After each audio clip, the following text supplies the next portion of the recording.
这个位置。OK。还有这个。这密密麻麻记了这么一大堆，你能知道这是什么吗？能。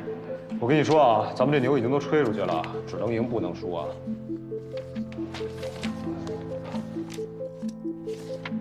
有什么新思路吗？你看，这个位置就是鲁道夫栓塞的地方，离下面的供氧血管还有一定的距离，他无法继续前进，所以选择在这个分支就开始栓塞。我们要想做到精准栓塞，就必须继续往下走。他的导丝已经够细了，但还是下不去啊。因为血液是流动的，就像在流水中拿线穿针一样，他的视野、角度、力度都会产生偏差。不解决血管壁的摩擦阻力和血流速度之间产生的湍流对导丝的影响，根本就不可能成功。还是那句话，怎么解决？没想好，很难。哦，原来你有觉得难的时候啊？事实上，我做所有的手术都觉得很难。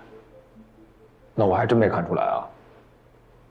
因为我不想像我父亲那样，在我的世界里，我父亲是一个很坚强的人。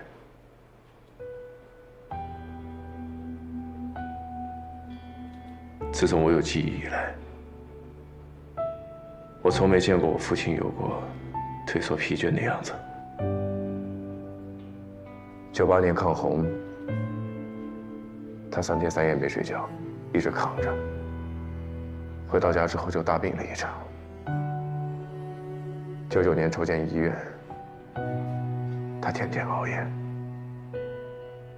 00年医院成立的时候，那时候没有客源，他天天东奔西跑，瘦了20多斤。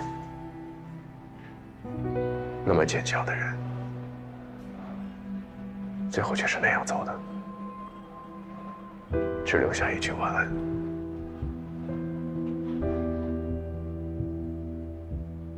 我时常在想，是不是真的因为太难了，他想偷懒一次，就一次，他就离开了我。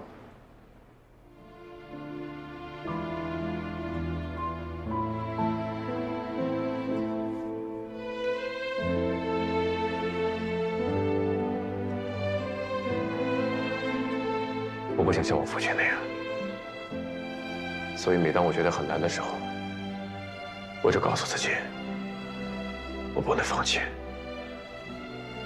因为一旦放弃，就意味着结束。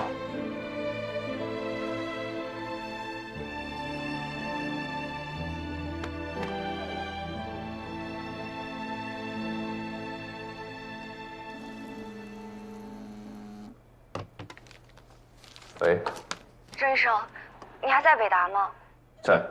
我有一个阿姨突然失明了，医生说是眼底血管缺血，所以无法手术。金耀武正在想办法呢。眼底动脉找介入科。他和金医生私交很好，而且这个人，郑医生，你也认识。那你现在左眼什么感觉？完全正常，就是这儿。金医生，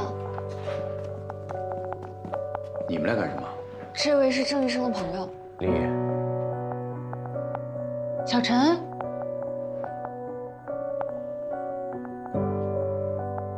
好久不见，你的事儿我听说了不少。你眼睛怎么了？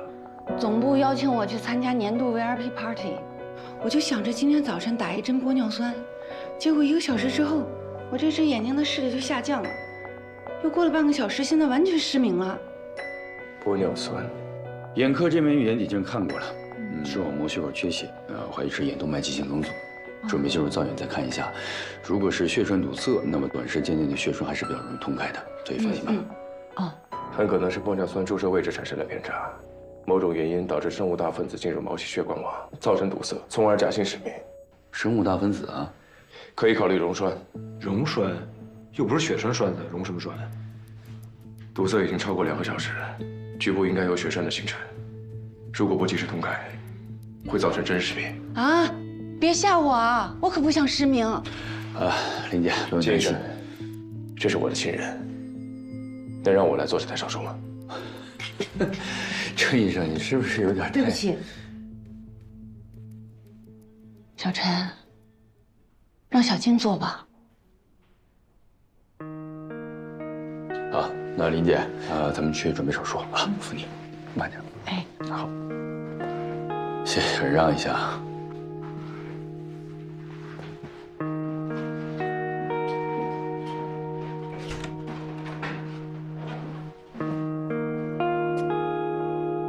以你们的关系，他应该选你才是啊，为什么选建武啊？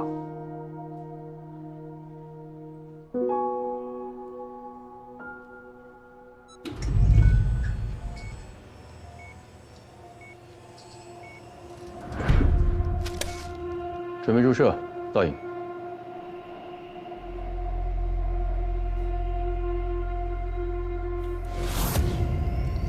注射完毕。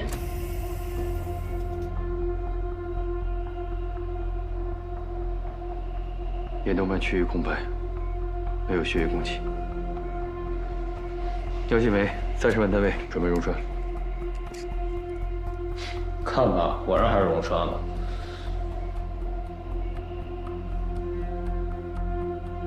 剂量不够，怎么不够？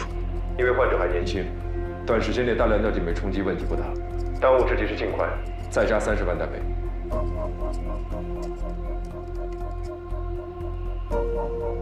导氧机。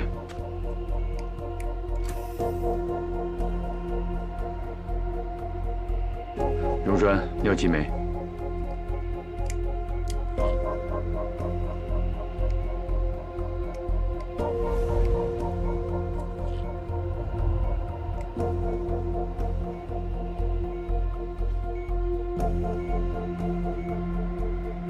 多少了？打了30万单位了。导演。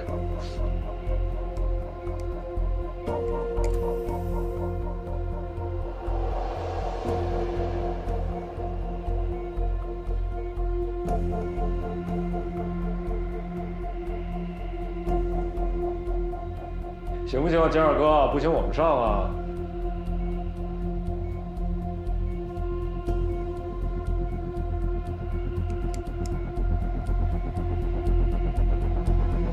再加30。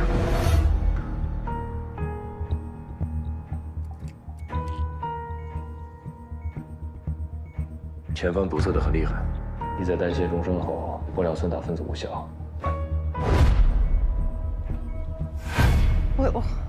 我是不是真的要失明了？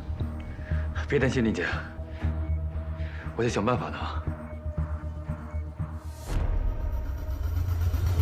用粗微导管试试。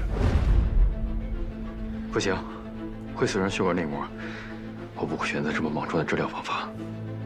你再磨磨唧唧的拖下去，他可就真瞎了啊！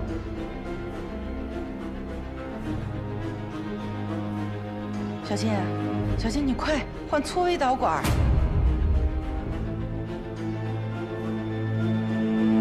用粗微导管，小心些，可以的。你要做不到就下来，让这人上。你有本事你上啊！连自己都需要别人救胎，光会说嘴皮子的东西。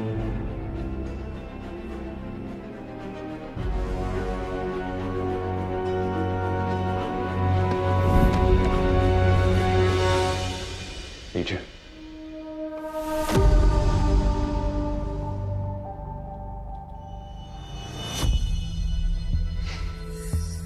借你的小艺人用。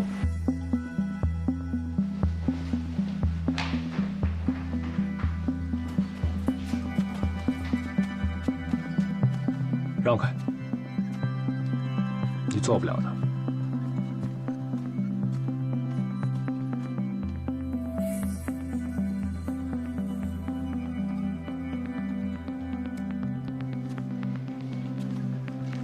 看好了，金二哥，玻尿酸大分子用微导管抽吸，力量太小抽不出来，所以要用粗微导管。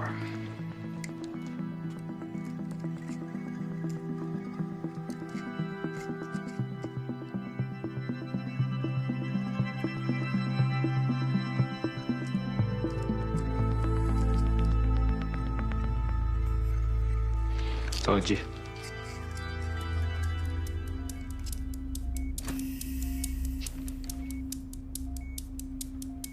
注射器。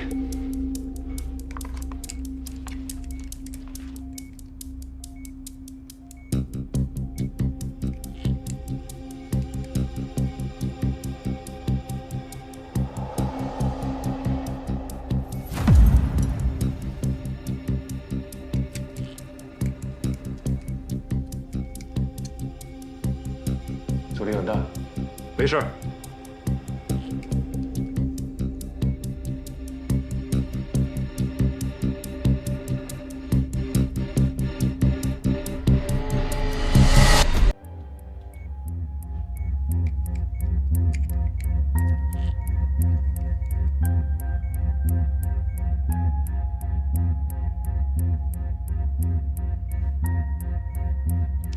3个小时了，要在4小时之内通开才能保住右眼，你自己说的。安静。怎么？我说的不对吗？还是你又想上台救场啊？动手！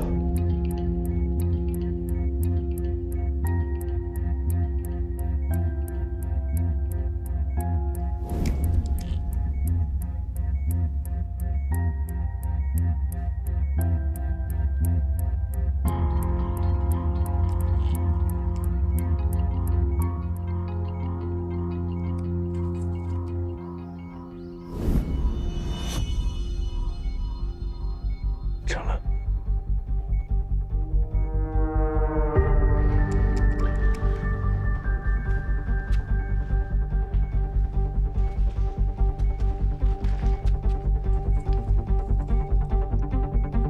还没完，要看造影的效果。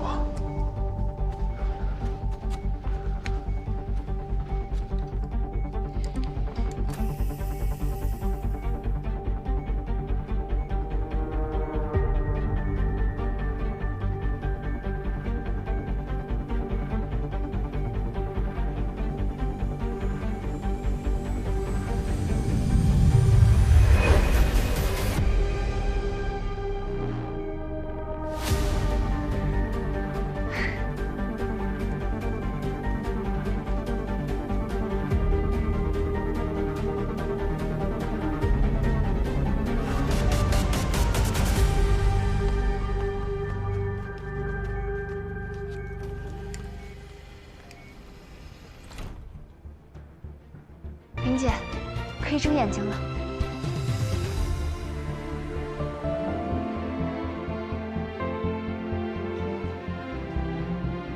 李，没事了。杨金梅注射2节多，术后注意护理就行。辛苦了。压迫止血吧。扎布，给我用血管闭合器吧。林姨，那个很贵。你当他是穷护士啊？人家可是医美大老板。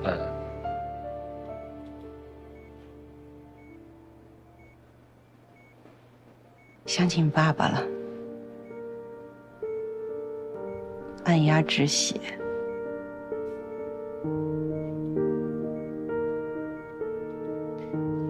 那年我妈心梗，要做心脏支架。我主任问我要不要用血管闭合器。需要血管闭合器吗？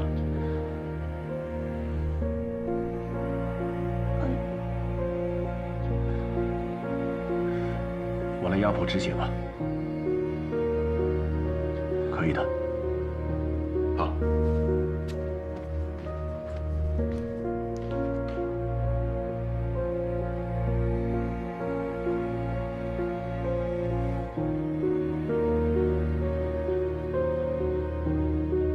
血管闭合器术后4个小时就能下地，但当时要1000多，等于我小半个月的工资。你爸爸看出我的窘迫，就主动给我妈按压止血。你让我想起你爸爸，你们俩都是好人。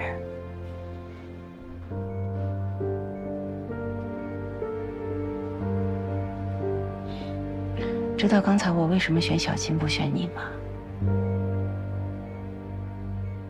不不是因为我对过去事情心存芥蒂，我在想啊，万一我这眼睛瞎了，不能下在你手上。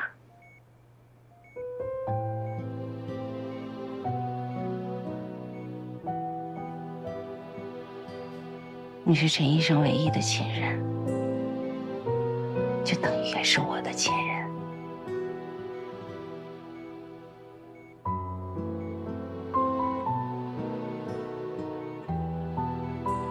你爸爸是位好医生，你要学习他，不能全向他。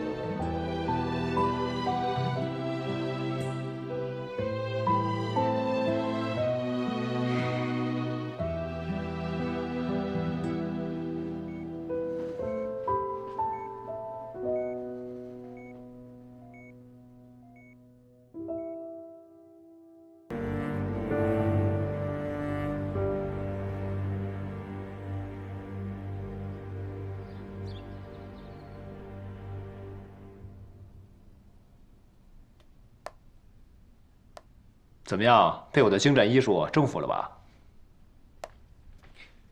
你没感觉吗？能没感觉吗？就一个字，爽。你再看一次。行，再欣赏欣赏啊。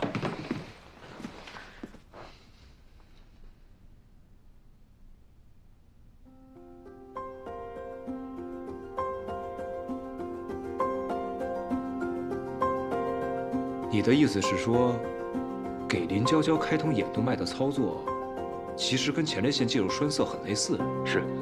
那之所以用粗一点的导管，是因为硬。对呀，硬一点呀，这样开通血管的时候就能更好的操作，可以到达软导丝到达不了的位置，好比水中穿线，粘线过不去，铁丝就可以。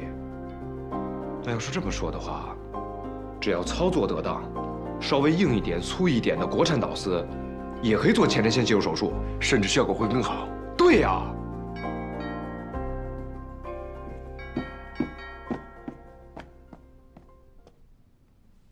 说曹操，曹操就到啊！你真是傻人有傻福啊！什么意思？什么意思？有人，看谁来了？说说吧，拿个这么大的箱子，又想忽悠我们什么呀？那个，我是来和你们告别的。告别？公司要不行了，董事长找我回去。因为万圣国际的事吧？忙活几个月，被人抢线，前期的投入全都打了水漂。听说已经有很多医院在接触万圣国际，他们用这次的前列腺介入手术做敲门砖，打开了国内市场。一旦万圣进来，我们所有国产耗材公司就都……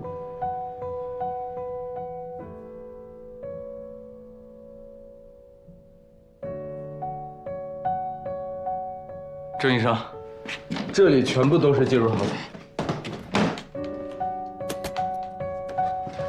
有我们公司的，也有我另外买的进口。本想着是给您备着，以便不时之需。现在我要走了，箱子留给您。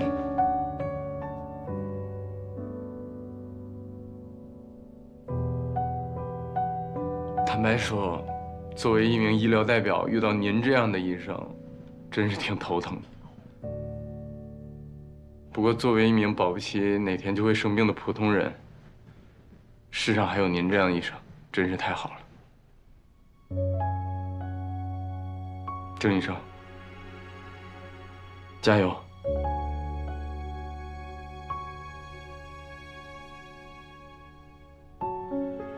诸位，有缘海城见。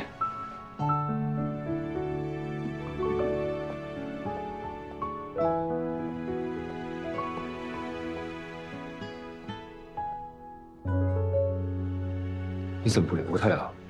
咱不是决定国产导丝了吗？没有时间，无法判断这个想法是否可行，手术是否能够成功。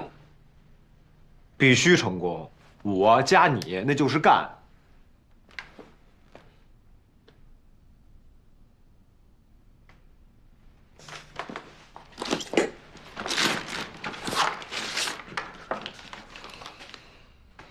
这是神经介入那边用的导丝吧？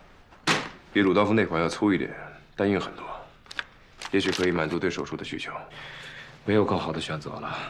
谁能想到啊，一个区区的前列腺介入手术，最后竟然演变成了国际巨鳄与国产公司的生死存亡之战。咱们两只小蝴蝶啊，得赶紧想想办法扇扇翅膀。国产公司的耗材能耗几年，就靠咱们了。不是干嘛？这就变蝴蝶了。大哥，你时不时的还真说冷笑话啊？跟你学的。你在侮辱我的 DNA 吗？哎，怎么了？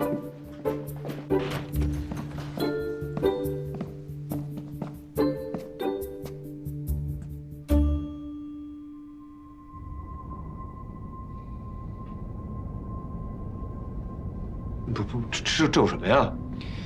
你说导丝像孤独的箭，但我觉得导丝像群游的鱼。水流就是血管，单刀解牛，那不是介入，那是外科手术。鱼群穿珊瑚，遇水流针，遇同半臂，遇胸弦等，遇顺流锥，这才是介入。你说的非常有道理，但你这么吟诗作对不累吗？把简单的问题复杂化，把复杂的问题简单化，你能不能说点正常人能听懂的话？早点休息。哎，别，哎，你再给我做手势，挺好听。你干嘛呀？哎，你这人怎么这么小心啊？普金豆。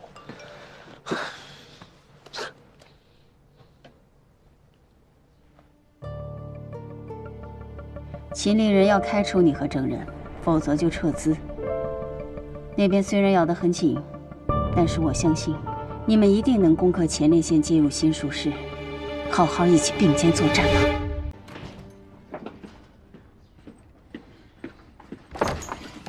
哎，吃饭了吧？王龙说发现一家很特别的馆子，想带咱俩去尝尝。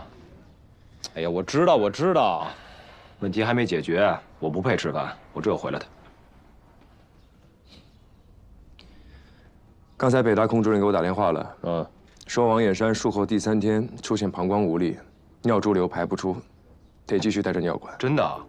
还真让你给说中了。王衍山想找医院重新手术，并且孔主任答应提供练习的地方给我们。那还等什么呀？赶紧练起来吧。不吃饭没关系啊。自从认识你天起，我就已经跟吃喝玩乐分手了。走吧，手术狂魔。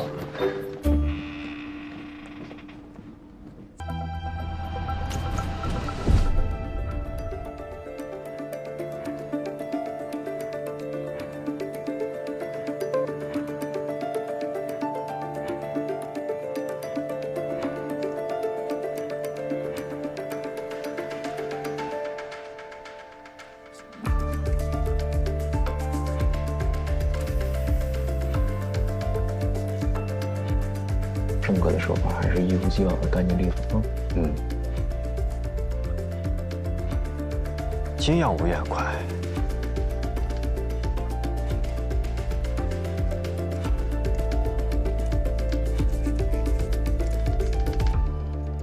但我还是觉得他们挑战鲁道夫有很大的难度。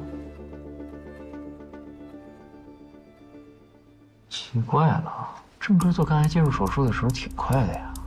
今儿怎么这么慢啊？这相比之下，金耀武真的好快啊！这个手术的难点不是比谁更快，而是在于对膀胱上下4支分支血管的处理和毛细血管网的适应情况。郑哥的导丝进入膀胱动脉分支血管了，慢一点。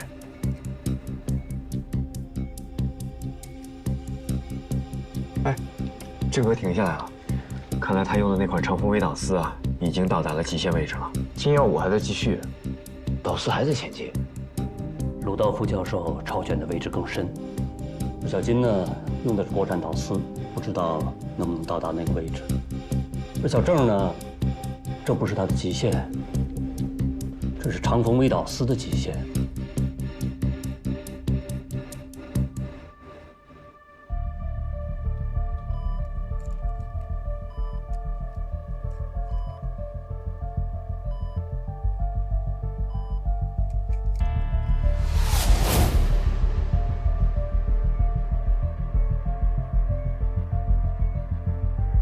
在疼了。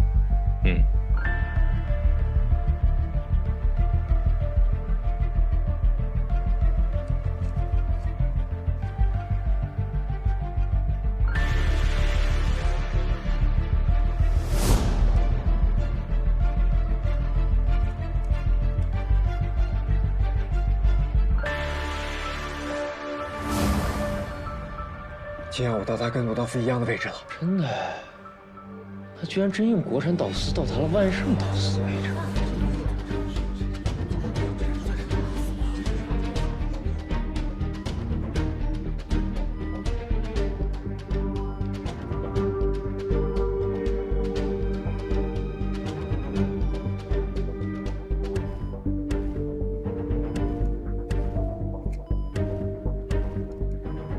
今晚我这是要突破鲁道夫的位置，还要继续往前。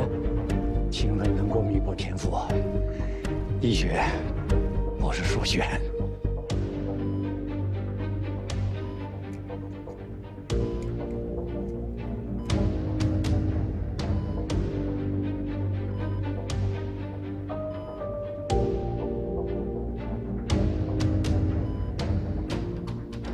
这是要停了。但我看金二哥想继续往下走啊。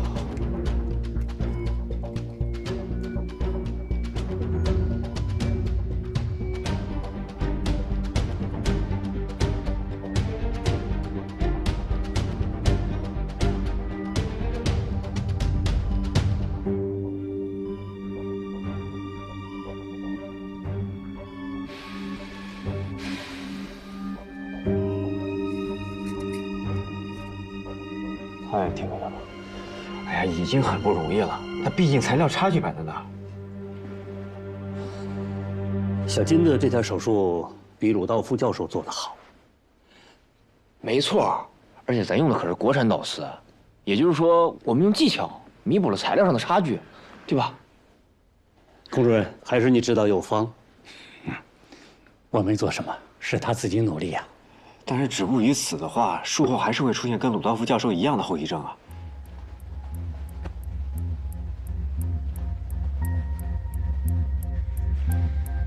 话多呢。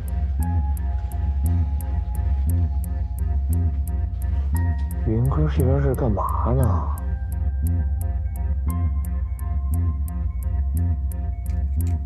苏导丝。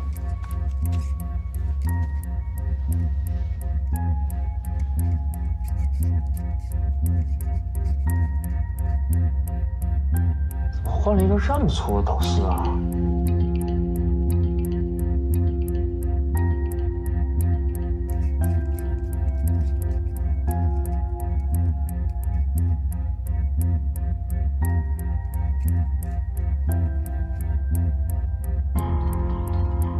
他这是采用林娇娇手术时的开通术，可这么粗的微导丝，大概率会造成分支血管的损伤，造成术中出血呀。年轻人有魄力，胆子够大的。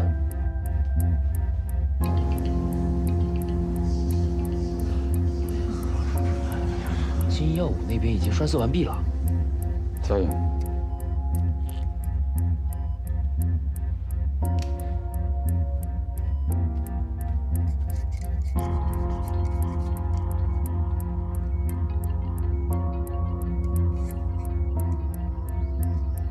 是时候展现真正的技术了。鱼穿珊瑚，大头鱼，你可别笨的把这珊瑚给穿崩了啊！我认为最笨的是记着草绳的鱼。别以为我听不懂啊！苏字的繁体字就是草字头加一个鱼字，什么破口？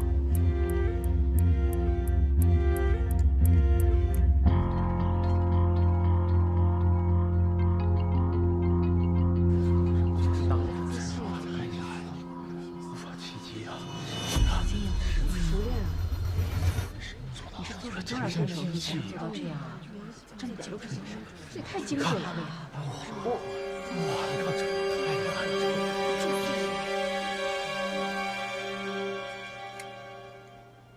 就现在。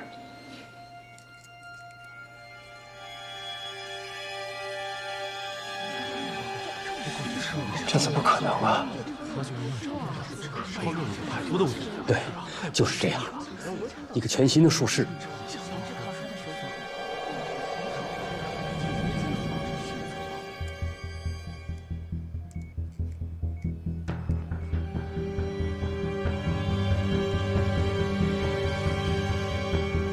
Nice， 照相机。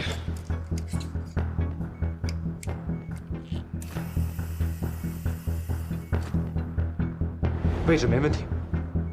摄测器。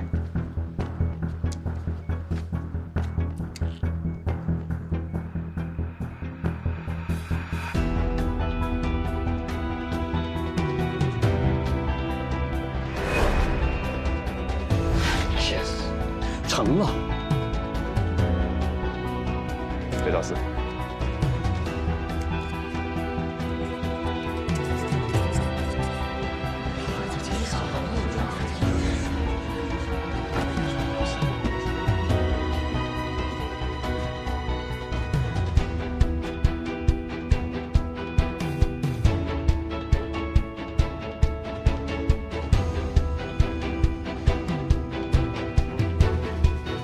坐。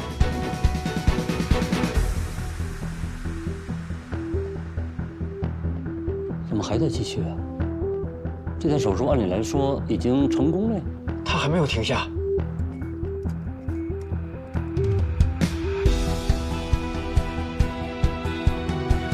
这你说他们已经开通了第2片血管网了。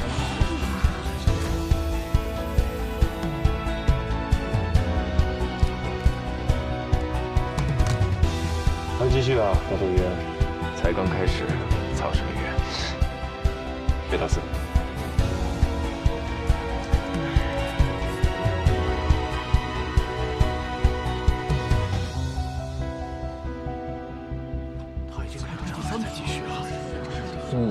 我怎么感觉郑哥的手法虽然没有之前那么快，但是这很灵，非常灵活，是吧？啊，我都感觉啊，那导师自己长眼睛了，开始有意识了。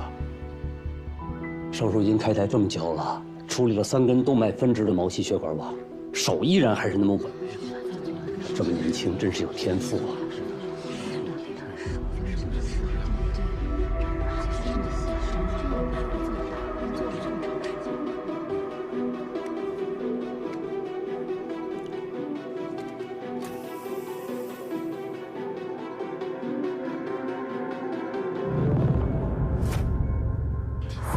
第4组栓塞也已经完毕了。对。天哪，他开始挑选第5组了，很灵。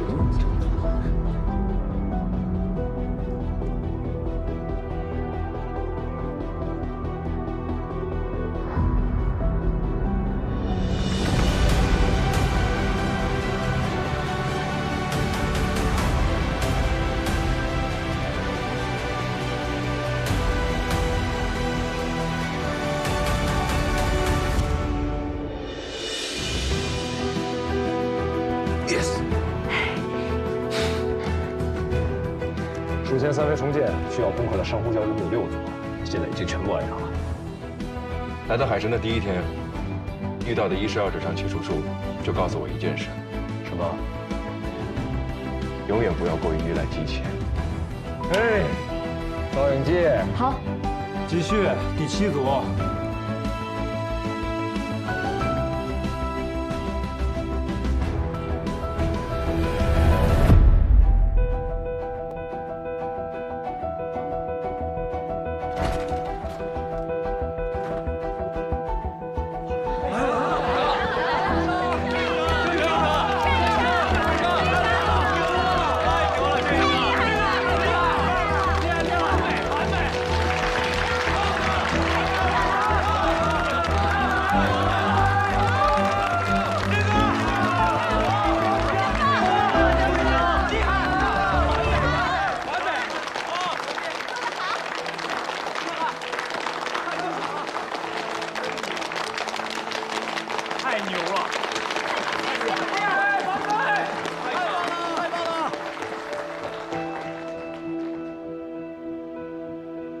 预估一下，术后会怎么样？24小时之内，前列腺坏死水肿的急性期过后，就可以拔尿管了。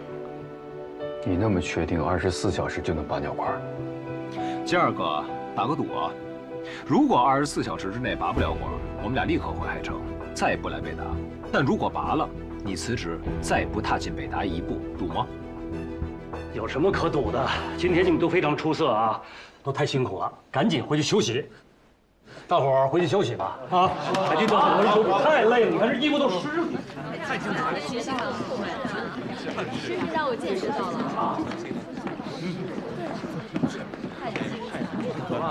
走啊！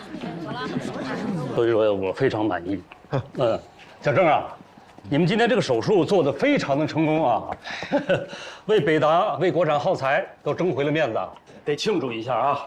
我想明天约你们出来坐坐，吃个便饭，怎么样？李叔请客，我们必须得来啊！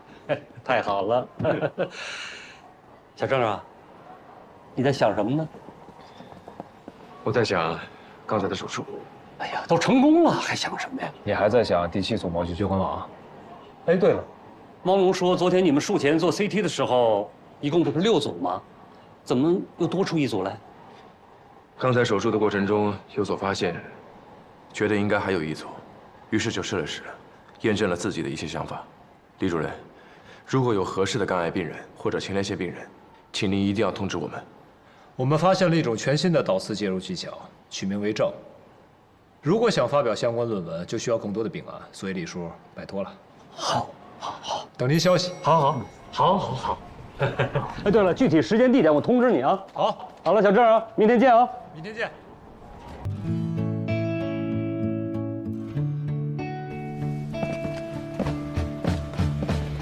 欢迎回家。花儿姐，我想死你了，快让我抱抱。身体恢复怎么样？让我看看。好着呢，跟你一样。欢迎大家回来。这次的研讨会你表现得很好，离你心中的梦想又近了一步。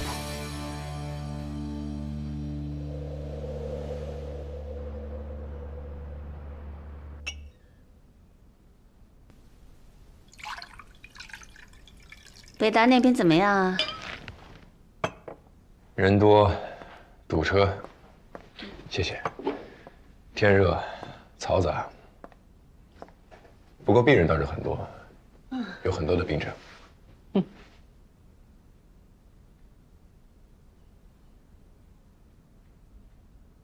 北达那边给我来电话，说是要调你过去。我已经拒绝了。但是那边给我的建议，说是想让北达和海城结为互助对象，互相派遣人员交流学习。这是什么意思啊？也就是说，他们那边派几个急诊科的医生，帮扶我们医院。作为交换，你和苏颖要去那边学习进修。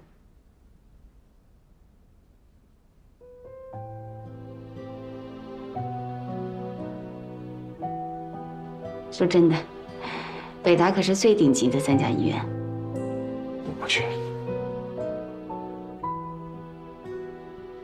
郑人，这是个很好的机会，你要考虑清楚了。我考虑得很清楚，不去。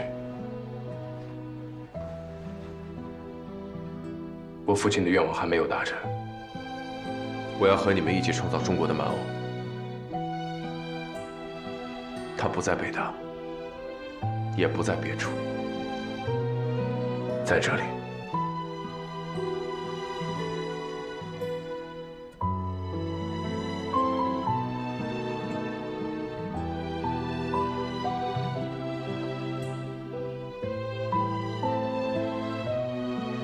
好，那我们就这么约定了。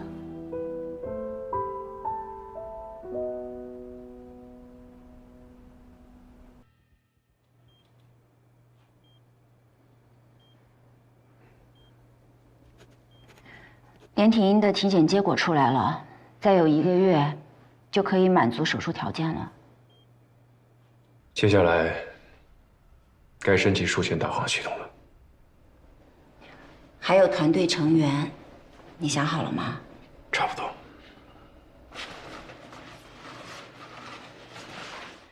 你做的吗？很精美啊。还有一份。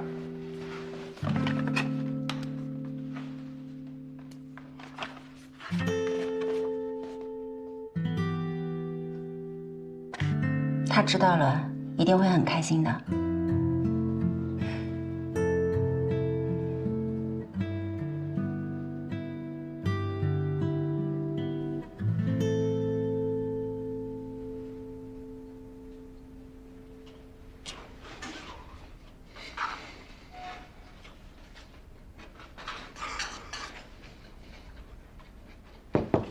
进。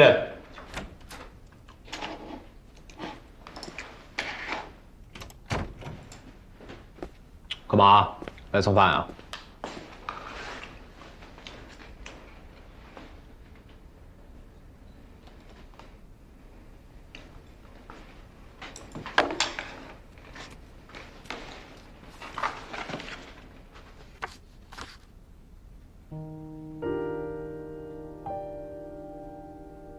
你要吗？要什么？说清楚。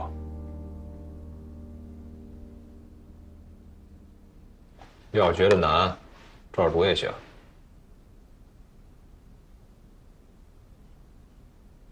我知道你还不能拿手术刀，也知道你还没有准备好，更知道让你当医助，对你来说是种侮辱。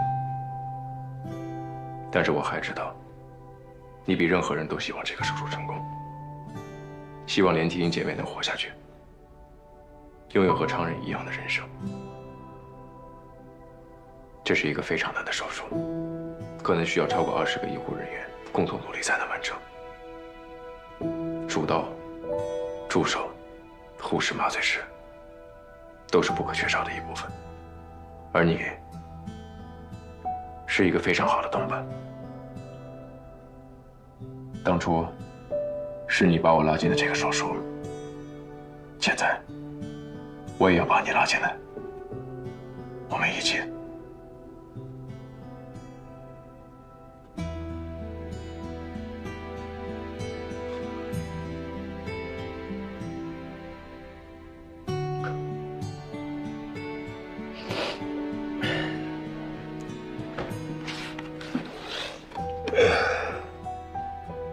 好吧，看在你还算有诚意的份上，这是答应了。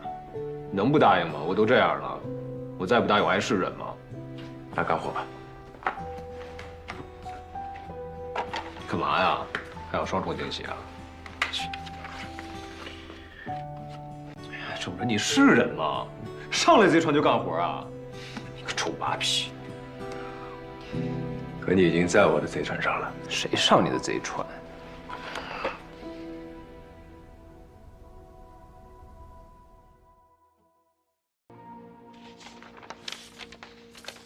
选一个吧。但能忍受你长期奴役还不给钱的麻醉师，估计不好找。那要是把我的工资给和钱呢？程神医，你认为你有多少工资啊？不够。你一新来的，总给患者垫钱，各种爱的奉献，做手术时又很抠，能用国产就不用进口，能用手解决就不用耗材。你觉得你能剩多少？哟，机器猫来了！郑医生、苏医生，猜猜我带来什么好东西？锵锵，南瓜饼做好啦！小艺人，牛角牡丹还不死心啊？快尝尝。啊，怎么样？你居然没吐出来，好吃吗？我也尝尝。咸呐，你放了椒盐跟孜然，好猎奇的味道啊！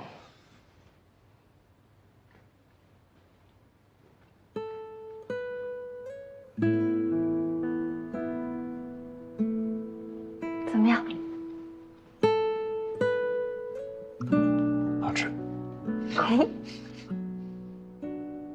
喂，潘爷爷，您最近身体恢复的怎么样啊？我身体很好啊，有什么事吗？哎呀，没有，就是日常关心关心嘛。你个鬼机灵，我还不了解你，说吧，什么诉求？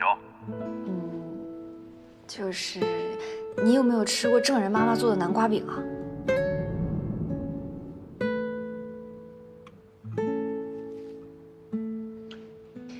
哎，郑少队长，你们刚刚在聊什么呢？他想邀请贺乾，贺乾嫌没钱不肯来。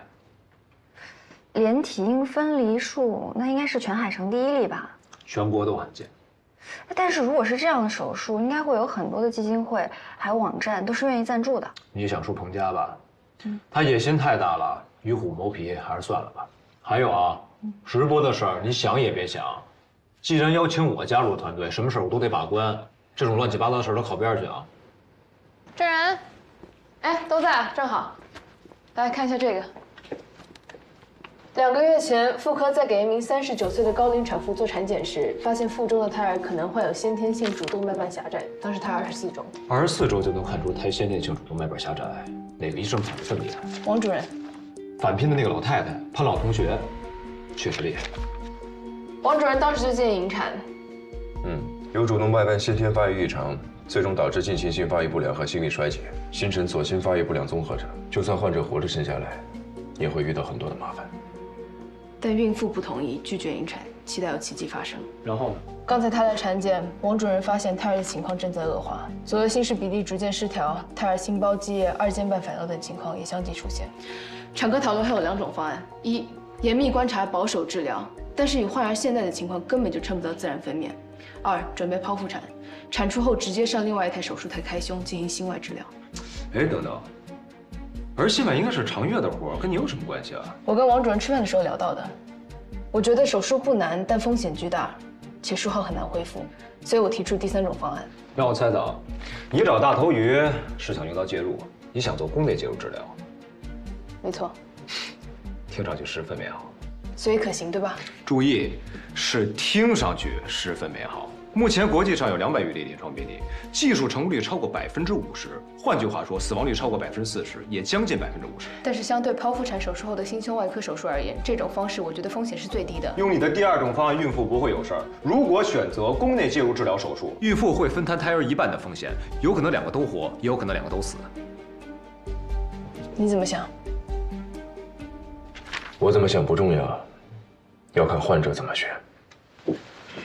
是啊，医学的角色再难，也比不上人性。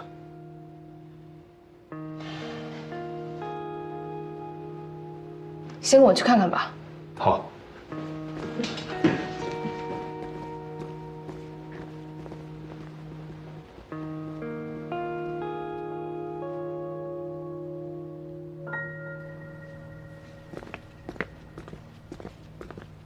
我为什么这么倒霉？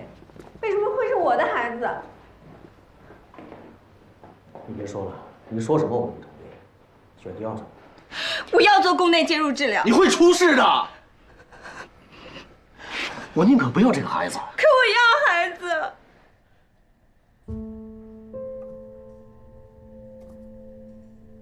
这么多年，我就想要孩子，好不容易来了。老婆，你要出了事儿，咱们孩子就算活了下来，他也没妈呀。你想过他吗？这对他公平吗？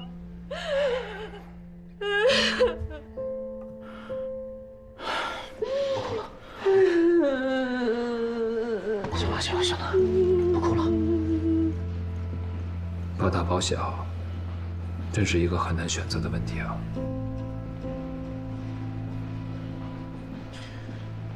我妈怀我的时候，妊娠性高血压，我爸毫不犹豫要求终止妊娠，是我妈坚持，吃了很多苦，才最后生下我的。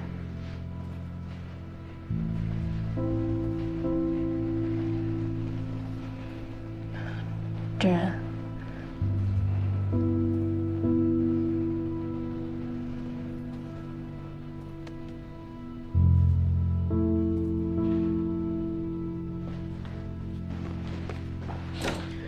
用介入手术治疗先天性主动脉瓣狭窄，可以尽早打通狭窄部位，尽早改善主动脉血流。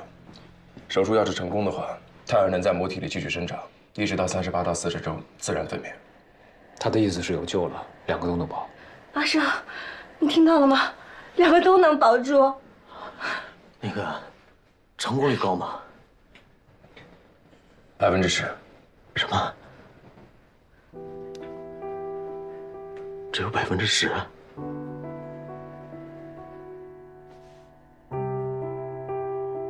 那还比活活等死好。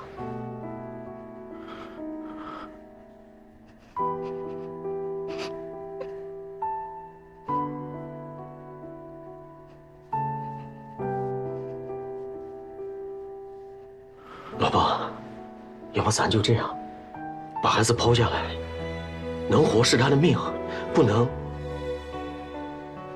咱就再要。现在是我最痛苦，也是最辛苦的时候。我不要什么狗屁理训和假大空鸡汤，我只要你支持我，支持我。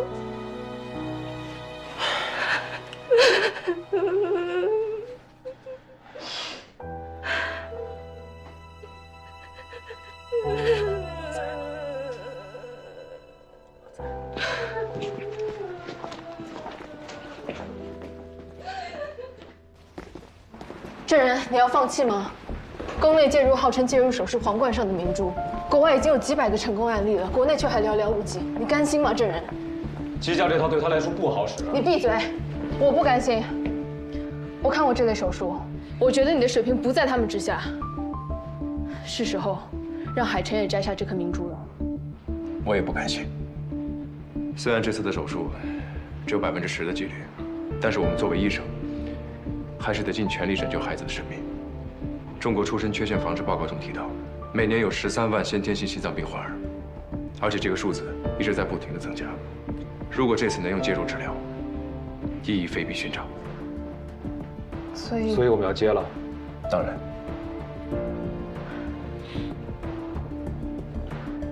拜托的证人，交给你了。而且这次的手术可以让我们更好地了解婴儿的构造，对连体婴分离术也有很大的帮助。李渊，谢谢你。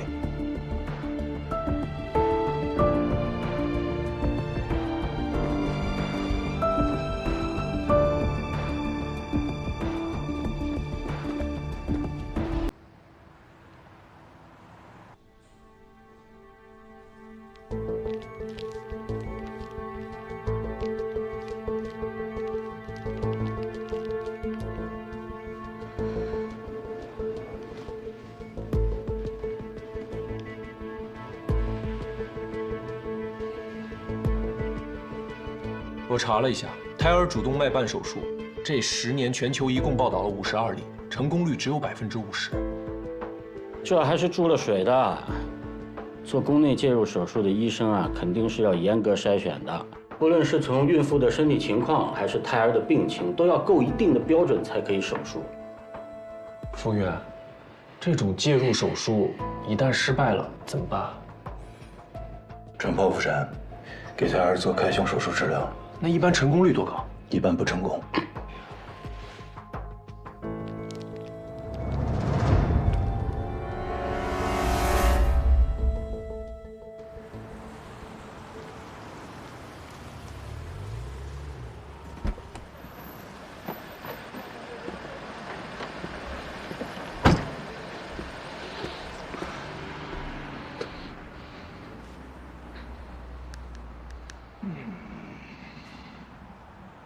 Hello, Lin. I've arrived. 院长，鲁道夫教授到了。Welcome, Mr. Duff. 鲁道夫·瓦格纳教授，跟这哥 PK 那个老外。Intravenous surgery has a high probability rate of failure. To continue on doing this surgery, well, it's an act of pure hubris. 他讲什么呢？他不看好这台手术。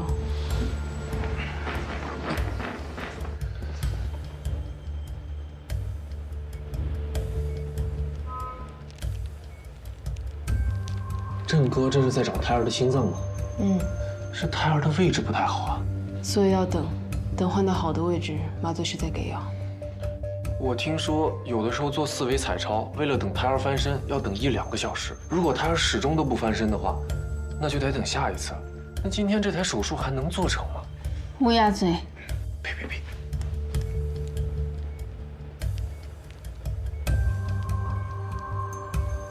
胎儿的心脏太小了，只比新人大一点点。这还不是手术空间，用最细的导丝找到主动脉瓣的位置，然后再下球囊扩张最窄的位置。院长，要现在放弃还来得及哦。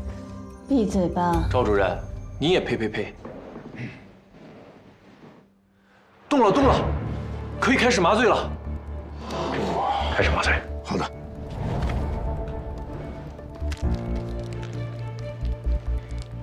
找到了。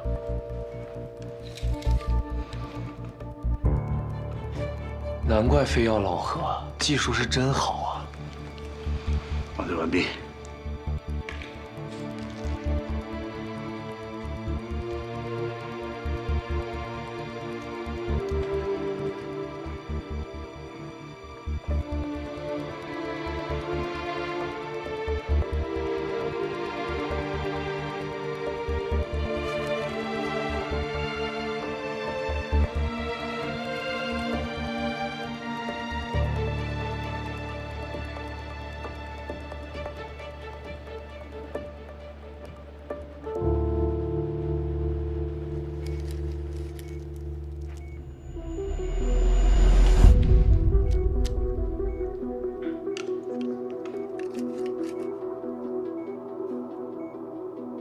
到操作重点了吧？对，球囊扩张是最重要的一步，没有理论依据，没有数据支持，只能靠术者丰富的经验完成。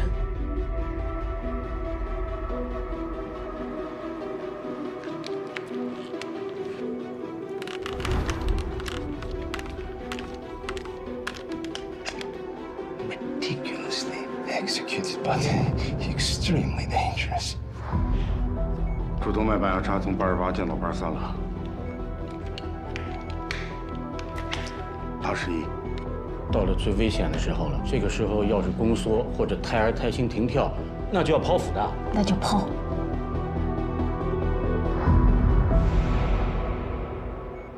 75。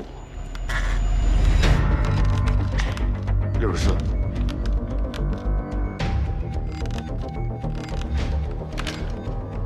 不停止啊！这个时候应该停止继续扩张球囊，见好就收啊！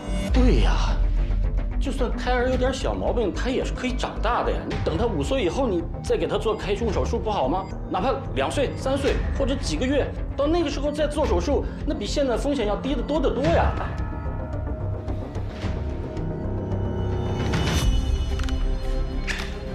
49了，郑哥可以收了。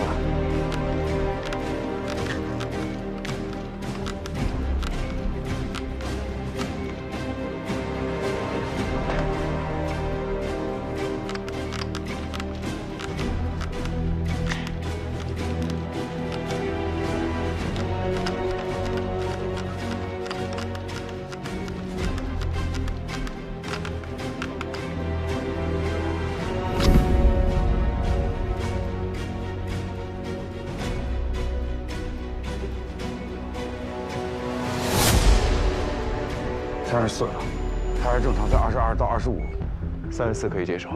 这个胎儿和其他胎儿不一样，34刚刚好。啊，对，我差点忘了这点了。手术很成功。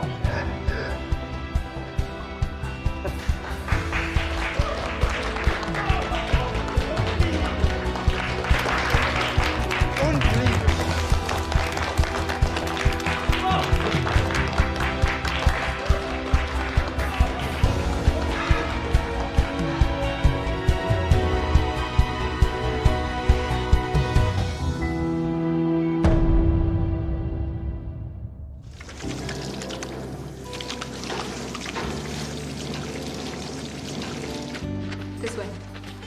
郑源，好，恭喜你，宫内介入手术成功了，谢谢你。要谢谢你才是。这样，你这个手术棒棒啊！我祝你20分。错了，是17分23秒。啊，我是前列腺，你how to say？ 海德堡。OK. Doctor, speak English, please. I witnessed your prostate intravenous embolization, and it was perfection. I would like to invite you to come with me to Germany for an intellectual exchange and symposium. If you're interested, I will establish a charter in our names for a laboratory continuing this kind of research. What do you say? No thanks. I need to supplement the twins. 这样，你考虑吧，你再考虑。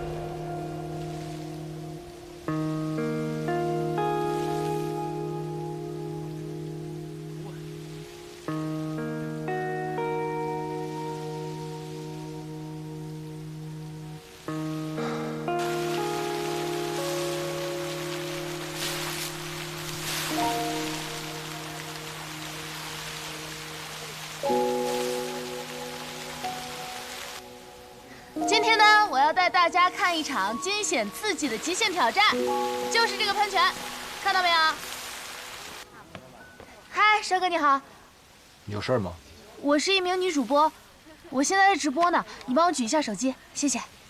嗨，小伙伴们大家好，一场期待已久的极限挑战马上开始喽！小飞机、小火箭刷起来！10、9、8、7、6、5、4、3、2、1，危险！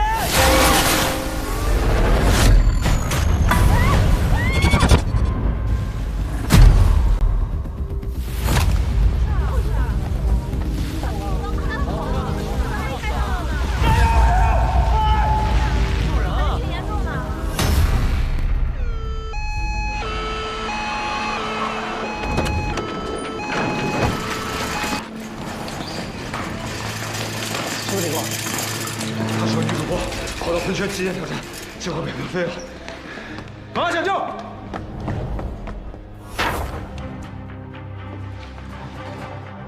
直肠破裂，结肠也有扩张，肺也有问题。骨盆骨折，后腹膜大面积血肿，这下麻烦了。喂，郑哥，联系不上家属，怎么办？那就去找医务处，我们这边先转送杂交手术室，等医务处过完流程，立刻手术。那我去做准备。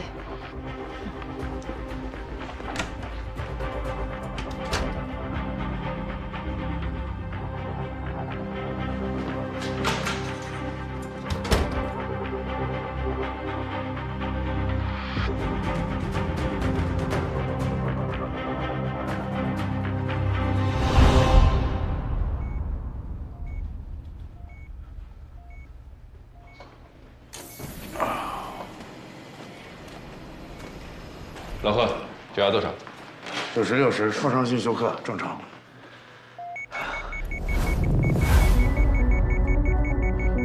怎么会这样？不对，心室镜好。怎么了？气管插管有问题吗？心室镜来了。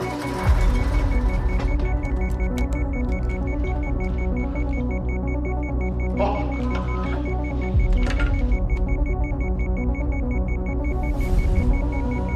大量的分泌物，创伤性失肺了。连接呼吸器。好。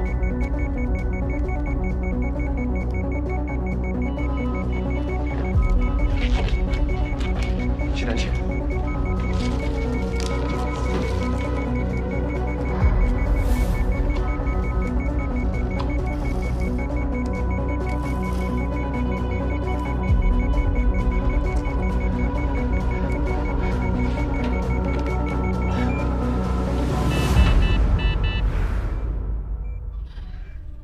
所以是真的把插管插到食管里了，贺医生，那么久你没发现吗？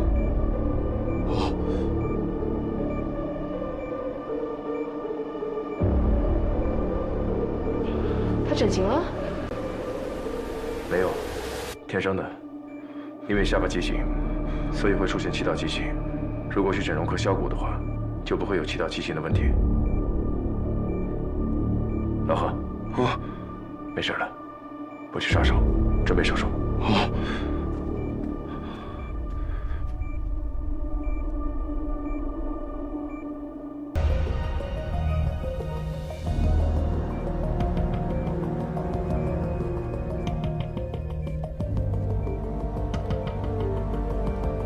他还能活下去吗？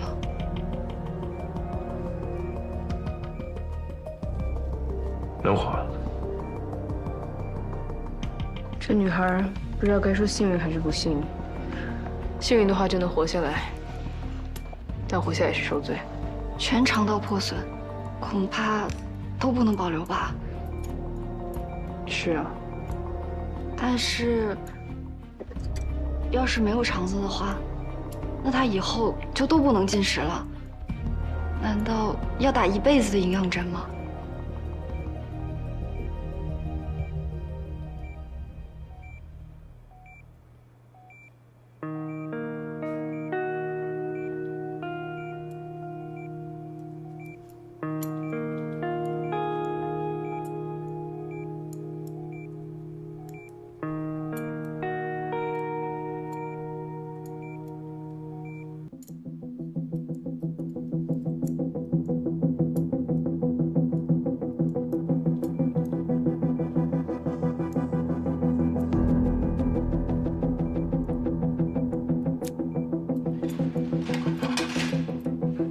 一期手术结束，冲洗腹腔，看看有没有出血点。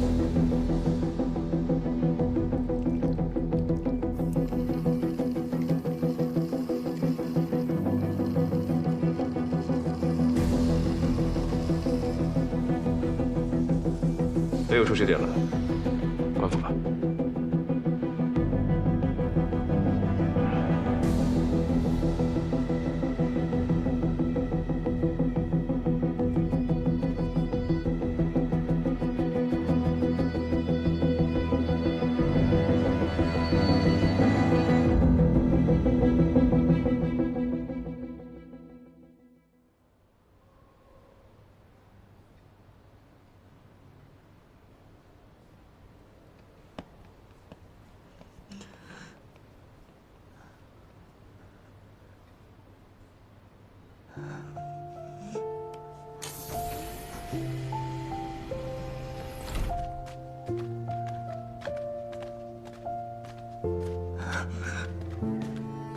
医生，我姐姐她怎么样了？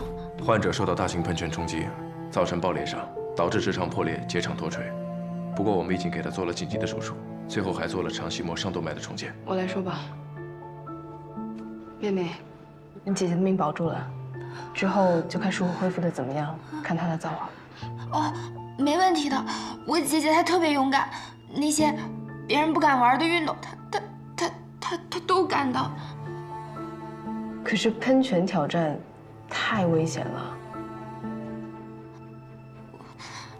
我姐姐说，她不会唱歌，也不会跳舞，只能靠惊险刺激来吸引大赏。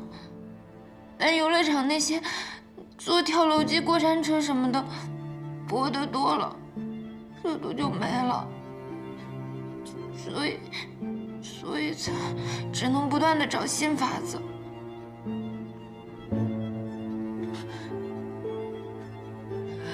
都怪我，要不是我的病，我姐姐就不会这么拼。那个药我不要了，我不治了，只要姐姐能好起来，我都无所谓的。姐姐会好起来的，不要太难过。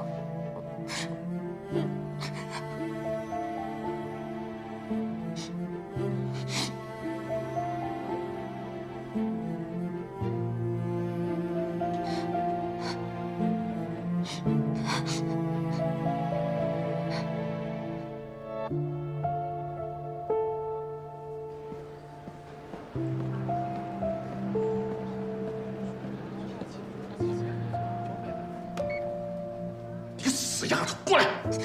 你肥了是不是啊？敢偷钱了，把钱还给我！钱不是你的，是姐姐她寄回来的。现在姐姐做手术要很多钱。是我养大的，你姐也是我养大的，她寄来的钱就是我的。你什么时候养过我？要不是姐姐，我现在早就被饿死了。那些钱怎么会给你？你还敢顶嘴了是不是？老子管不住你是不是？你死丫头，我今天打死你！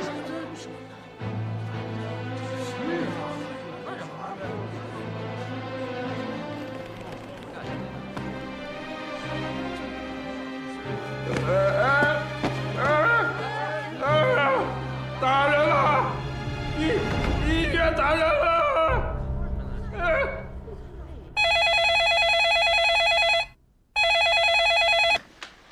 喂，喂，院长，患者任林的父亲来了，刚刚在大厅和苏云动手了。什么？他父亲现在要报警。不能报警，我马上过来。好。这我听说你做了7个小时的手术，连24个小时都没休息，这哪儿能行啊？啊 ！Please tell me, have you changed your mind about coming with me to Germany? No. 你不应该留在这，这边的条件太 low 了，这工资太低了，老弟弟。It's perfect. 哦，唉。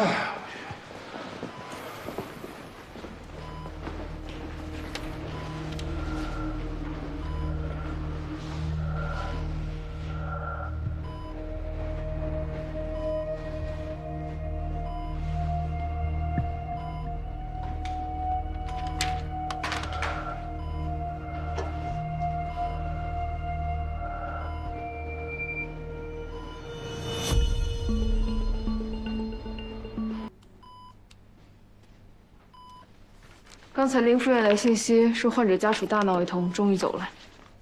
闹？嗯，为什么闹？好像是妹妹从家里拿钱来付医药费，被爸爸发现了。大庭广众之下，爸爸就要打妹妹，苏云上前阻拦，推了人家一把。苏云？对，咸鱼翻身打人了，家属非说自己摔伤了，要求医院赔钱，所以我们医院很可能不但不能收任林的医药费，还要赔对方一笔钱。这样太晚了啊！来德国啊，我有个律师团能保障你的利益。您刚刚在查体，有什么情况吗？他的引流量有750毫升，我查了一下他的伤口，发现并没有什么问题。 7个小时的手术，手术后有些引流也算正常吧？根据我的预估，引流量最多200毫升，750毫升也太多了。这样呢，会不会是吻合的问题？不可能，肠管切除虽然有些多，但是缝合得很完美，绝对不会有问题。那我能看看手术视频吗？好，我先上级申请一下。郑然，你先回去休息吧，你已经24小时没有合眼了，你明天再来看他，有可能就好了呢。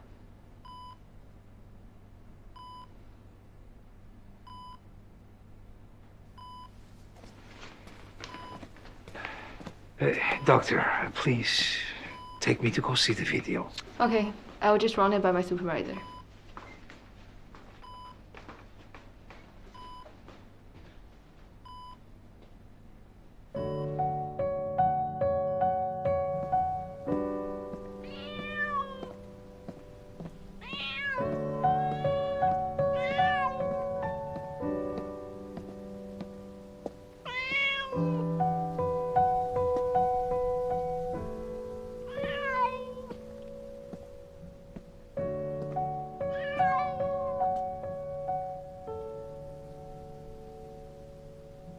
怎么又是你啊？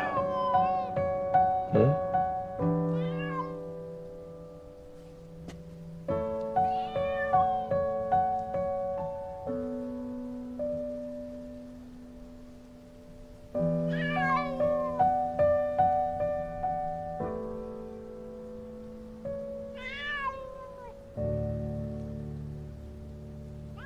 是他的。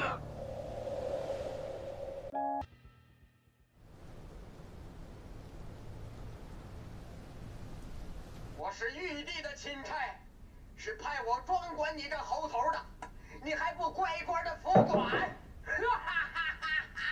来了。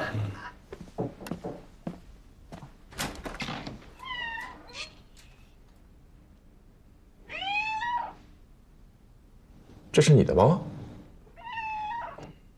对，我捡的，送养了，怎么在你这儿啊？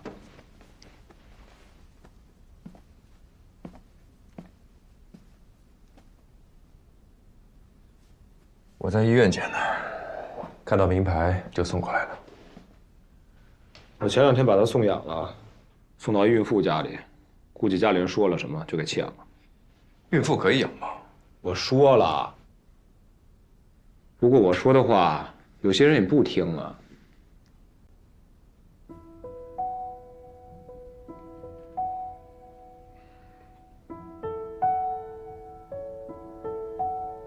你看大闹天宫啊？我还看舒克和贝塔呢。行了，小雨伞送到了，回去吧。小雨伞？对，它叫小雨伞，是我给它起的名字。有一天晚上下大雨，我看见这只孤零零的喵站在一把破伞下面，我觉得它挺可怜的。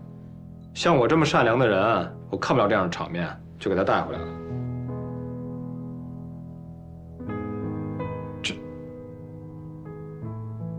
这是我的伞。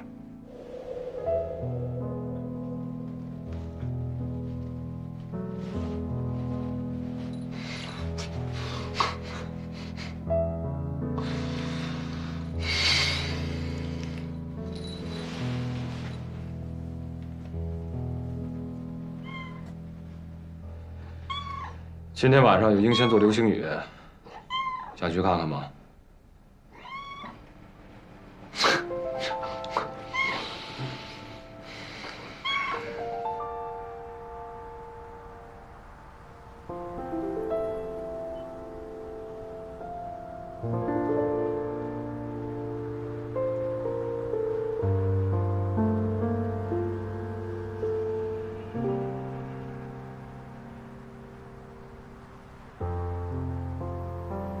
其实我喜欢看星空，不喜欢看流星。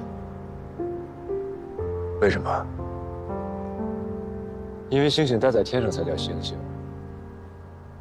陨落了就变成石头了。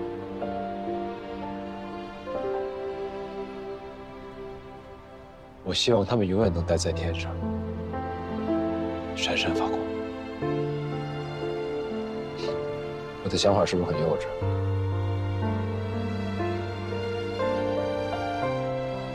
就像太阳一样，终有一天会烧尽，会终结的。我不想看到那一天，只要我看不到，我就不会难过。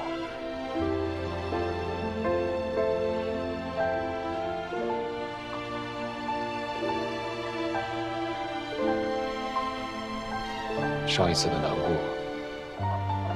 让我得了 PTSD。这一次呢，我多了个处分，让花姐赔了好多钱。我不知道下一次的难过我又会失去什么。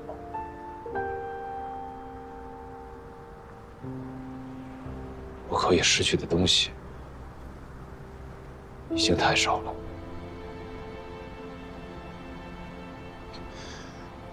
我可以暂时不直播。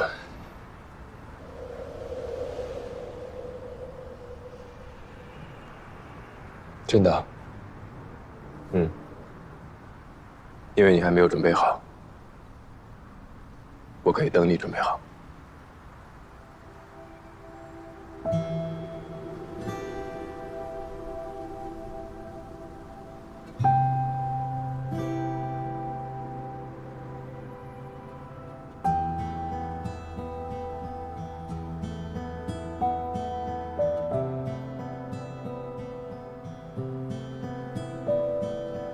有心。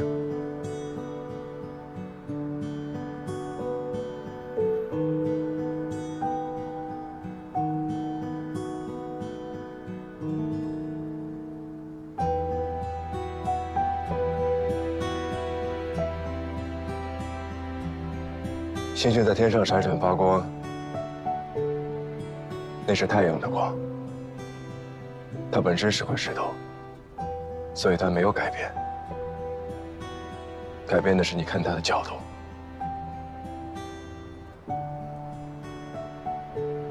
有一天你会克服 PTSD。当你重新获得这些东西之后，你就准备好了。这是我许的愿。感谢生命有过几场风雨，冷静地看清过自己，和你一样的追寻生命印记。你这光多鲜明，鲜活的奇迹和勇气，很像你的我，终于成为了你。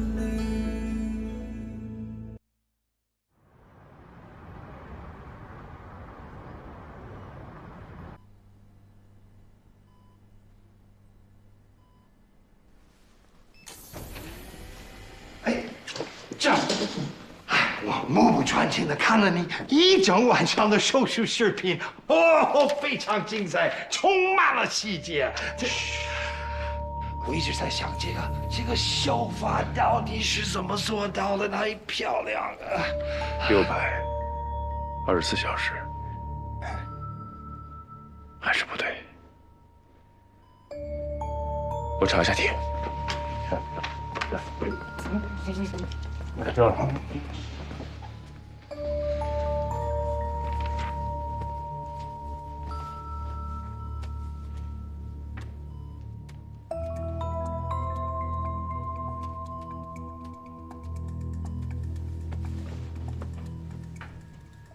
插体是软的，没有板状腹，切口完好，引流通畅，没有血性液引出。这是为什么呢？别这么多疑，再等2天，可能明天没事了。哎，这会不会是麻醉事故呢？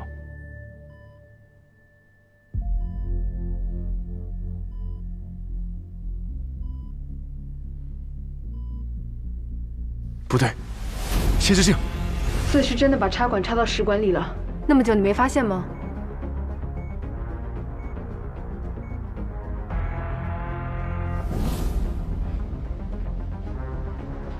麻醉，如果真的是麻醉事故的话，哦，在德国这个麻醉师一定要被处分的。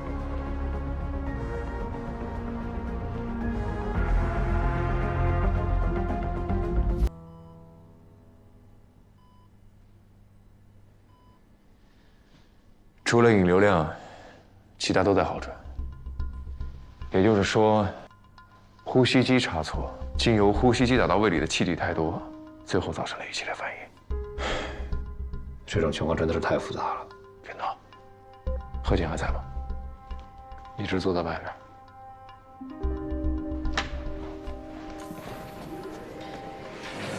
何贺，怎么样了？你有认识见多识广的麻醉师吗？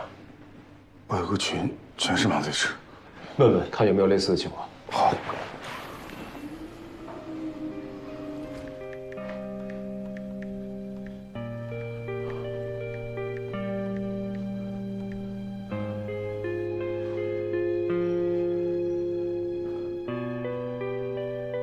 我来吧。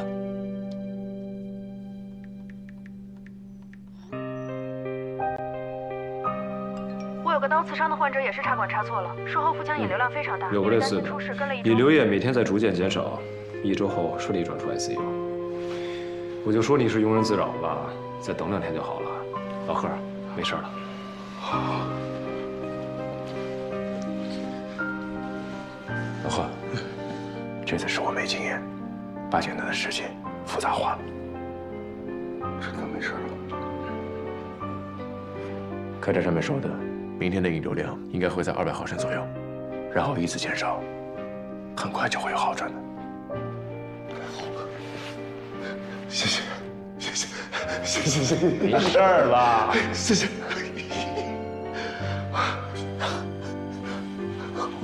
我再确认一下，没事没事。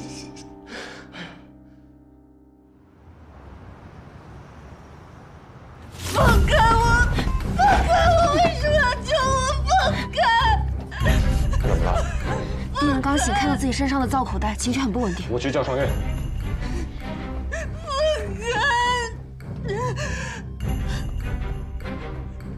你好，我是你的主刀医生。你的手术很成功。成功？你告诉我这叫成功？我的人生都毁了，我要靠输液活着还有一辈子，但是这玩意儿，你告诉我这叫成功？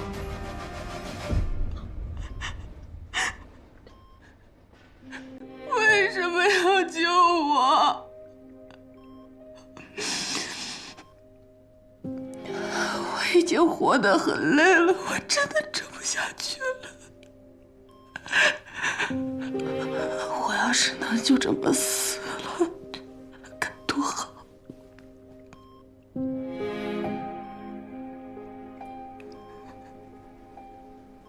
对不起。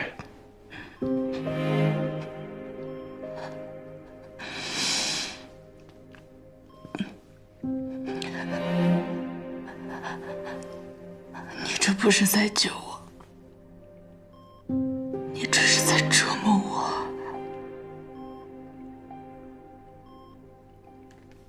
我恨你。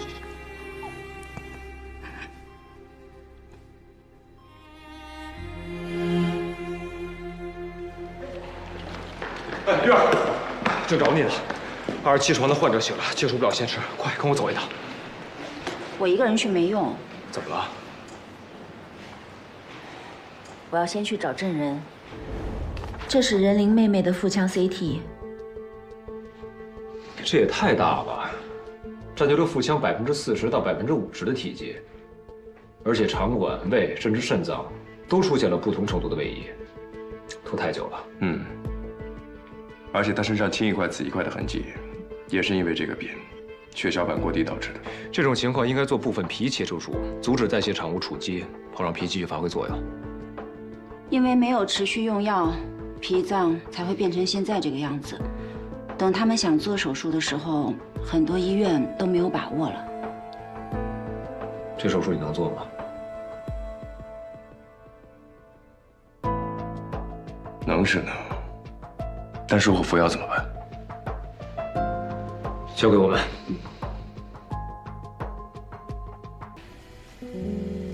姐姐，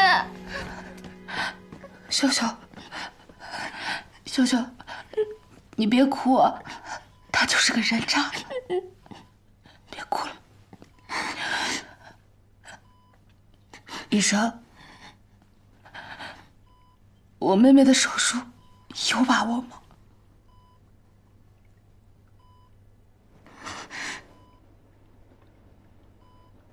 很难，但值得一试。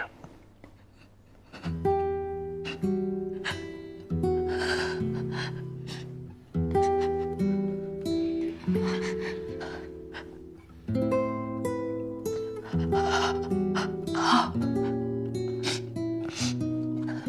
那就做，我来签字。秀秀，你别怕啊，你看我这样都被他们救过来了，你一定也不会有事的。你要坚强啊！张医生，我想跟他们单独聊聊。好。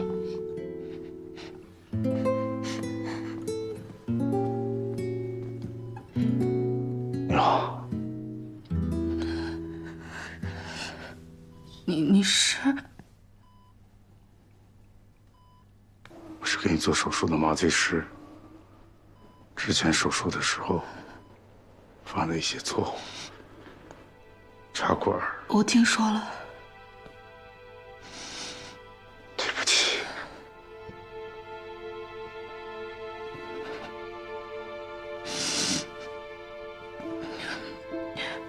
你救我，是想让我活，而有的人是想让我死。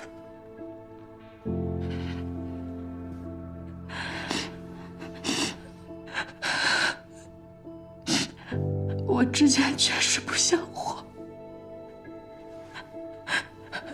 但但是我得让我妹妹活下去，让她把手术顺利完成，跟其他正常孩子一样长大。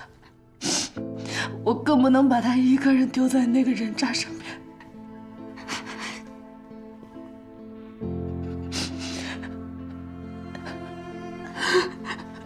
你慢点。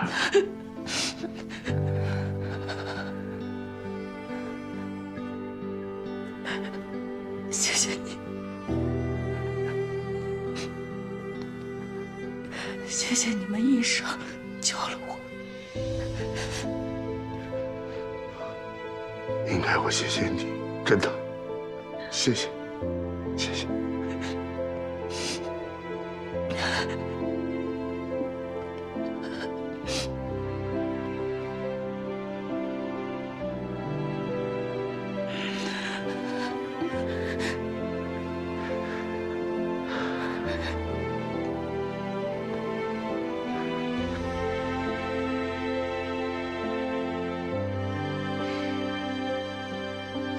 可算是化险为夷了。连体婴分离术，老何必不可少。之前真怕医院让他停止1年。经过这件事儿，估计他也不好意思拒绝咱们了。准备一下人秀的手术吧。对了，国家罕见病基金那个，你们是怎么弄到的？我听说他们的审核要求非常严格。你猜啊？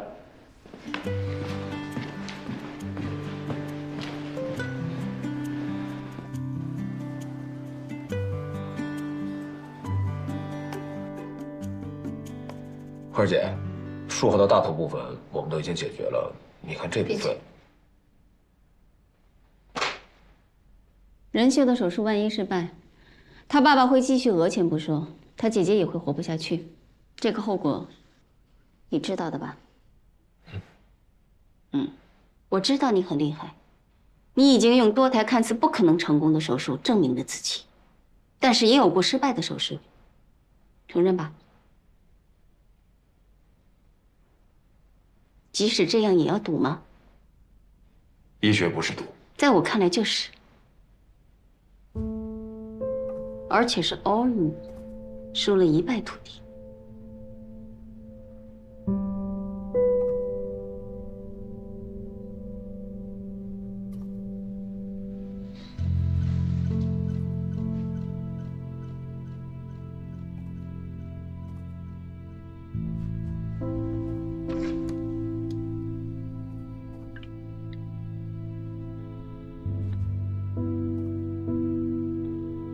袁律师，人灵那边签字了吗？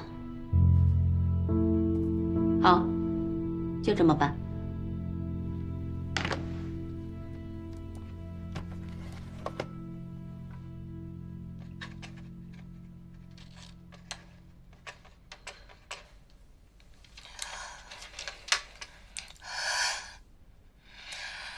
上次直播出了点事故，这次我跟大家报个平安。我确实伤得很重，但是在海城医院医生的帮助下，我已经度过危险期了。还有，我有个好消息要跟大家汇报，我妹妹她可以做手术了。大家真的不用为我担心，这个世界上最痛苦的事情不是残疾，不是病痛，不是没钱，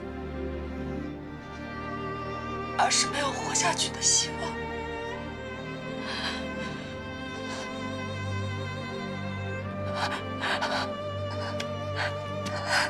但是现在我有活下去的希望了。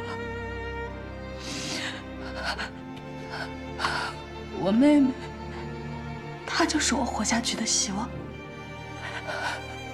我以后肯定会好好活着，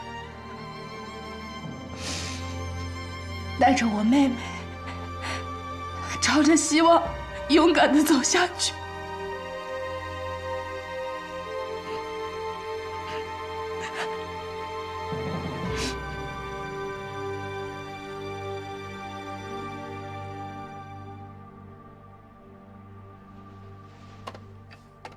花儿姐，原来你早就想过免费给他们手术啊？同样一笔钱，如果给他爸爸，等于承认医院手术失败，医生无能；给姐妹俩做手术，既能保住医院名誉，还能证明医生实力。我为什么要选第一种？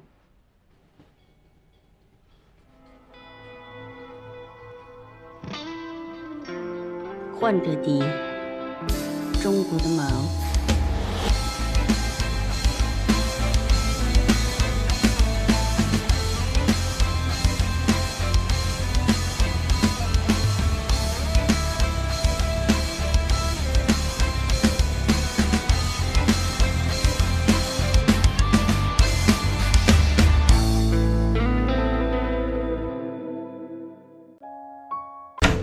南阳镇地震了，苏院长让我们所有人去大礼堂集合。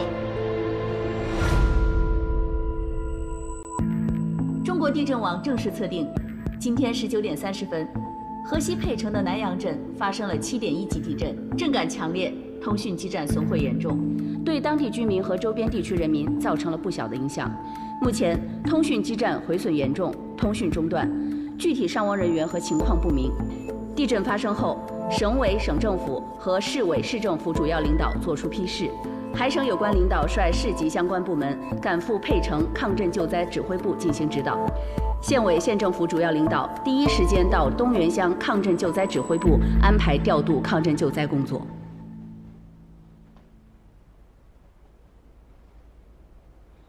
新闻大家都看到了，河西地区发生地震，需要紧急支援。趁着准备撤退物资的当口，我简单说几句。大家都知道，我们海城的标志是一顶帐篷。我们的3位创始人，在20年前的那场特大水灾中，因为救援行动而相遇。天灾，巨大的天灾。但是隶属本世纪的3大洪水，1931年。死亡14.5万人，1954年死亡3.3万人，而到了他们那次，却缩减到了4150人。为什么？除了便利的交通、发达的通讯、及时的指挥和专业的救援之外，还有医学的进步，让伤者在第一时间得到医治，让疫情被牢牢封锁，没有扩散。现代医学让我们人类终于能在天灾面前说一句“能救”。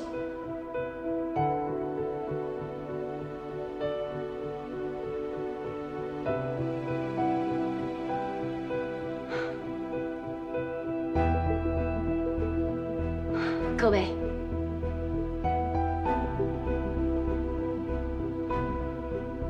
现在到了你们说能救的时刻了。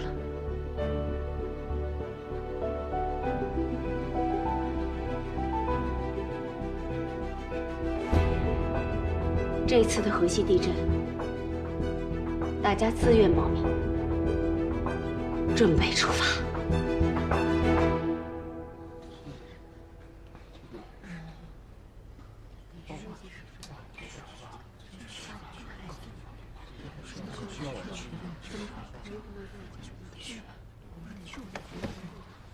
我去。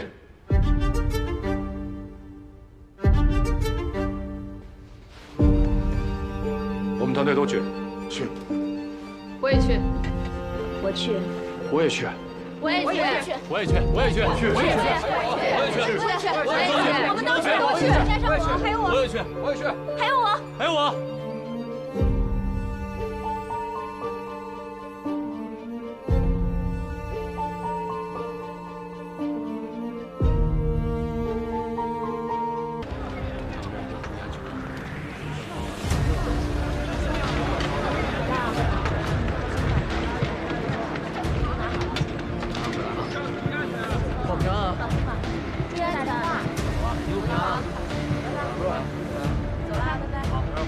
小心啊！再见，院长。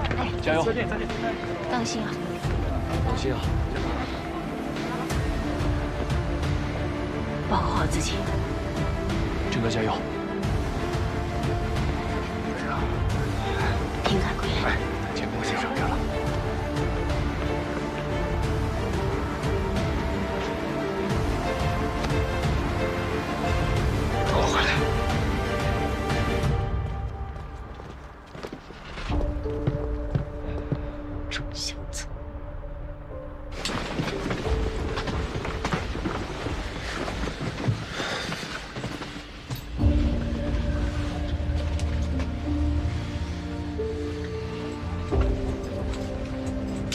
呢？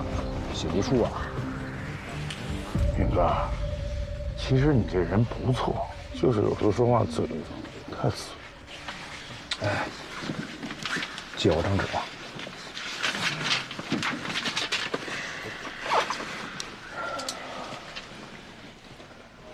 你不写点什么？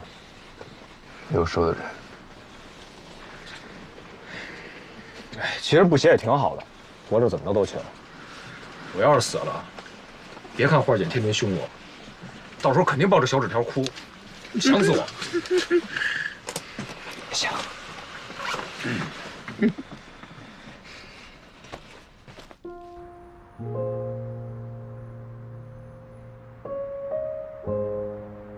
这是我自己的选择，出了什么事我自己承担。我不能靠你们为我遮风挡雨一辈子。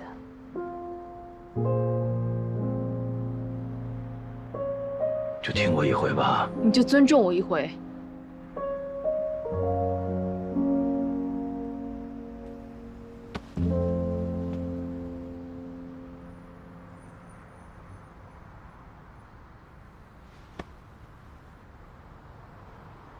爸。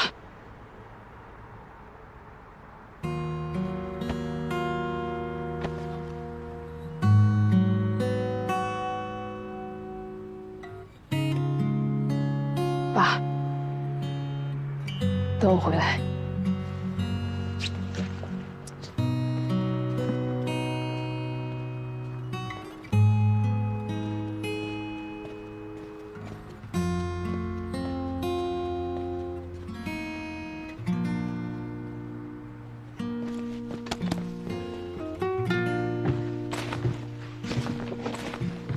哎，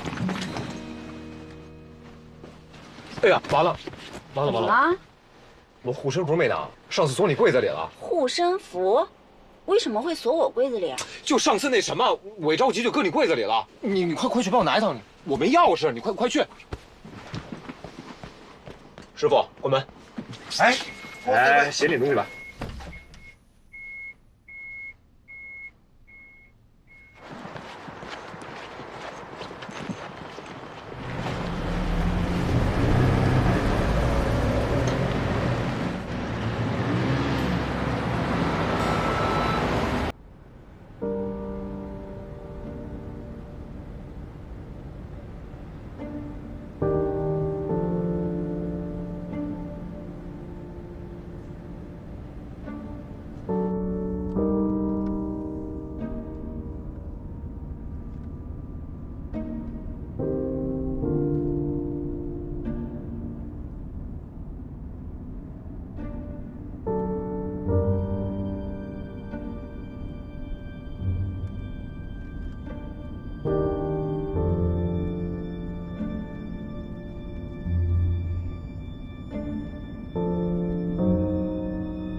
我是第13营的营长，我姓赵。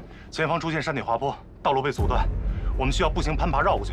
大家整理一下必要的物品，下车出发。好。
了物资。哎呦，太好了，分给大家，赶紧分给。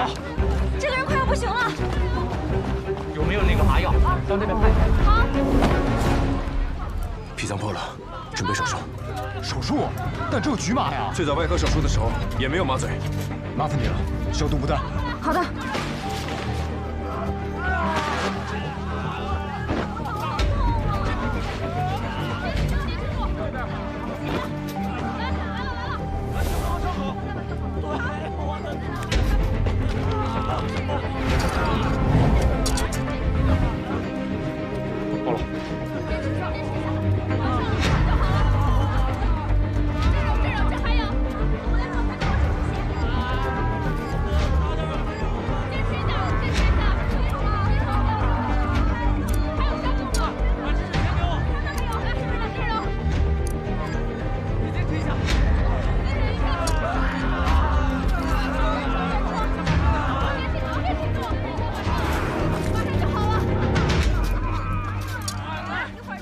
关部，交给我。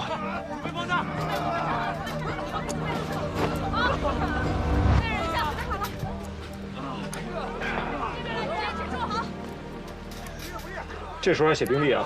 有用的。下一个。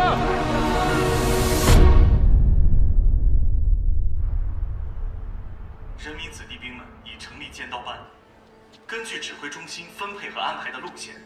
按照阵前的地图和行政区域地图寻找山里的村镇，利用 GPS 定位，把能引导和带走的村民全部带出来。穿着迷彩服的是军人，白服蓝帽的是医护人员。此外，还有很多穿着红背心的志愿者们，他们汇聚成希望的火种，往大山深处蔓延和点亮。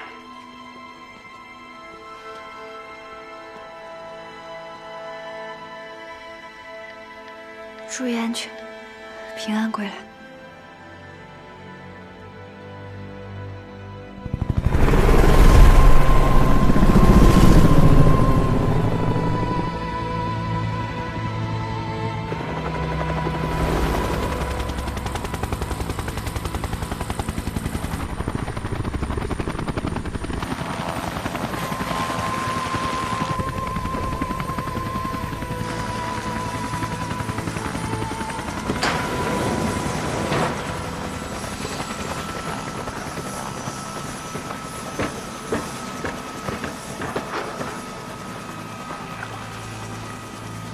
高少长，你们辛苦了。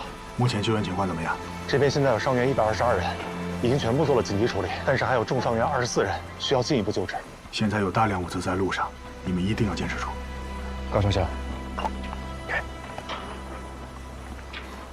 患者12，肝破裂，多处骨折，肝挫裂伤。过几天需要大量肾内科医生，需要大量透析机，抓紧时间从全国调拨。 这是什么意思？这是我给每个患者写的病历，在他们的手背上也有相应的编号，有助于后续接手的医生们了解病情。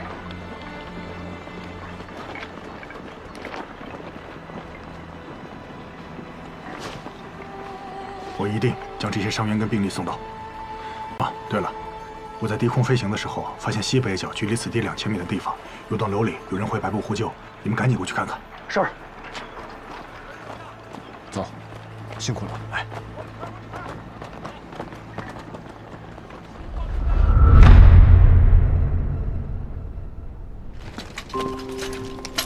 注意脚下。好，注意啊！大家注意安全，好，及时发现被困人员。有人吗？这是医院。有人吗？有人吗？这儿还有人吗？有人吗？还有没有人啊？ 救命！没有伤员，分头行动。这里有人，前面还有。走，快，搭把手！慢点，腿伤了，慢点来。前点来，2、4，好，赶紧把伤员拖出来，快点！快，可以了，把伤员拉出去。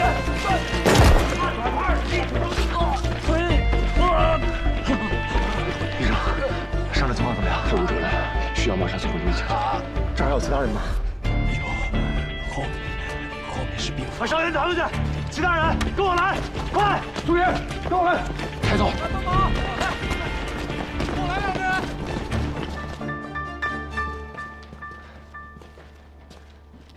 你们3个去那边，其他人跟我来。是。有人吗？这儿还有人吗？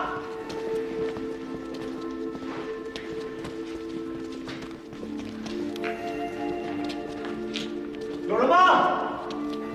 这儿有人吗？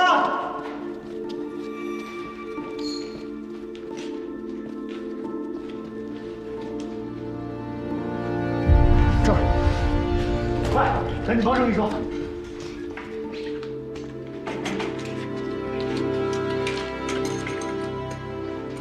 他死了，带走了。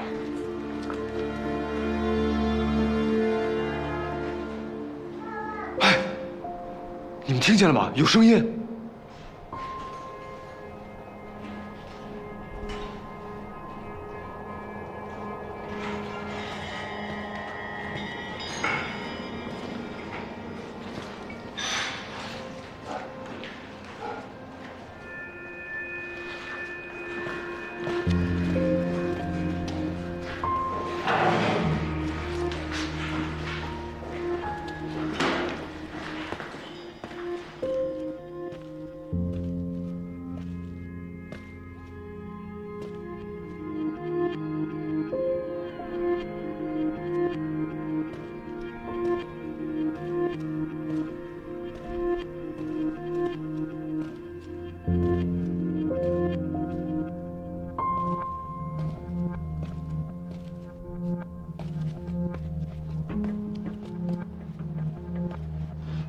你们3个去那边，注意安全。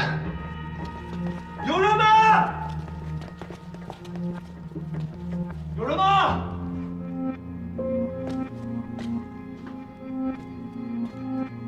有人吗？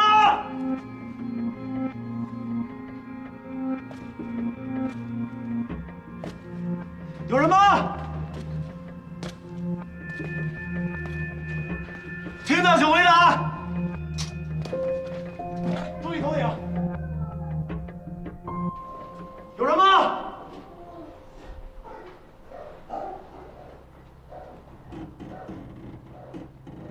我听见了，前面有孩子哭的声音。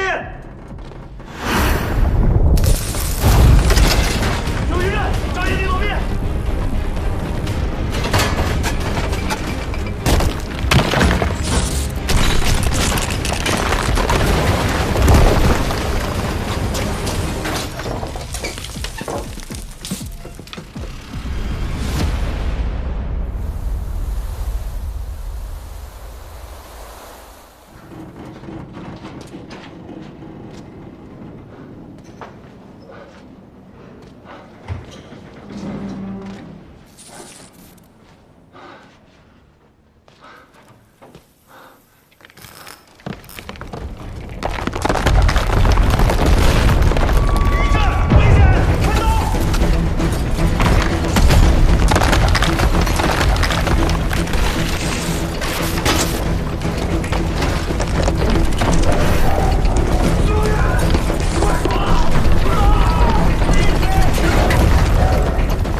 道，现在还不知道下面什么情况，这样下去非常危险。对，既然能确定苏医生还在这儿，就还有希望。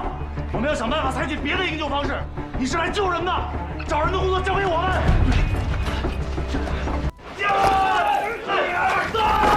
小心点，注意结构变化。小心，慢走。还活着，找到了，苏医生，先别说话，他在做手术，保持安静。拿梯子，准备下去营救。是。苏医呢？竟然能拿手术刀了。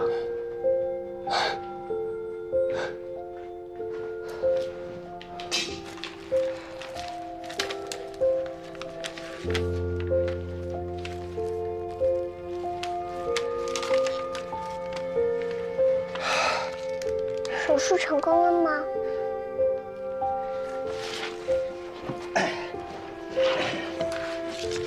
手术很成功。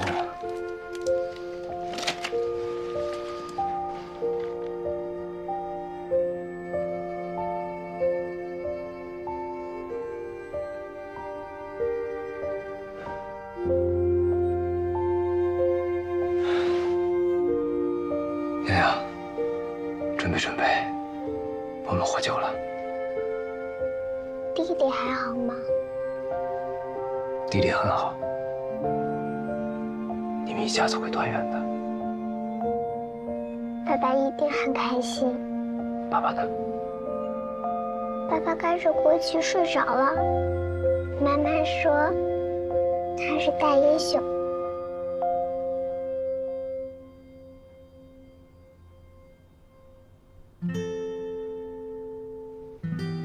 哥哥，墨西哥有座彩虹桥吧？桥？动画片里说有。啊，有一座特别漂亮的彩虹桥，好想亲眼去看看呀。洋洋，等有机会，哥哥带你去。好。一言为定。来。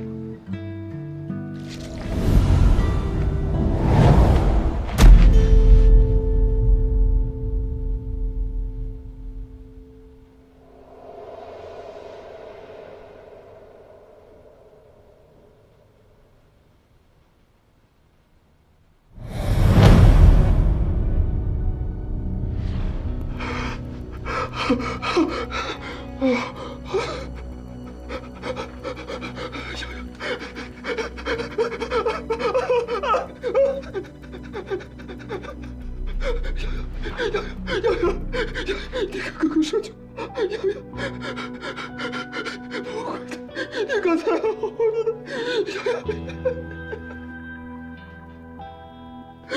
洋洋，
求求他，求你了，求求他，求你了，求求他，洋洋，起来了，终于回去，请记住，我们不是说好聚在后跳。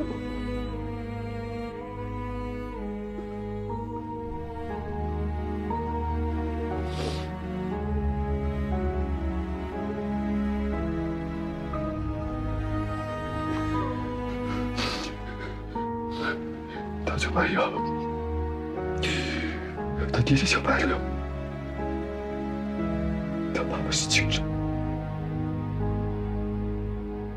他说他也想当警察。警察，都怪我没有第一时间给他查体，我不知道他伤得这么重。他坐在那这么久，他坐在那这么久，我为什么没有看到？我为什么？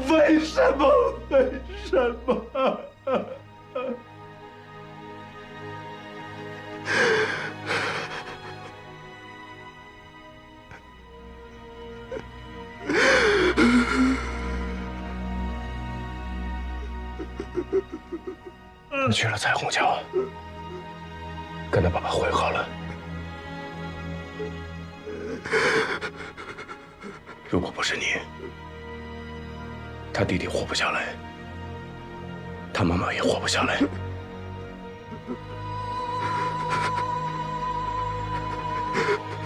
素云，我需要你的帮助，还有更多人需要你的帮助。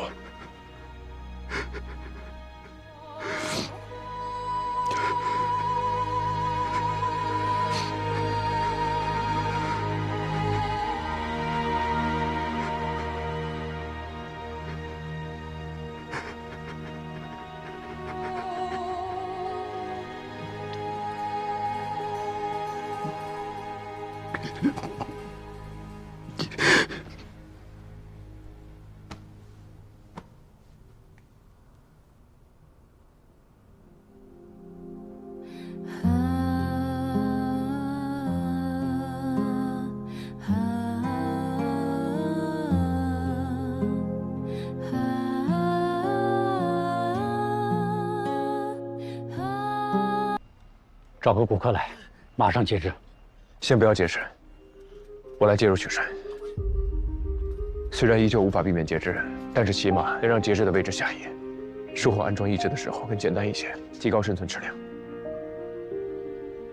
如果从大腿前，膝关节和踝关节都需要安装义肢；如果介入取栓，只截到小腿，只需要踝关节一处安装义肢就行。大哥，就算你要做手术，那时候也没有机器啊。南阳镇就一家医院，你也看见了，被震塌了一大半。一般医院的放射科四周都是铅板，支撑力度很大，应该没塌。我们可以去看看有没有胃肠机可以使用。行，那走吧。好。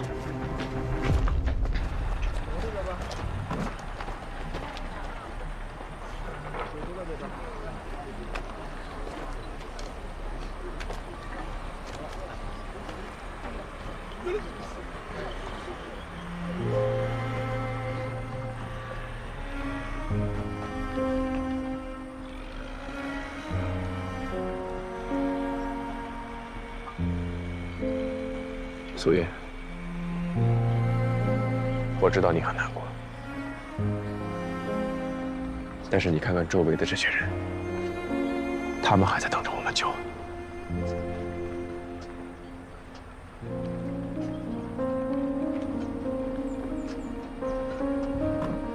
他们的家人也在期盼着他们回家。你振作一点。我们是为了救人才来到这里的，不能为了一个人的牺牲，而放弃救助其他人的生命。我相信你明白这一点。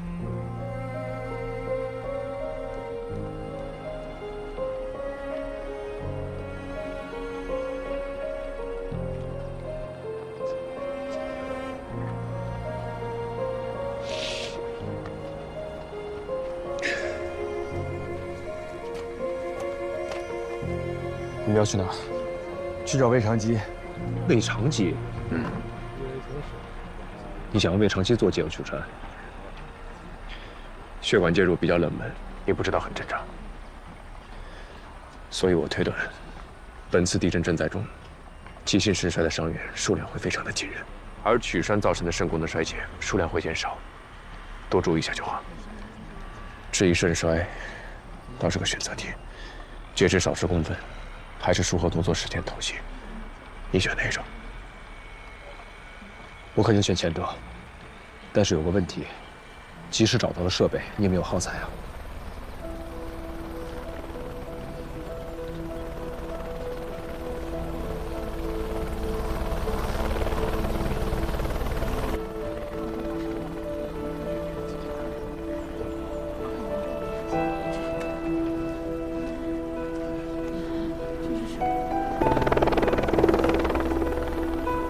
我相信，只要能把今天对付过去，明天一定会有的。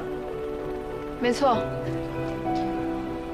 面包会有的，一切都会有的。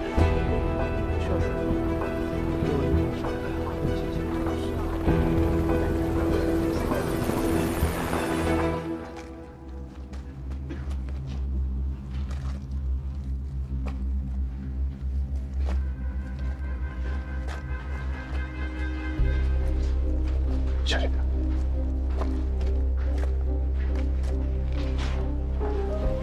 哎，方师哥在这儿。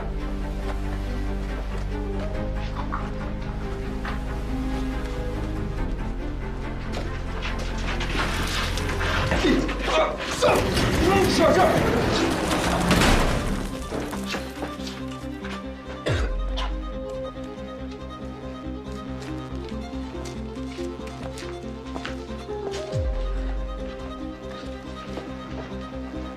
看着没问题了，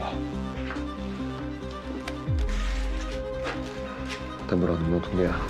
找赵院长想想办法，通电试一试。要是能用的话，就把肢体坏死患者的取栓手术都做了。你确定在这种地方用胃肠镜做介入手术啊？我确定。那再有余震怎么办呀？抓紧时间，准备电源。没那么多余震。哎，你怎么不劝劝他？从认识他那天起就没劝成功过，要不你试试？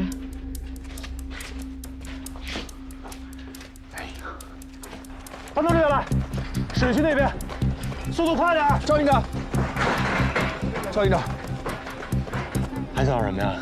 发电机只有一台，孔主任在用，给呼吸机供电，保证手术。那你帮我联系一下总部，下次救援的直升机里，帮我带铅衣、活动导管、曲栓导管、造影机、栓塞机，另外再加一台柴油发电机。给他准备这些东西，他起码还能救10个人，20个，一天，让他们在全国范围内调集肾内科医生，还有透析机器。这件事情非常重要，请一定要做到。急诊急救不是以外科为主吗？要那么多肾内科医生干什么呀？接下来一段时间内会出现大量急性肾脏衰竭的伤员，数额会非常的惊人，我们需要提前准备。行，我马上去安排。好，辛苦了。老贺呢？跑哪儿去了？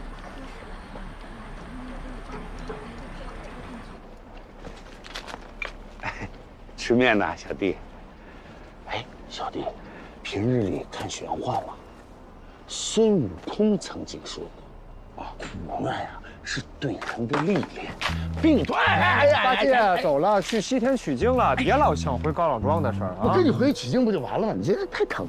干嘛呢？跟人聊天呢？我做心理辅导呢。你知道心理辅导有多重要吗？二师兄，你是麻醉师，你有心理资格证。我不是，我发光发热呀！等你太阳，你发光发热。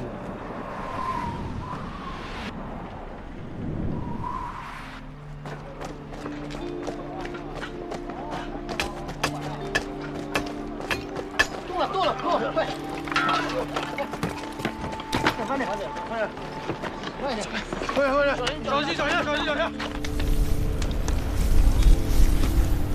小心！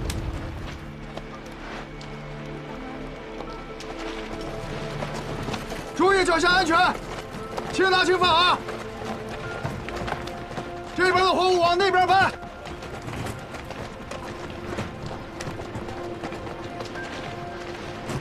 王少将，你们辛苦了。距离最近的部队只有20公里了，很快就会抵达。太好了。我之前的建议，伤员们已经送往河西了，还有笔记本上的事儿已经汇报上去了，领导们很重视。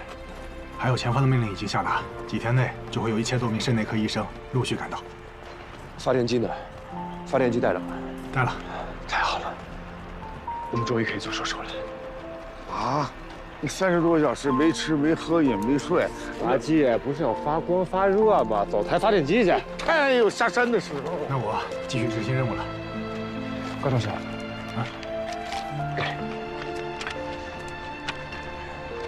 耗材，下趟来介入耗材多带一点，谢谢。放心。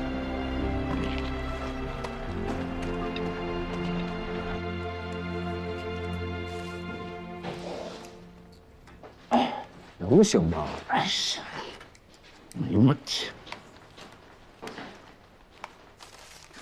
OK， 这就行了，挺好吧你？走。哎，亮了亮了！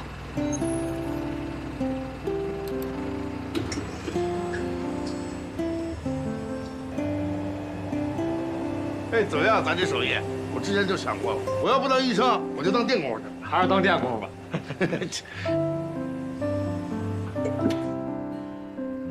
李渊，李渊，介入耗材准备怎么样了？没有签一，怎么办？这下真的要接受辐射了。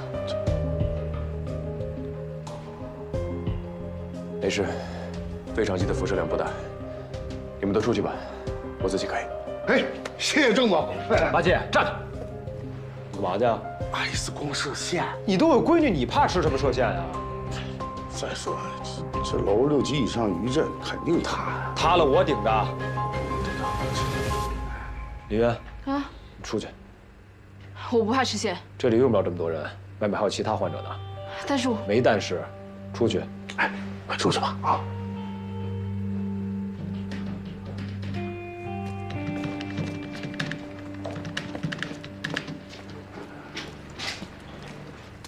怎么样，能用吗？这么糊啊！通知他们，把白杨妈妈接过来。小伙子，不要紧吧？哎，小伙子，医生有没有医生啊？有。哎，快，他怎么了？这是？他怎么了？就突然间一下没有意识了。患者你好，患者。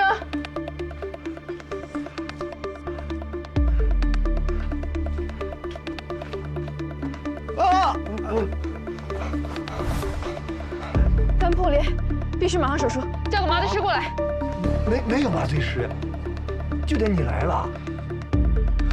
很微弱，这样血压最多也就60，推肾上腺素。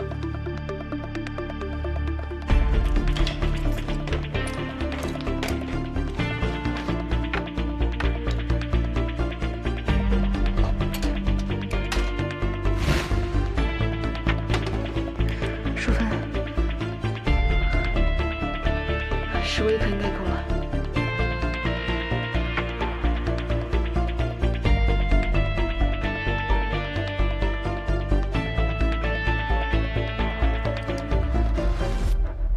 帮我把他衣服拉上去。来，帮我穿上衣服。好。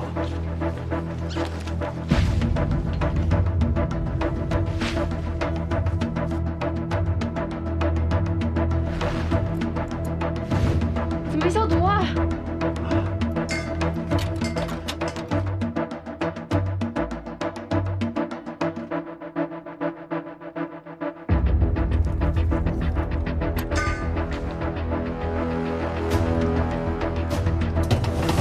哎，这怎么了，医生？快小白板呀！哎，快小白板呀！哎，你快想办法呀你！哎呀，这怎么了？肝破裂。这是牵扯到肝脏引起的神经肾水反射，得马上阻断它。麻药打了多少？舒芬10微克。药量不够。医生，你快点！哎。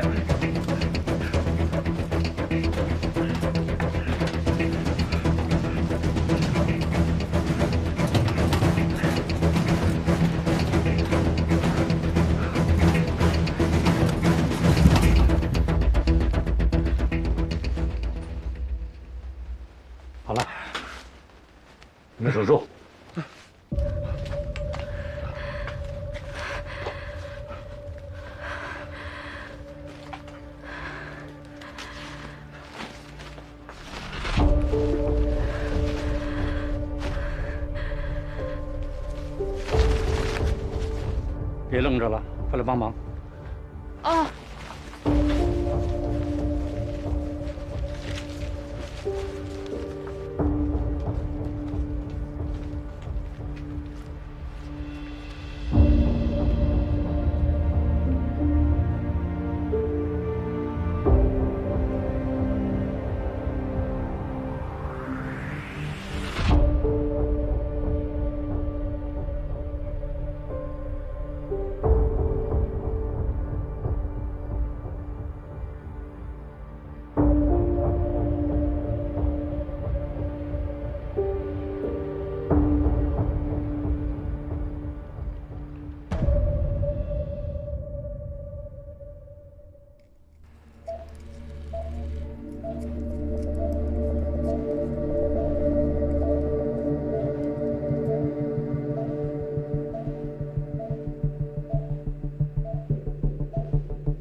慢点，太快了，我都没看清楚。所以说你不是干介入的料，回去好好当一个鹅嘴师吧。导丝的位置已经在小腿颈前动脉中了。成了！我去，神人啊！应队配合的也不错。嘘，别说话。取上导管。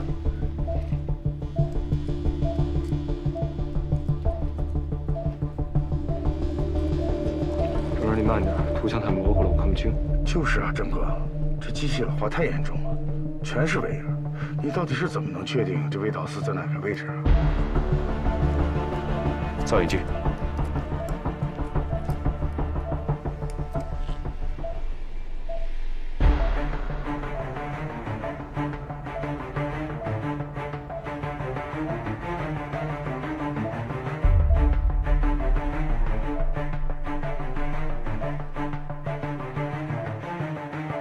就是这儿。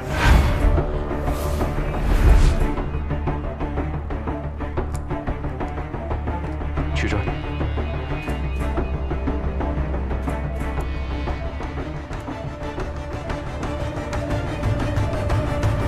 造影机。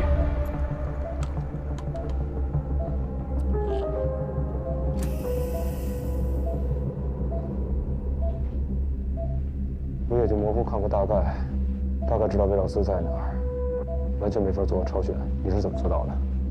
以后你也可以。坏死面上的位置已经处理好了，减轻水肿，这样血液循环会恢复得快一些，保住了踝关节。这已经是不幸中的万幸了。手术完成，可以通知赵院长他们送后面的患者来了。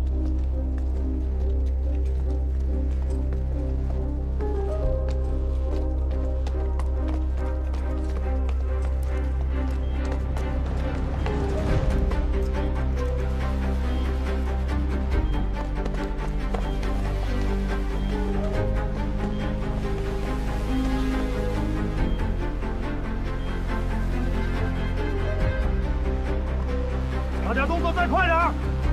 从郑医生那边抬过来的患者，等飞机到了以后要迅速上机。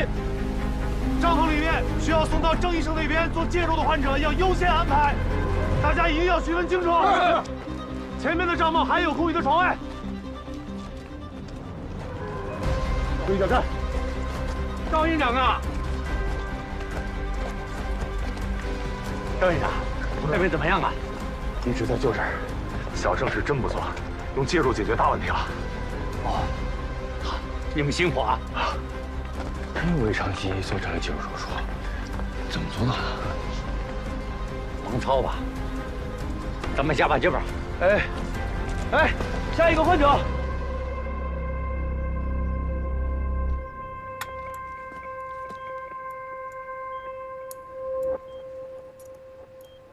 下一个，陈哥。 这都做了一晚上，天都亮了，休息一下。再说了，这辐射量也够喝一壶的了。越早取栓，术后恢复的越好。下一个，你坐下歇会儿，我清理伤口吧。对，你先休息去啊。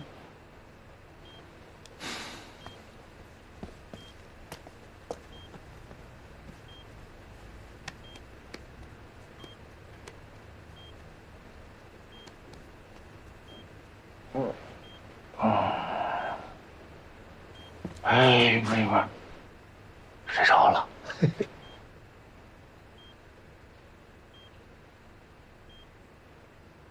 找人把他抬出去，剩下的手术我来做吧。你行吗？我不困。我说的是胃肠肌。瞧不起谁呢？必须的。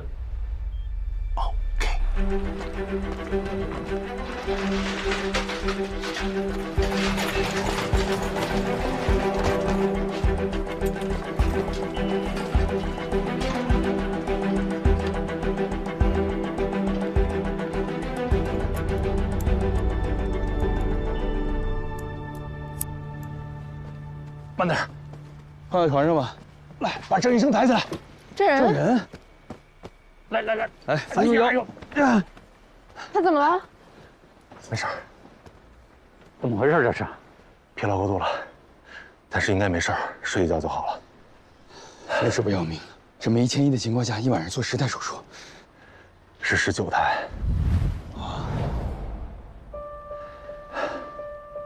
真拿胃肠肌做介入，这是开挂了吧？我曾经看过一个老教授，也是用肠胃镜做肝癌介入，当时我就觉得不可能有这种极端的事儿，也就没学。现在怎么样？学无止境啊！东源乡卫生院。听说前几年这家医院换了个院长，不断的加固医院。有人说他有病，有人说呢他是为了贪污基建款。现在看来，人家是开了天眼了。哪儿听说的呀？送咱们来的司机啊，你还是不累。你好，啊，请问一下，介入手术室在哪里？上2楼，走廊右手边啊。哎，走吧，走。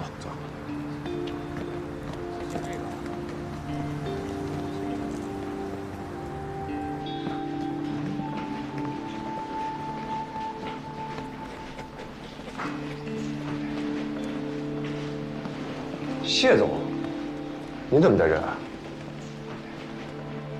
郑人，你们也来了？哦，苏云，我们从南药镇过来的，看看这边的介入手术室有没有什么需要帮忙的。哦，太好了！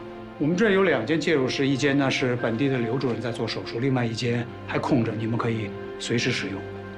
患者多不多？他指的是骨盆骨折，适合做介入的患者。多，刘主任根本做不过来，大部分呢都运气了河西。在分诊时和前面的医生说一声，如果有重度骨盆骨折的患者留下来，我们全部都可以做。我们这只有2台 DSA 啊，不需要。那我调给你。好。哎，怎么样？你们刚刚到，是不是需要休息一会儿？没事，我们洗个澡就行。水很浑啊，洗澡是洗不成了。没事，水浑也能洗，他个人喜欢。那行，盥洗间等那儿呢。行，那我把伤员列表和挑病情危重的给你们做，好吧？好，谢谢谢总啊。别叫我谢总，叫我宁叔就行。哎，我这岁数叫他叔合适吗？没什么不合适的。哎，你觉得呢？无聊。无聊。哎，运哥，我怎么觉得今天林渊状态不太好啊？心事重重，是吗？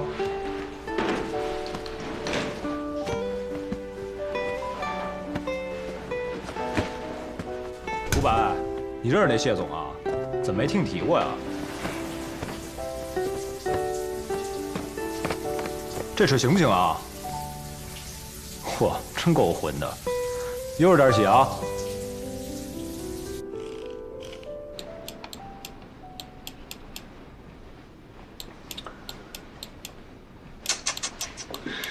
哎，真不容易啊，终于可以看清造影画面了。等会儿的手术，你给我做助手。我给你做助手 ？No， 本人的手已经华丽回归了。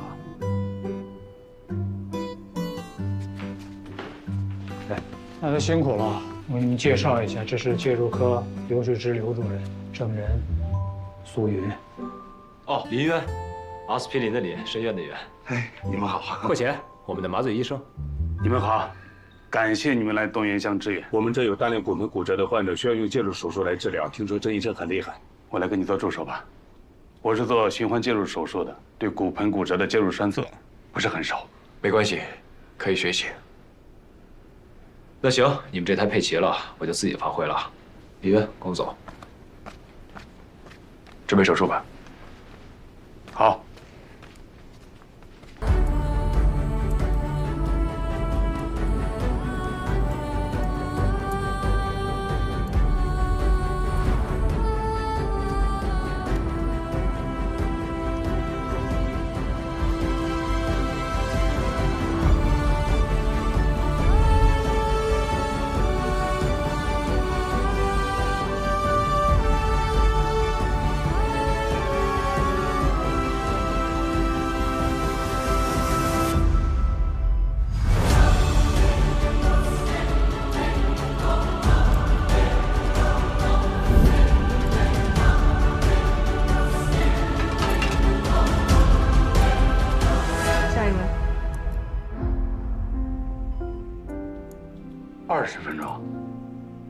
20分钟一台手术，郑医生，你太厉害了。原本以为这条腿保不住了，没想到我们郑医生真的做到了。对于医生来说，最重要的是要使他人活下去的信念，这就是我们站在这里的意义。下一个，好。放心了。放心了，放心。这里不缺我了。我回隔壁继续。隔壁的手术间被占用了。哦，对对，你先歇一会儿，吃口饭。行。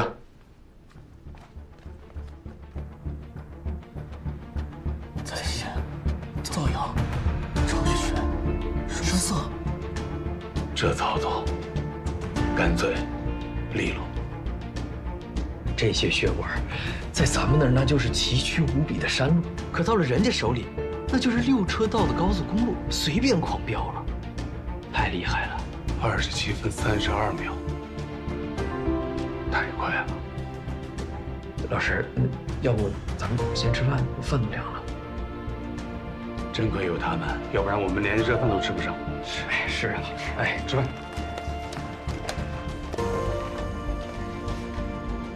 我终于赶不到湍流了。哎，伍佰，我刚才完成了一台23分17秒的手术，我厉不厉害？手术完成，下一个。你说话呀！啊？切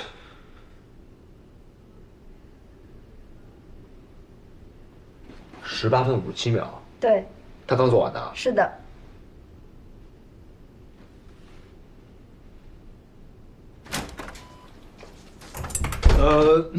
我刚才说我那边介入耗材用完了，你这边还有吗？还够差不多5个患者的。你可以去问冯旭辉啊。哎，对呀，我怎么把他给忘了？我马上去联系他。18分57秒，你有境界了，我马上超越你。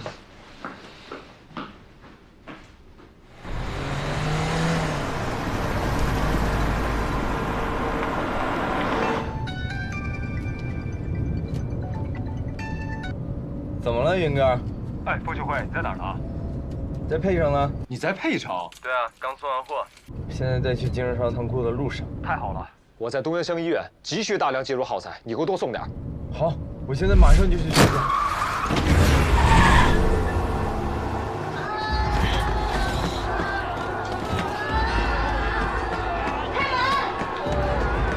郑医生，外面有个患者出血严重，速克了。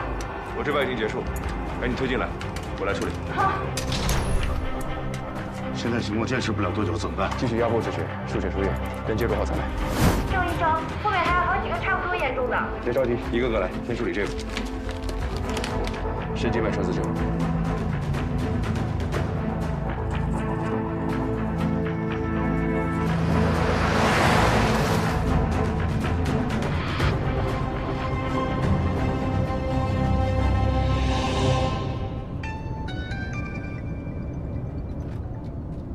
到哪儿了？快点啊！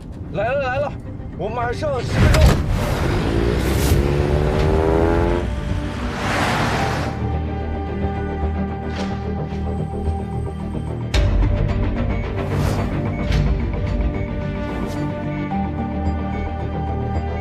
怎么陈医生，还是止不住。再给导演上过来。好。郑医生，血浆也没有了。去。好。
135，马上就要进入微循环不可逆期了。郑医生，外面患者越来越多了，风湿贵电话一直打不通了。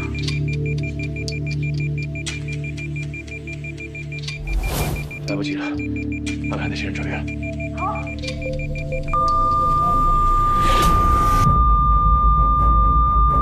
楚善一，快点！程店，都离开！程店。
孙子辉，你怎么样？大四，松大了。傅世辉。 135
来了。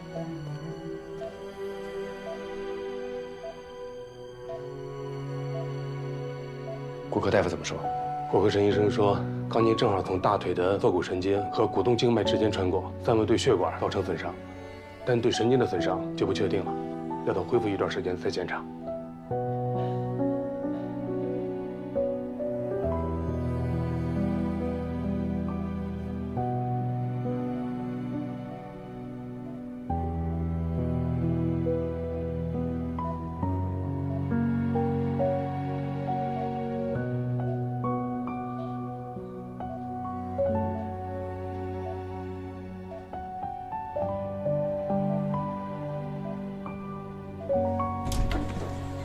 是我的错。如果你不找他，他就不会遭这罪，对吧？但如果他不来这儿，你知道这儿会死多少人吗？但这不是他的义务，他本不需要来这里。天灾面前互相团结，这是每个人刻在骨子里的义务。你想说什么？你也开始鸡汤了？不是顺着你说吗？行了，人没事就行了。走吧，去手术吧。苏云，干嘛？恭喜你，掌握了湍流技巧。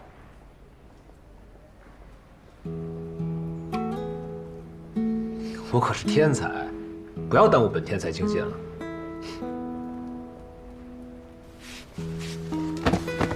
怎么了？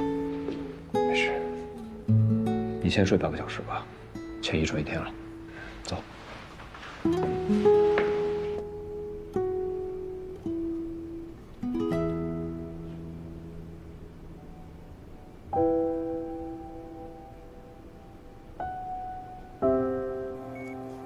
照相机。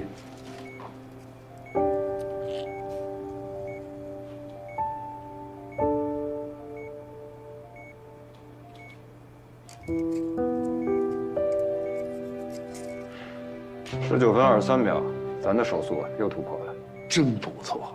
郑哥最快也就13分40。少废话，叫下一个患者。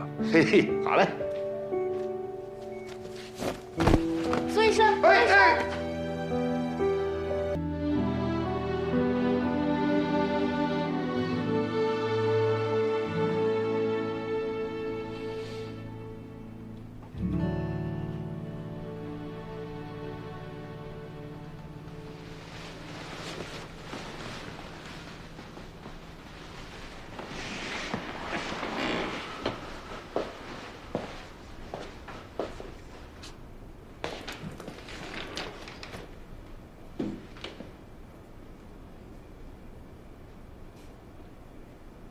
，13分40秒，我跟这人的差距到底在哪儿啊？明明我也找不到湍流。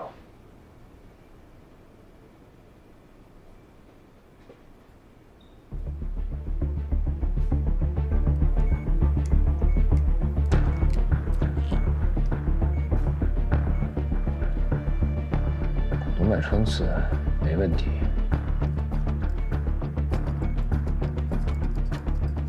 齿动脉鞘常规操作。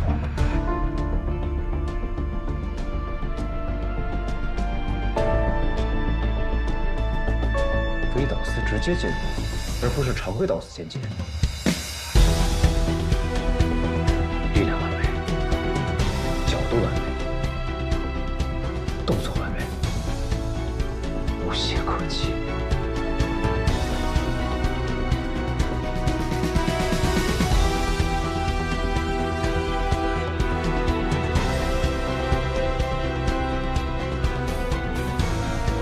11分20秒，他又快了。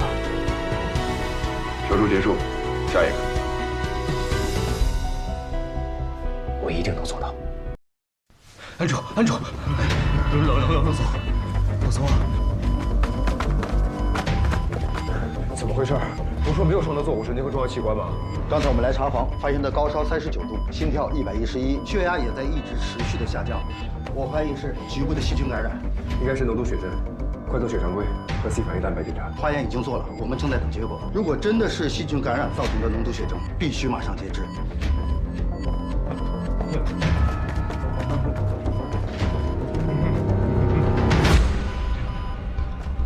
大夫，先不要截肢。什么？我先给他做介入取栓，争取多保留一点。他伤的是大腿，跟咱们之前做那几个膝关节以下受伤的患者不同，那也得多保留一点。可没有膝关节，就算装上义肢，也只能支撑行走，意义不是很大呀。可现在重要的是要先保住命。他喜欢打篮球。群体中毒那次，他来的时候没有穿西服，穿的是一套篮球服。他是因为给我们送耗材，所以才变成现在这样。我会尽力想办法，只要能多保留住一点，也许之后还能做他喜欢做的事情。陈医生，报告出来了，白细胞高 ，CRP 高。是脓毒血症，相信我，这是我们能为他做的唯一的事情。嫌疑人，你跟我去手术。苏玉、林渊，你们跟着骨科大夫去拟定截肢方案。好。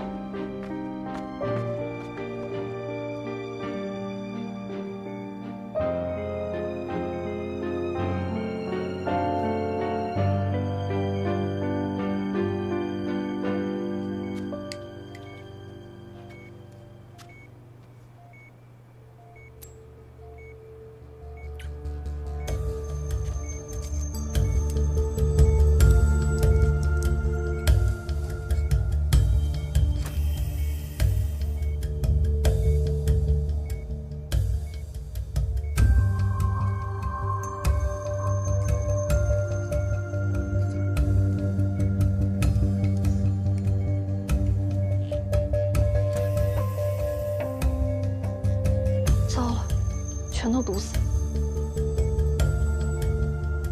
大腿1/3处以下一片空白，血管闭塞严重，膝盖是保不住了。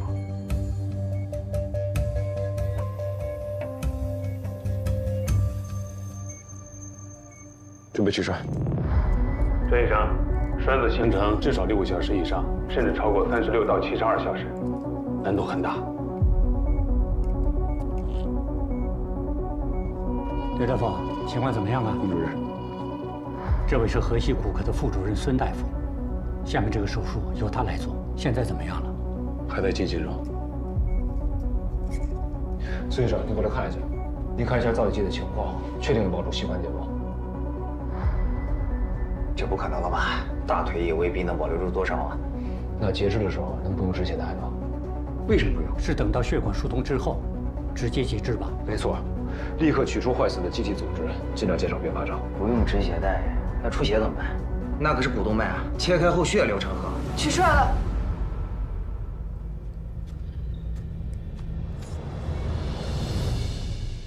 骨科在做手术的时候，尽量保留大腿残肢。这个膝关节轴上方至少要保留10到15厘米才能安装义肢啊，现在只有2到3厘米。安装义肢的话，一活动就会掉，怎么办？被压止血了。好。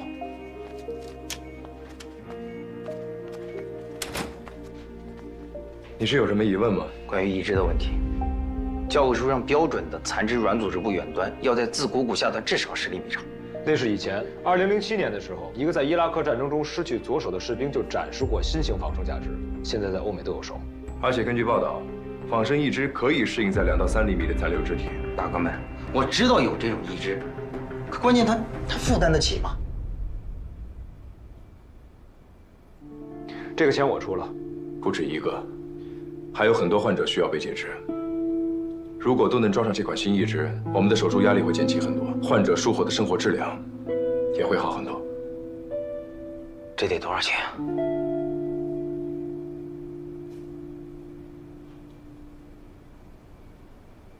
要不我来想想办法。郑医生，你都需要些什么？我们需要超级仿生手，还有一款膝关节假肢，1C66智能怀顿切分直角板，1B1智能怀顿切分直角板，1C30智能怀顿切分直角板，但具体需要多少个，我不清楚。一套超级智能仿生手，2年前的售价是8000欧，这次地震保守估计1000人，那就是800万欧，再加上后续的康复中心、理疗师，起码3个亿。小伊人。缺领吗？我试试看吧。要要是不行的话，没事。要是不行的话，我们再想想别的办法。嗯，那你们等我一下，我马上回来。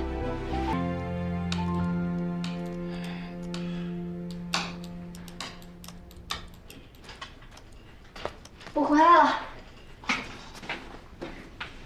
我和我老板说好了。你老板？宁叔，3个亿呢？您确定吗？我可以考虑。怎么变成考虑了？郑医生，我想请教你一个问题。您请说。你是一个来支援的医生，做好手术就可以了。至于伤者如何装义肢，是国产的还是进口的，是他们自己的选择，你无需包揽上身，对吧？这个问题我倒是没想过，我只知道仿生义肢可以让患者术后的生活质量更好。这是患者的问题，不是医生的问题。患者的问题就是医生的问题。为了减轻痛苦，发明了麻药；为了恢复更快，开始了微创。医学一直以来追求的都是如何让生活质量变得更好，而不仅仅只是活着。话很好听，我要不投呢，你们怎么办？没事，宁叔，如果您不投的话，我们就再想办法。1000个不行，100个还是可以的，不行就募捐。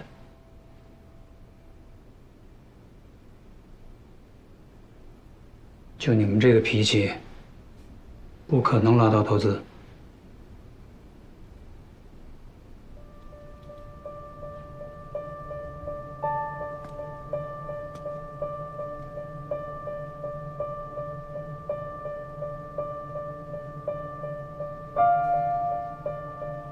我是一个商人，商人只投资有前途的项目。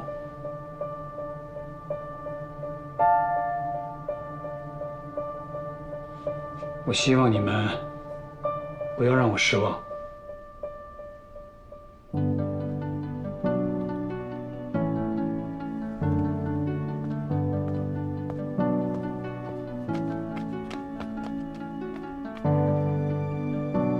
3个亿，投了3个亿。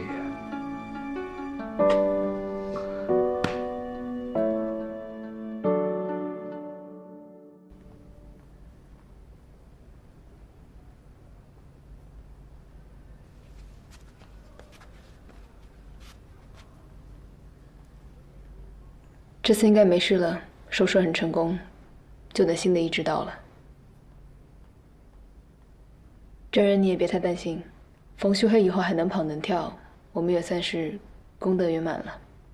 我现在可算是体会到了，科技产品不断的优化发展，把无数不可能的事情变成了可能。走吧，我们也该回介入科了。郑医生，宁总找您。请进。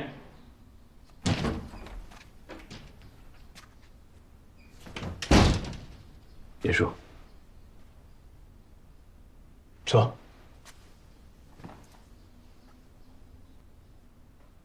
上次您走得太过于匆忙，还没来得及跟您说声谢谢。我也一直想找时间单独和你聊聊。你除了义肢，还有别的什么需求吗？有，手术直播，但时机还不成熟。我想也是。就比如这一次地震，你们3个人差不多做了150台手术。如果不是你们3个，是30个、300个医生呢。就像老刘，如果他能早一点掌握你的介入技巧，我想能多救多少人。在此之前，我一直觉得手术直播要有噱头，才能有更大的反应，才能有流量、有未来。而这一次的东岩乡之行，我看到了很多和你一样心怀仁义的医生，由于自身技术和患者资源的匮乏，而不得不有于原地。是。通过这次的地震救灾，我也推翻了一些想法。我认为手术直播不应该只有最难、最特别的手术，而是应该有更多适合普及推广的基础术式，以直播的方式创造更大的社会价值。这才是我的目标。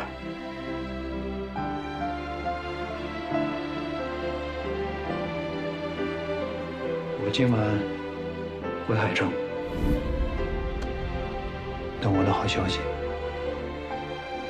谢谢年叔。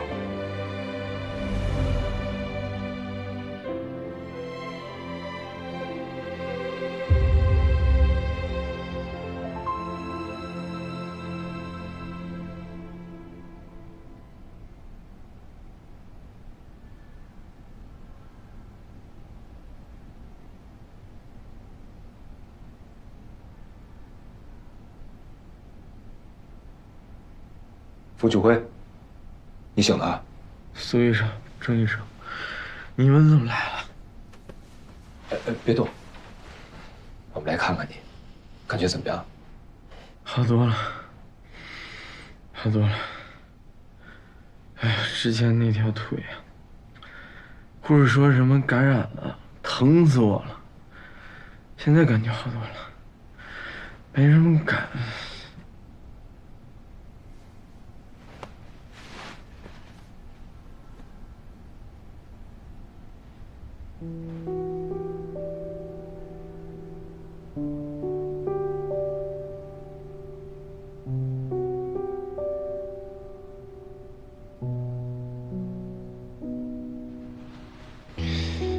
你的左腿术后感染，导致了脓毒血症。我知道了。为了保命嘛。不过不疼了，哎，真不疼了。对不起，都是我们。哎，我那车耗材，派人用上了吗？我们为29人做了骨盆骨折止血手术，还为32位患者做了取栓手术，还剩下很多，可以救后面更多的人。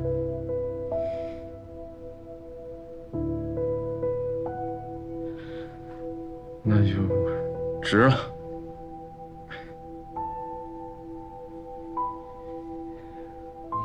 啊，对了，我们为你订购了进口的仿生义肢，预计3个月内制作完成。C 来个还是折扭的？都有啊，还有1C66智能坏蛋铅粉指甲板。真的？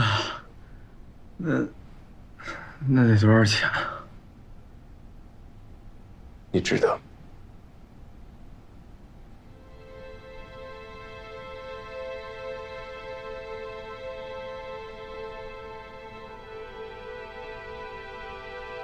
可不，我要带着那么牛的一条腿去跑业务，到时候我把裤腿一拉，展示给客户看，这比我那大行李箱有说服力多了。可不，钢铁侠。哎，云哥说的对，太炫了，我这因祸得福啊。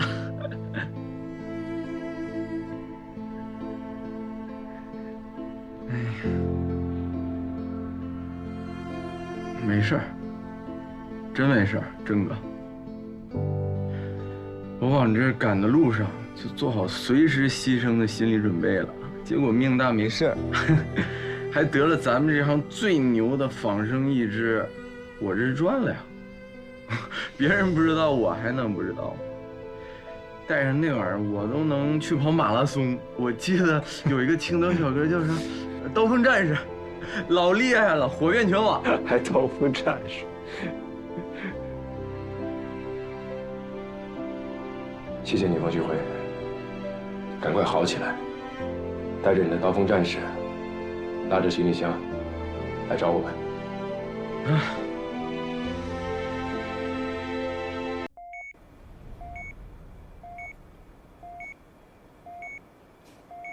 下一个。没有下一个了。郑医生，刚接到签字命令，你们可以回去了。真的？太好了！这么突然啊？是啊。非常感谢大家的帮助，已经过了黄金72小时，很多天了，受灾群众也都收拾得差不多了，是该休息了。大家辛苦。也是该回海城了，还有几十台肝癌的手术等着咱们呢。这样，你们先回去收拾收拾，今晚有个追思会，大家一起默哀，参加完再走。好。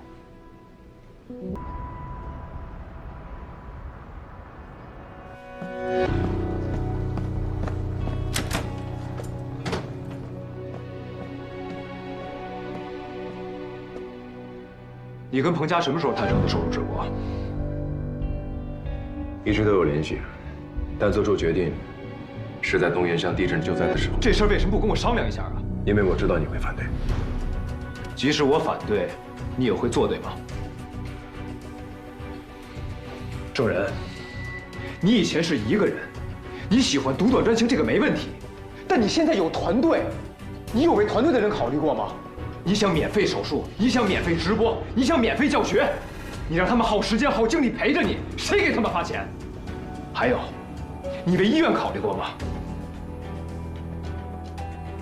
我不光为医院考虑过，我还认为可以用手术直播的方式，将一些高精尖的技术传递给大家。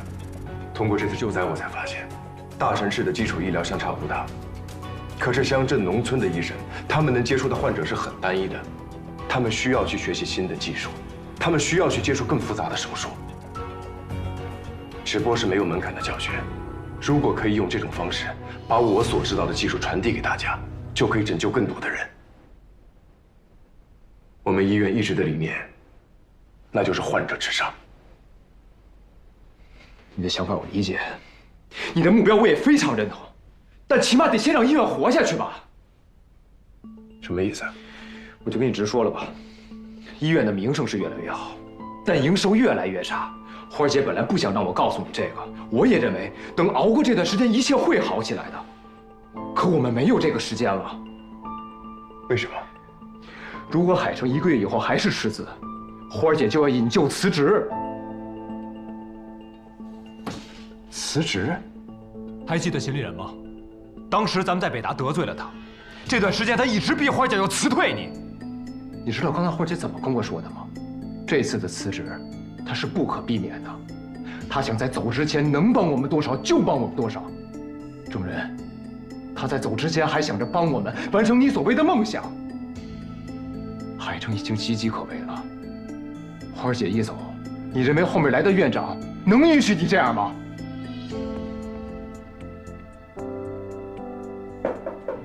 不好意思打扰了。连体婴回来了。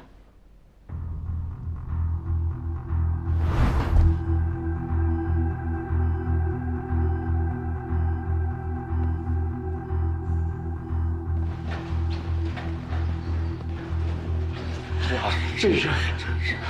我们没脸回来见你们，救救我的孩子们，救救他们！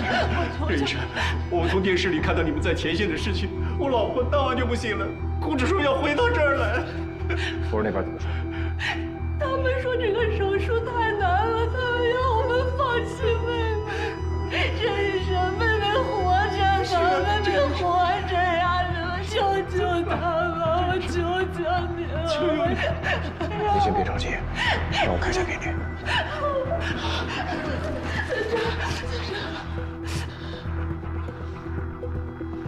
怎么样？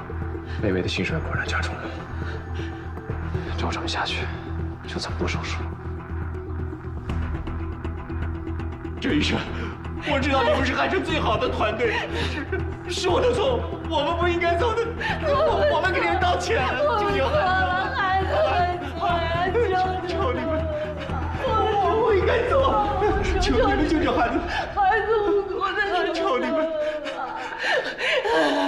救救孩子！别看我，自己决定。沈医生，我求求你帮帮我们，求求你！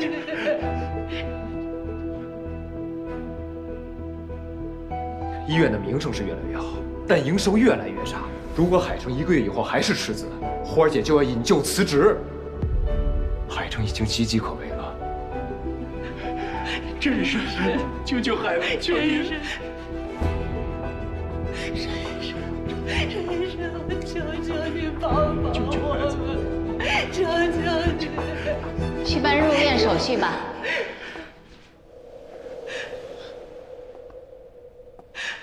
去办入院手续。好，谢谢叶院长，没有救了，快去做准备。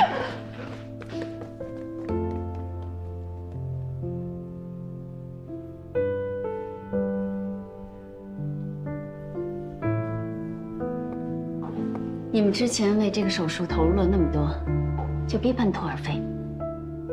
而且，如果不让你做这个手术，你心里也会觉得遗憾的，对吧？院长，介入教学收费吧。不用。可是你，我觉得你说的有道理。推广介入手术新术式，让更多的人受益。往大里说，是医生的使命；往小里说，是你的初心。虽然我之前一直都在说起年钱，但钱在生命面前，什么都不是。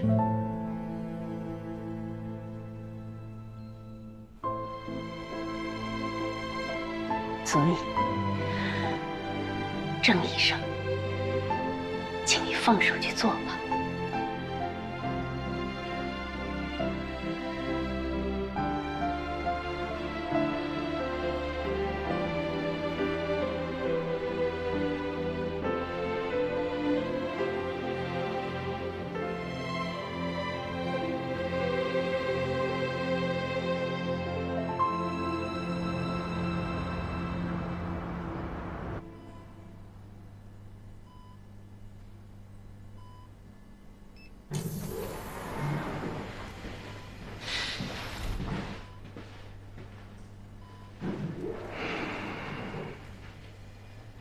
家属走了，裴长又舒服回去休息了，也签了保证书，再也不会转院了。也就是说，这个烫手的山芋彻底归你了。还有啊，鲁道夫第1个报了名，但他有2个要求。什么要求？加入你的团队，以连体婴手术发表论文，他要第2作者的署名。还有一个是什么？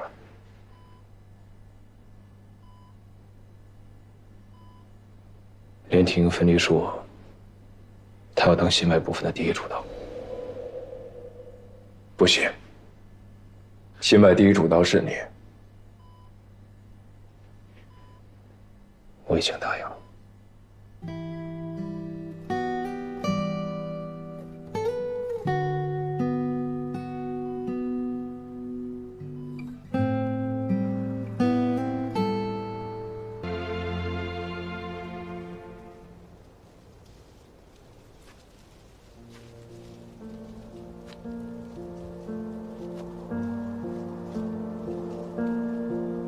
爸，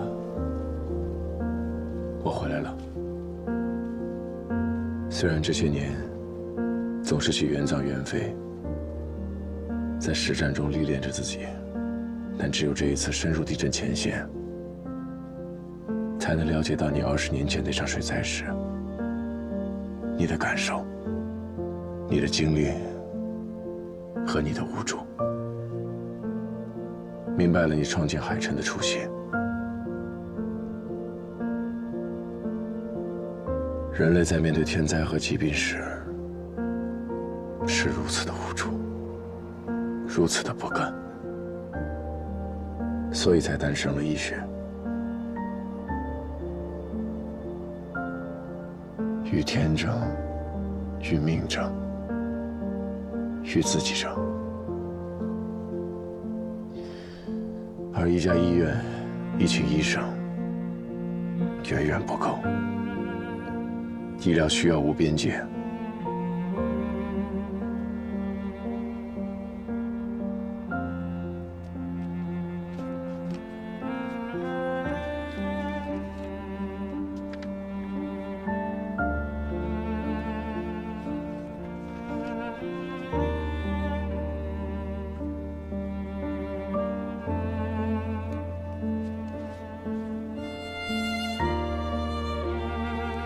就像您在《遗骸无恙》里说的，海神出闯，与子同胞。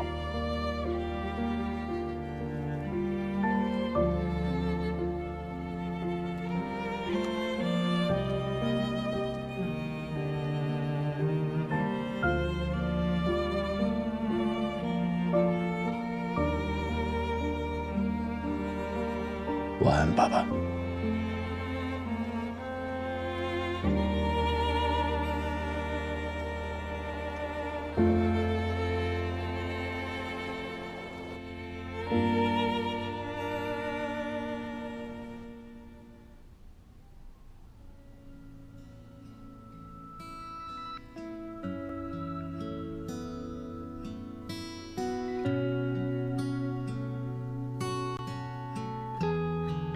11分20秒，11分20。散在风里，再不被人提起。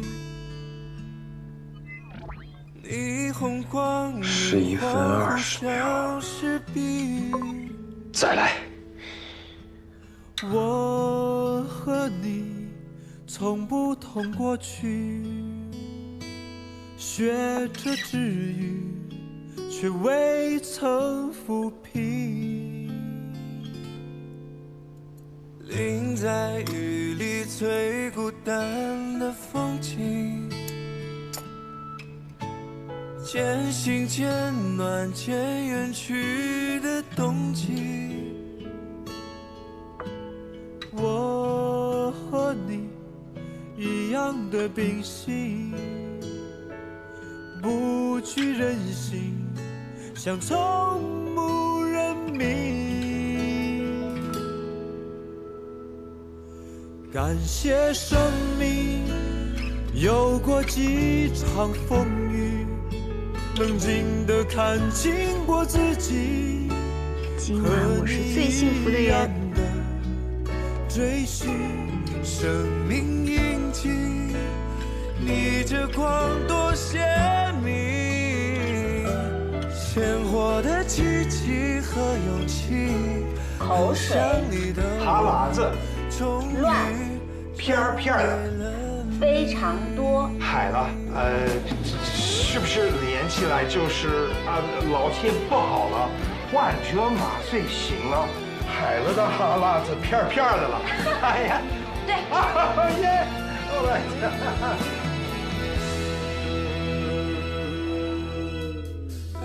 在雨里最孤单的风景，渐行渐暖渐远去的冬季，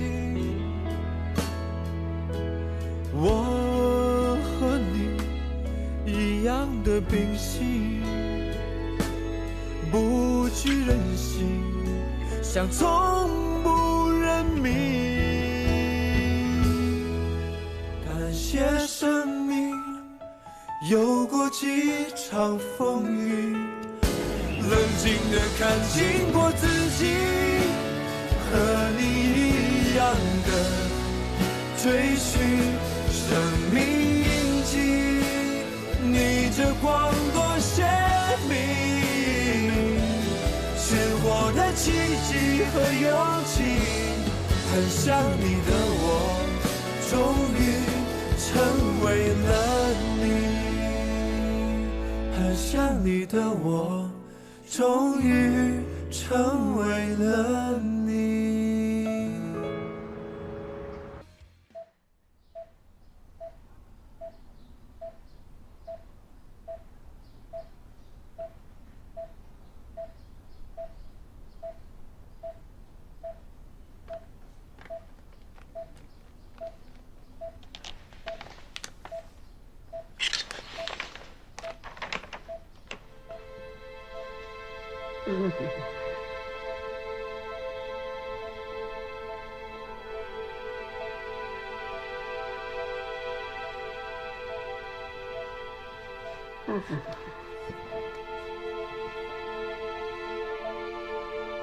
妈，你要挺住，你别丢下我。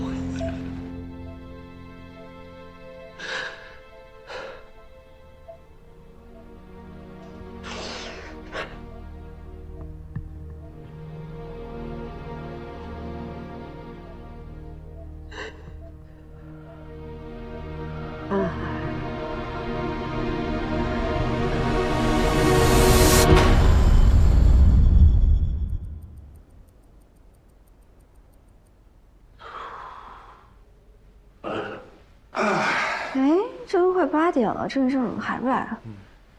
别着急，还差5分钟呢。郑哥一向准时，估计是喊明哥去啊。哎，先生来了吧？别着急。走，各位。都看我干嘛呀？哎，怎么就你一个人啊？郑医生呢？他没来吗？不应该啊，他每次都提前15分钟的呀。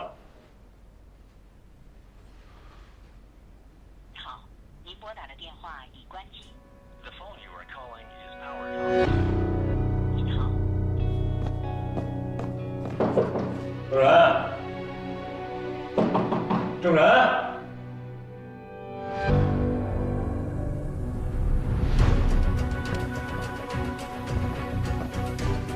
哎，艺人，你那边找到了吗？好，我知道了。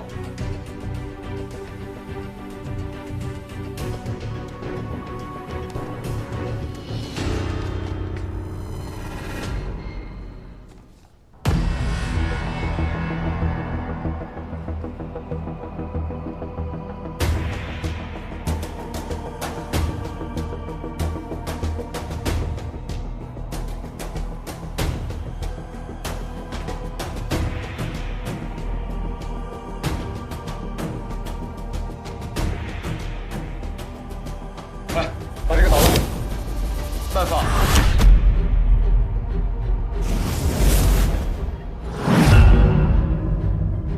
大黄牙，报警。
你想说啥？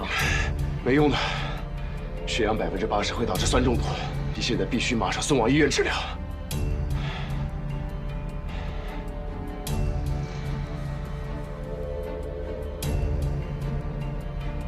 我为什么要去医院？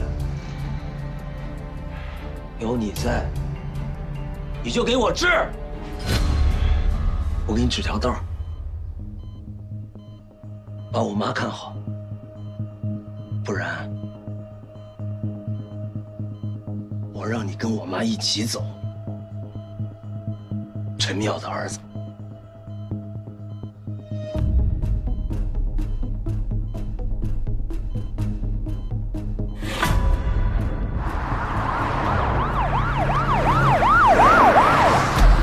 患者是17年前做了左小腿截肢手术，安装了义肢。3年前开始行走困难，病情加重后，又在医院做了髋关节置换手术。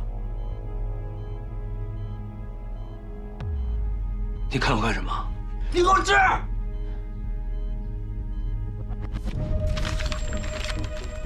因为手术打击，术后状态不佳，3年来反流性食管炎、间断发热，眼睛也迅速失明，听力下降。1年前出现了心衰。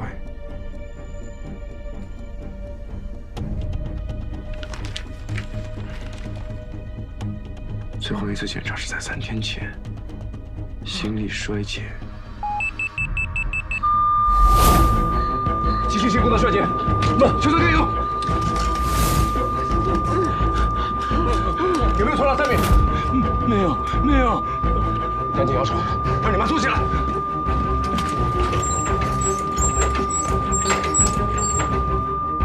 为什么要绑我妈的腿？为什么要绑？减轻血液回流，对心脏造成的负荷。不过这样解决不了根本问题，得必须马上送医院。为什么要去医院？有你在，你就给我治！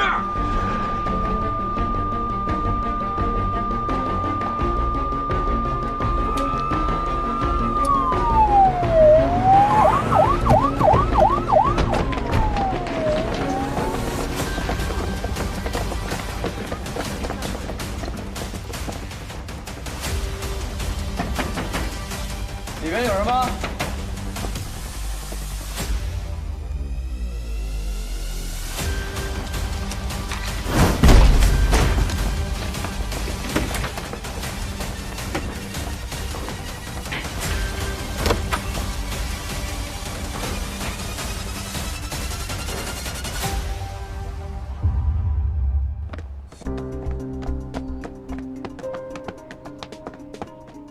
先生你好，刚刚是我们报的警。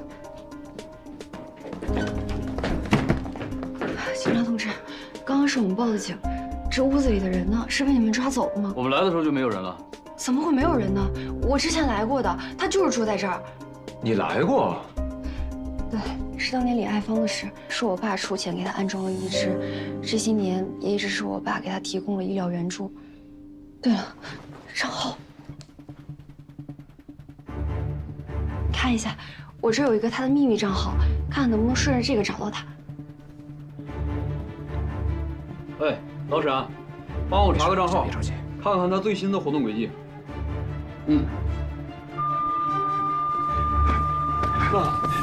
妈，你要挺住，妈，用力啊，你用力抓！妈，你一定要挺住了，妈！想救你妈就打120。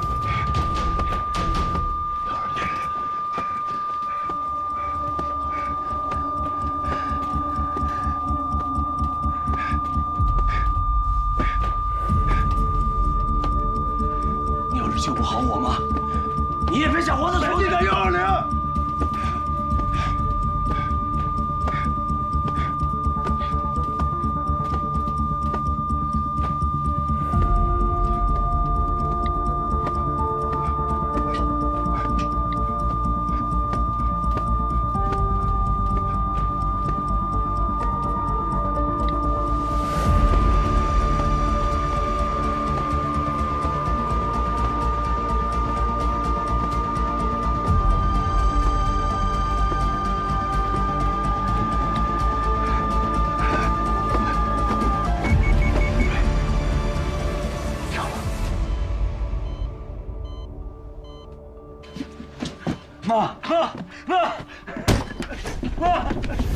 你们干什么？你们干什么？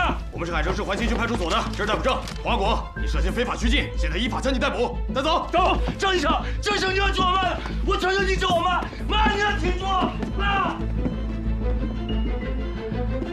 警察，这样。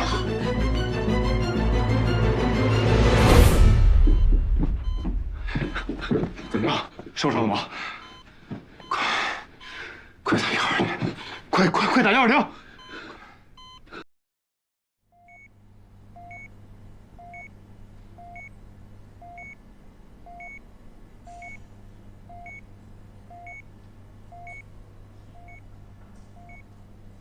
冥冥之中终有定数，该来的还是来了。12小时之内，急性心功能衰竭了2次啊！他那个家要什么没什么，你还能救回来，了不起了。要是救不回来，我会死。严肃点儿。你了解完他的情况，有什么想法？很奇怪，李爱芳3年前做过髋关节置换术，按理说这么大年纪做手术，要是有什么问题的话，应该会在1个月之内发现。可病历上却说，一直到今年才出现心力衰竭，病情进展的方式不太对。会不会是药物的副作用？病历上没看到。你在他家的时候，他清醒过吗？有，但是情绪非常低落，感觉已经失去活下去的想法。但是大黄也不让他走。真是遭罪，自己遭罪，妈妈也遭罪。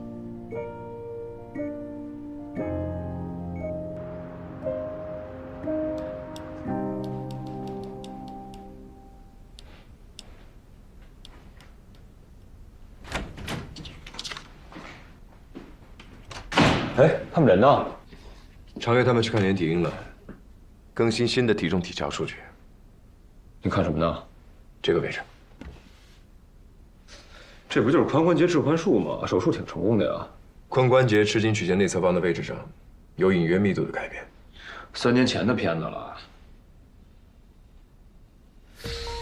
尺颈曲线侧方的位置的确密度不对啊，是术后局部机体组织出现的手术瘢痕吗？所以不是老年病，是中毒。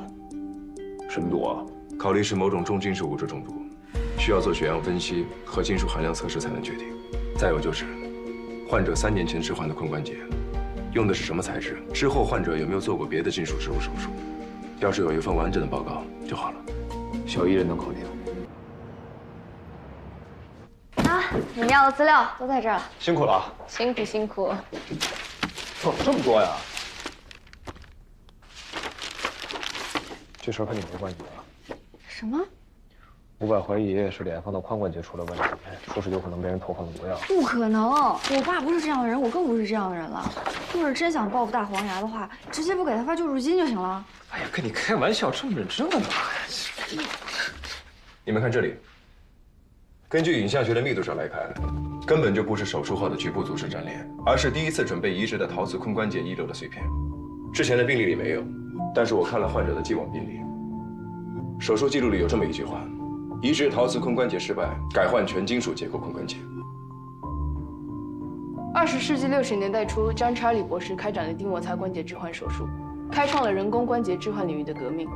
首例陶瓷全髋关节在髋臼侧用非骨水泥固定，而在股侧用骨水泥将陶瓷头固定于股柄。虽然氧化铝陶瓷的摩擦性能在应用的一开始就备受赞誉，但实践过程中仍存在问题。陶瓷材料非常脆，有碎裂的可能。所以患者应该使用的是陶对陶的模式，还是最新的粉陶，比之前的黄陶更结实。只可惜手术失败了。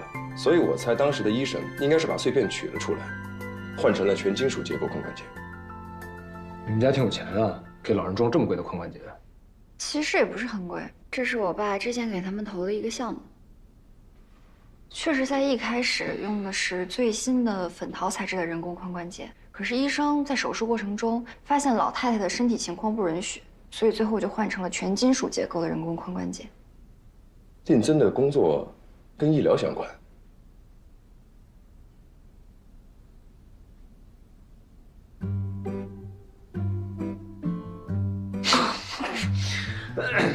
你笑什么？没什么，没什么。既然有怀疑，就去验证吧，快去忙目吧。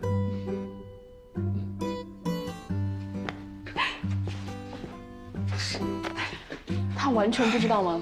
你怎么知道的呀？艺人跟他爸多像啊，一个模子刻出来的一样。不跟他说吗？哎，千万别告诉他，让他自己发现才有意思。哎，你们呀！ 你确定这不是术后的瘢痕组织，而是陶瓷碎片？等结果出来，如果有金属元素超标100倍以上，就能确定那是一块陶瓷碎片了。为什么？因为这些小碎片就像砂纸一样，每活动一下都会磨损金属部分，所以手术后患者逐渐出现金属毒性耳聋、失明等症状。我就说是中毒吧。你说的是安装毒药。哎呀，那么说比较刺激。他平时一本正经的，逗逗他。郑医生，我联系上那位医生了。哪位医生？就是之前给老太太做手术的那位医生。他说如果有必要的话，可以飞来一趟。好，还算有自知之明。老太太现在状况很差，已经来不及了，必须马上手术。又要做手术，不能只吃药吗？因为髋关节在里面无时无刻不在释放着重金属，做手术还有一定几率能活下来。要是不做的话，最多1个月。结果出来了，钴元素超标1000倍。还真让这家伙说中了。500，恭喜你啊！钴中毒。干嘛去？去找找，看看有没有合适主刀的人选。找出病因，你已经仁至义尽了。后面的手术会有人善后的。我们还有更重要的事儿。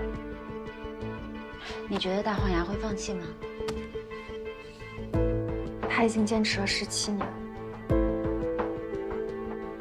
我在他站的这12小时里，他说的最多的一句话就是：“别丢下我。”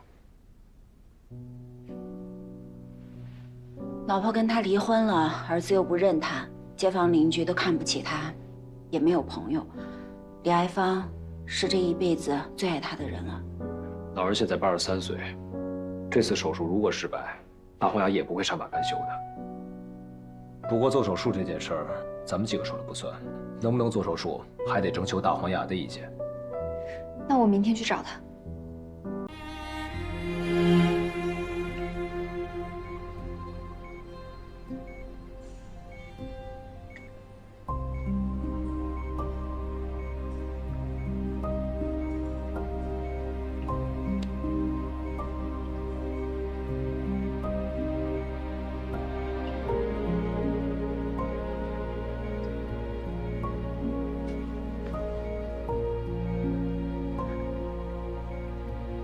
妈，你醒了。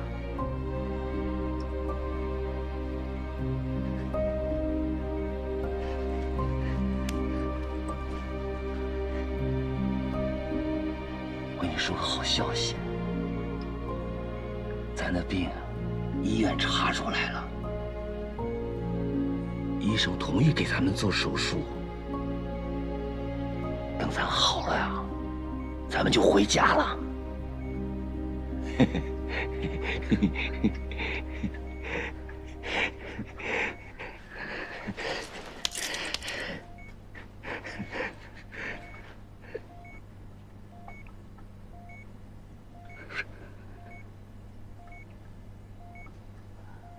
好累呀！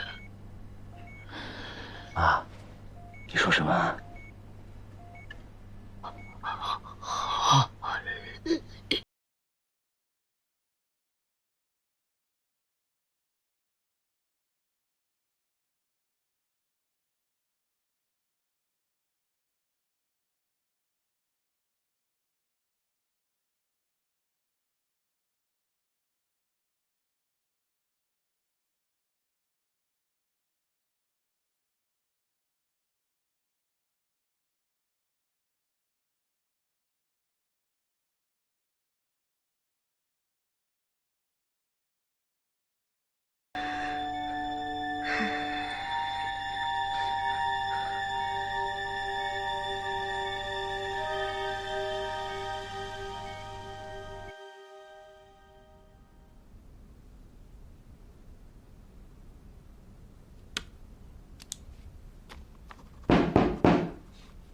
进。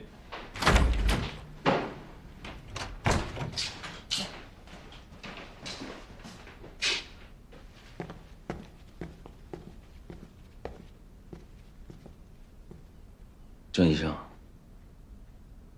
想跟你聊两句。你认为真的是那个什么陶瓷碎片引起的中毒吗？嗯。那如果我同意做手术，那如果上了手术台打开没有找到那个碎片，或者说找到了，我妈是不是还要换一个关节？是的。我妈都83了，她经不起那么折腾。你一定还有别的办法，一定有办法了，对吧？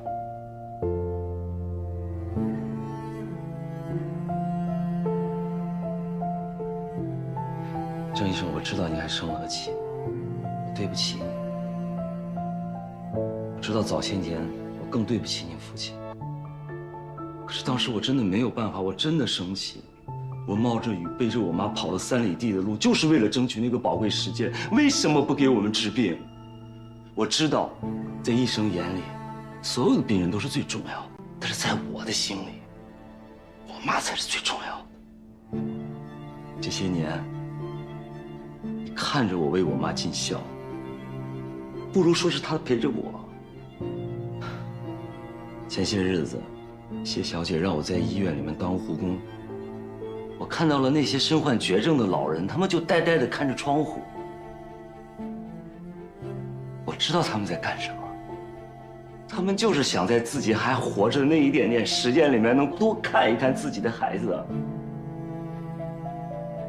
可那些孩子呢？他们找各种理由不来。为孩子拼命的父母太多了，那为父母拼命的孩子呢？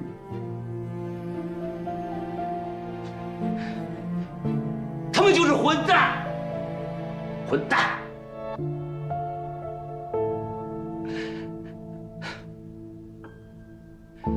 其实我也是混蛋啊！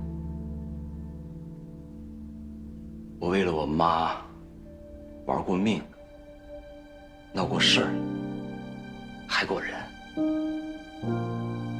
郑医生，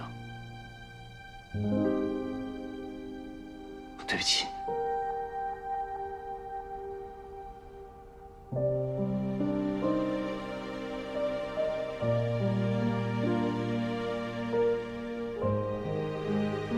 所以你来找我，是想让我为你妈做手术？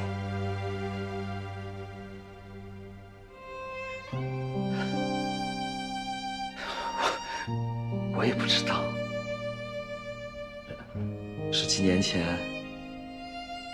我妈拉着我，求我救她，她想陪着我，我俩就这么一陪就是17年。17年，我的幸福赶不上她痛苦的一半。她从床上掉下来好多次，她疼，她用身子去撞那个床板，时间久了，硬生生撞出来一个坑。我真的一点办法都没有。3年前，她的另外一条腿也不好使。我就咬着牙去求谢总帮忙，给他换了髋关节。我本来想让他就好了，我真没有想到我让他生不如死。郑医生，你是救人的医生，你告诉我，老天爷为什么要这么欺负我们？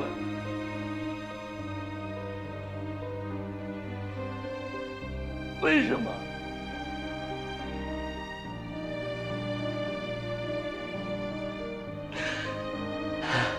我妈突然对我说：“她累了，她想放弃。”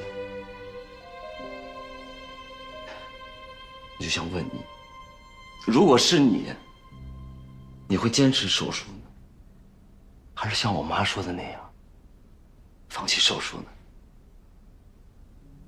我一定听你的。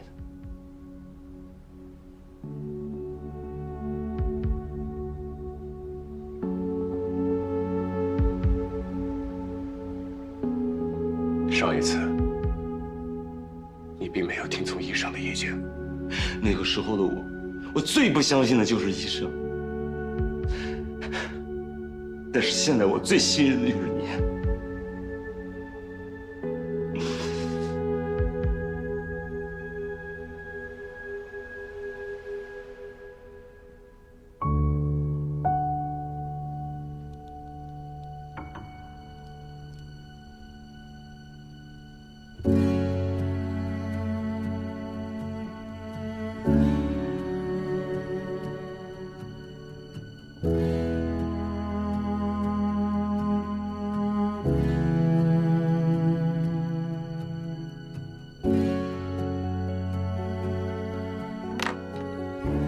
我我之前考虑到患者体内没有金属内质物，只能判断钴金属来自于髋关节，但是不做手术，无法验证这一点。但手术的过程又极其的痛苦，很有可能提前要了他的生命。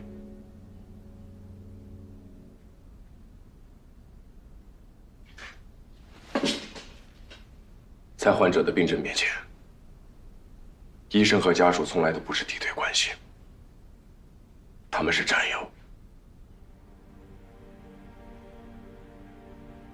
他们要选择一致的方案。虽然我很想在手术中验证自己的答案，但是如果你选择放弃，我会支持你。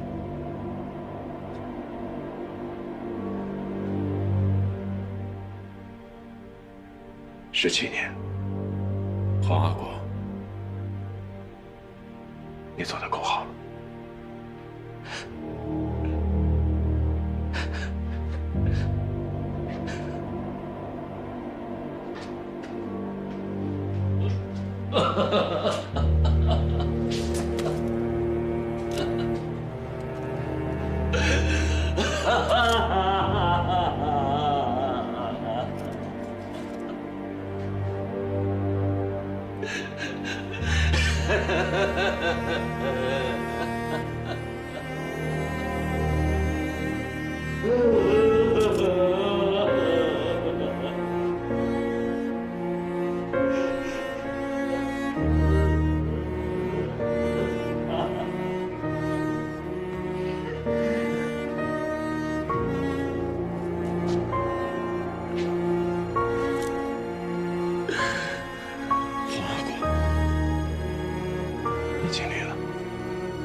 谢谢，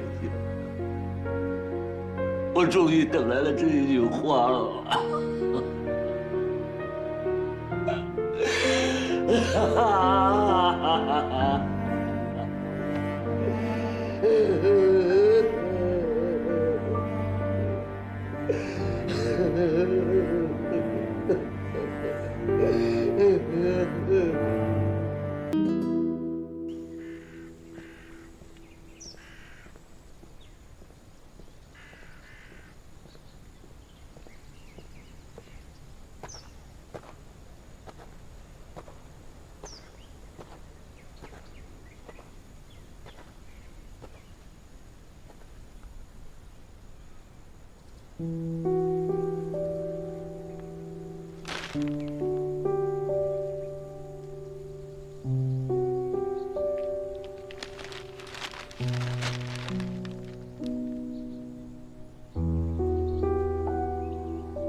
李爱芳女士走了，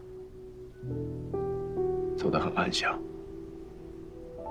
大黄崖因为情节较轻，又身体有恙，应该能争取到缓些。爸，我一直在想你留给我的那个问题：什么是好医院？我想，光有好医生和好技术远远不够，还要医患之间的彼此信任，医护之间的彼此配合，真的好难。但是我会继续努力，和我的队友们一起，和海城医院一起。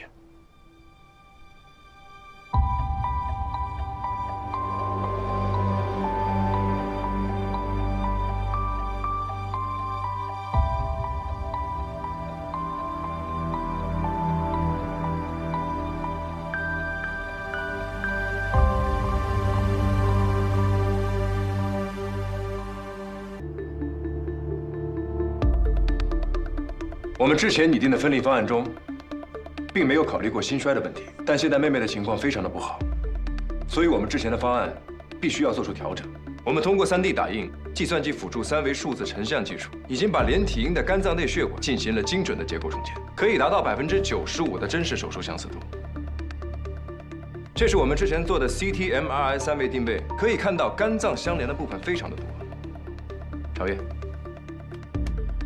妹妹是间隔缺损、动脉导管未闭，还有轻度的3间半反流，而且在发育的过程中一直盗取没有心脏异常的姐姐的血容量，所以我们决定等患有先心病的妹妹分离手术恢复之后，再做先天性心脏病的根治手术。心律不齐的问题解决了没有？因为姐姐一直在给妹妹输血输氧，2个人的血液交通不仅导致了药物效果的异常，也导致了非预期的血压异常。所以我认为2套监护措施和有创检测是非常必要的。实时动态的血流动力学监测，可以让麻醉师第一时间发现危险，第一时间处置。分析的非常全面。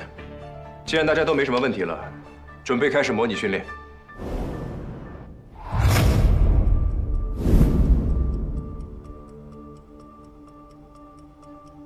开始手术。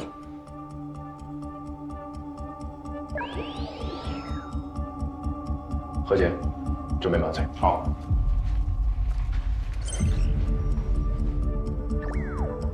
确认。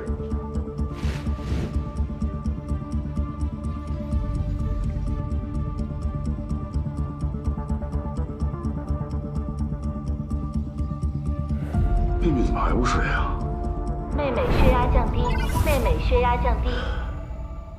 我们一直把2姐妹当做一个孩子，也就是16斤来准备麻醉剂量的，现在看来是不可能了。因为器官交互的关系吧？那有第2套方案，分开给药。氯胺酮5毫克，妹妹3毫克；维布溴胺0.05毫克，妹妹0.03毫克。确认。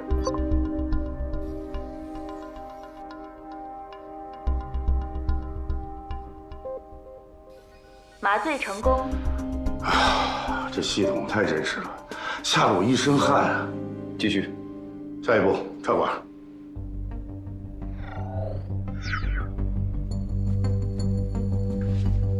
小心点。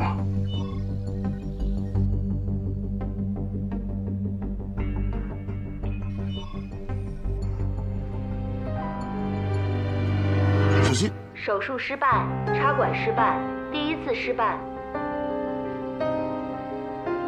你们以前遇到过这种情况吗？从来没有，是体位的问题。之前我们操作都是平卧位，但这姐妹俩是连在一起侧睡的。侧卧插管确实罕见，而且她们俩的距离太近了，难度就又增加了。我有个想法，如果我们把姐姐抱起来，让她趴在妹妹身上，这样妹妹就是仰卧位。我们先给妹妹插管。 然后再反过来给姐姐插管，可以试试。好，开始，准备，动作要轻，听我口令：1、2、3，翻。姐姐。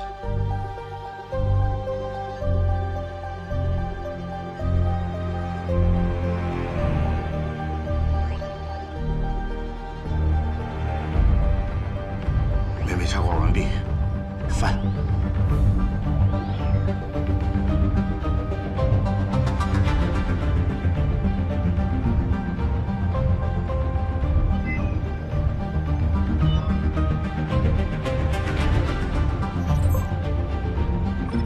确认，1、2、3，复位。插管成功。 麻醉完成，该我们上了。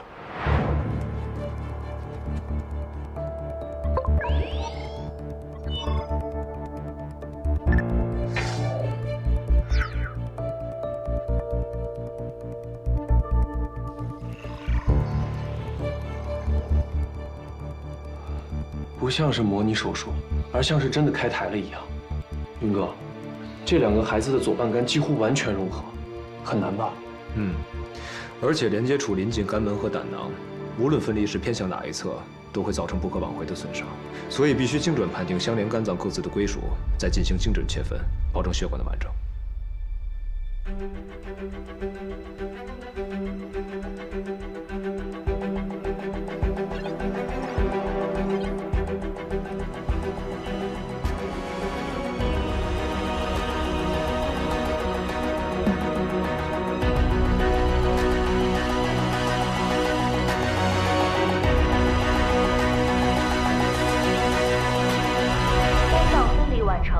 用时1小时07分钟。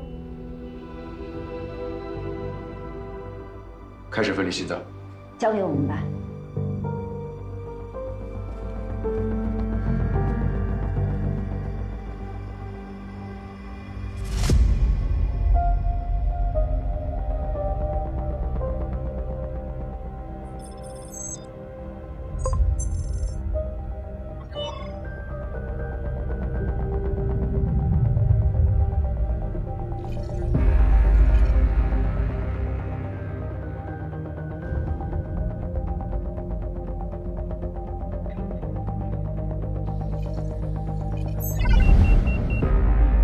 妹妹心率过高，心中慢点。调完毕，确认。没有变化。再等一下。哦，应该可以了。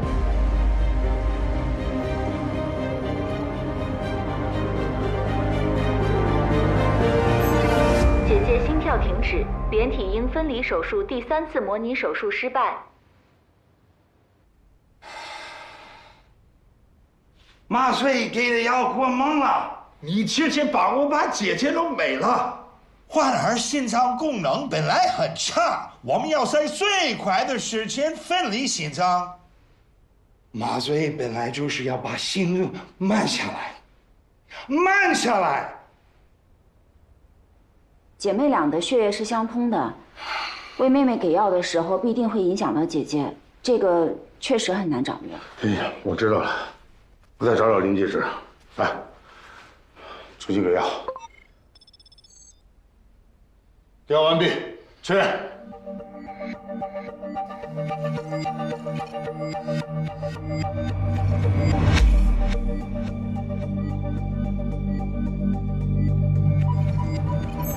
失败。再来，重新给药。完成，确认。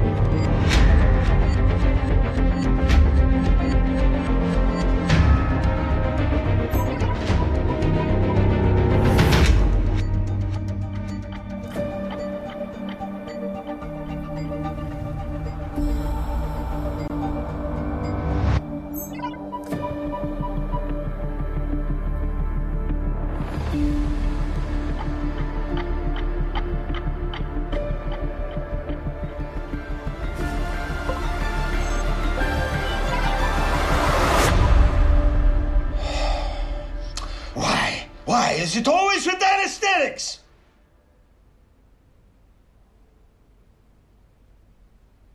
要不今天就先到这里吧，回去调整一下方案，好了再来。对不起，是我们麻醉科没有准备好，想着到模拟手术的时候再调整，就会耽误大家时间了。我们再回去补充一下备选方案。你们确实应该提前做好准备。辛苦了，明天见。走吧。老何，你留下。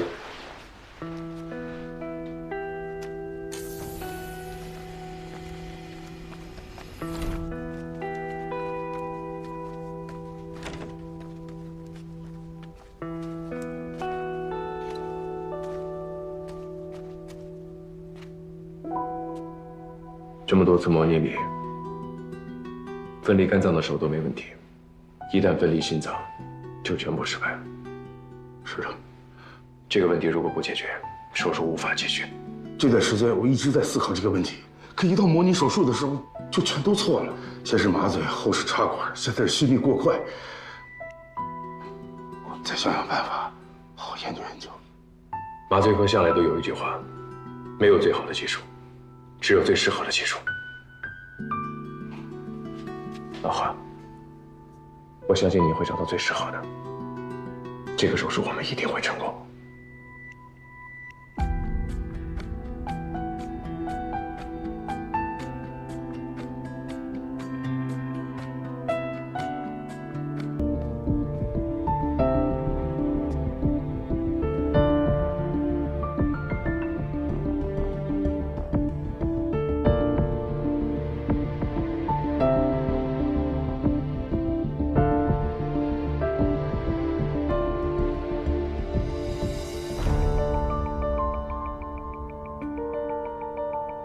失败。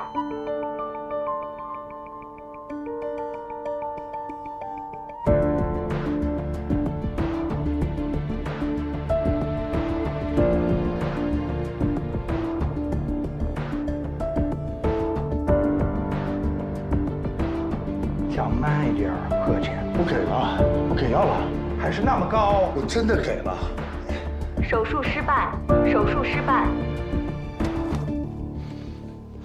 贺钱，你到底行不行啊？你什么意思啊？想换人啊？打电话吧。有话好好说，老何。麻醉科如果是不能稳住心率，我们这边做的再好也没啥用。难道我不知道吗？关键你自己做的也不好。你说什么？你太慢了。我好几次都把心率稳定住了，就等着你切。你在这磨磨蹭蹭，犹豫来犹豫去，错过了时间。我错过时间。是的，我错过时间。是的，你这所谓的时间就是短短的15分钟。那你告诉我，怎么可能是在15分钟之内分离心包？你不能，有人能。老贺，你少说两句。为什么不能说？我受够了。你们不敢得罪他，我豁出去了。本来咱们一个团队好好的，他非要硬挤进来，把云哥给挤走了。云哥脾气是不好，但他从来不甩锅，自己没做好就是没做好，不会说是麻醉科做的不好，更不像你整天只想着同时骂人。你们以为他真想真心实意的帮咱们吗？他是想讨好那些能帮他上位的评委们。不可理喻。哼。教授，教授，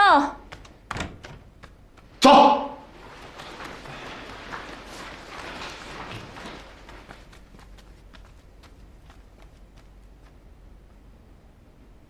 郑医生，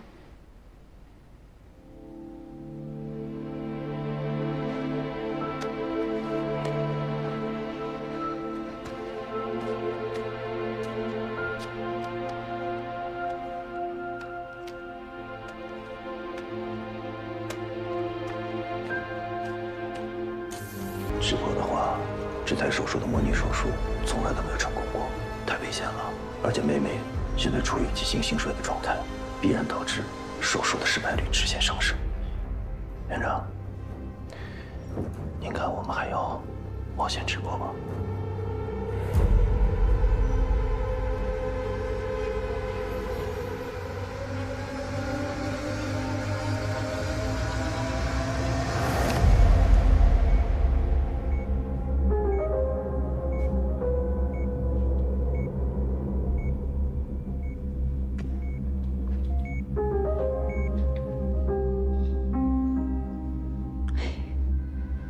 放弃直播，直接手术，尽量帮助梁继梅。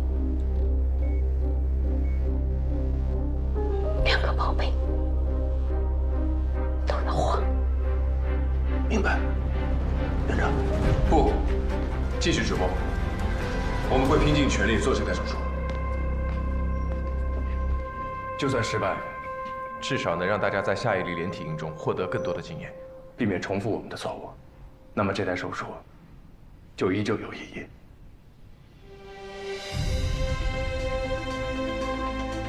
成功包含了很多巧合和幸运，都是不可复制的。但是失败不一样，无数台失败中一直往前走的那条路，就是成功。我们愿意为这条路贡献一个脚步。再说了，花儿姐，不直播你就得走，直播你还有机会留下。我们需要你，海城医院也需要你。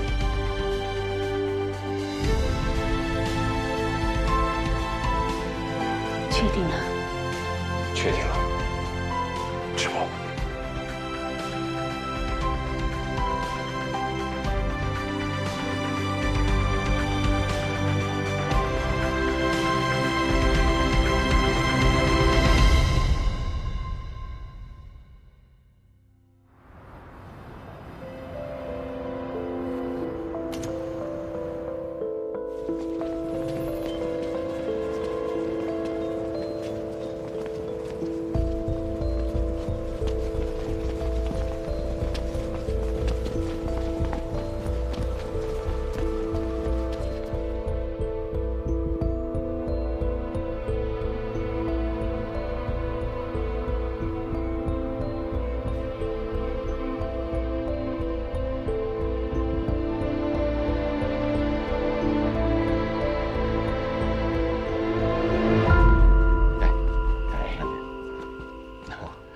不少啊！潘老，你好，你好。哎，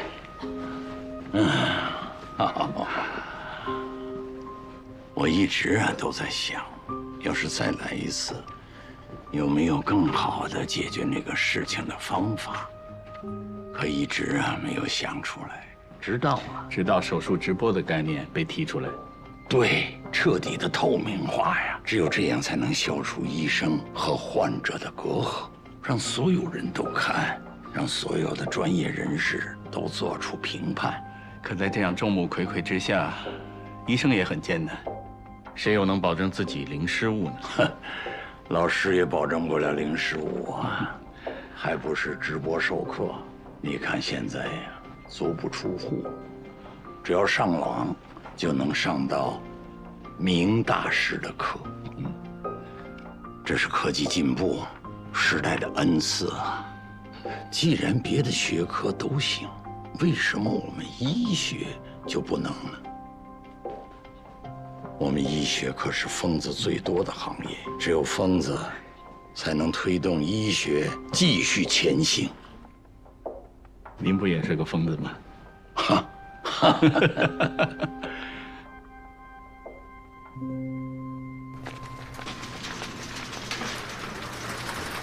小姐，念一，你怎么跑这儿来了？这是我专门为2个妹妹做的，希望手术能成功。这个能带进手术室吗？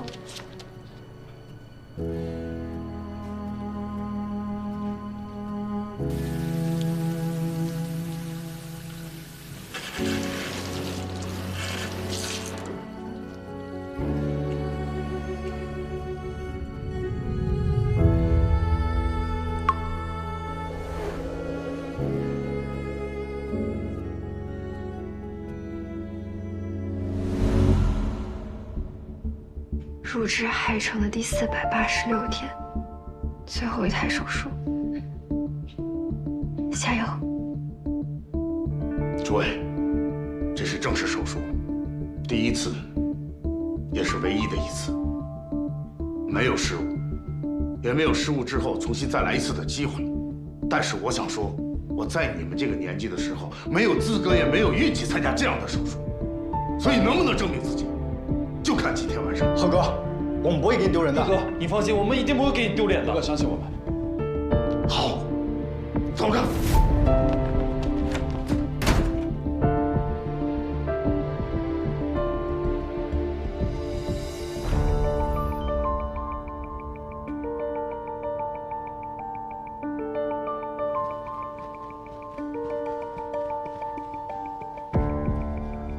听说连体婴快不行了，所以提前手术。你们还能不能行啊？要我说，闭嘴！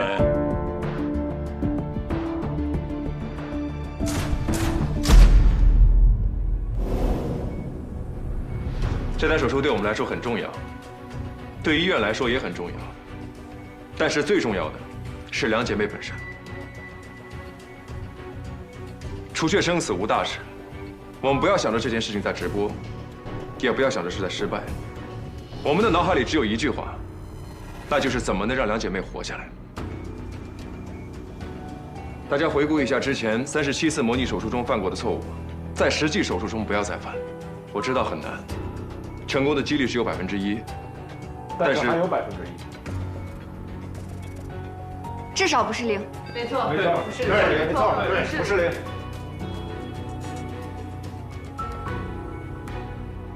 开始。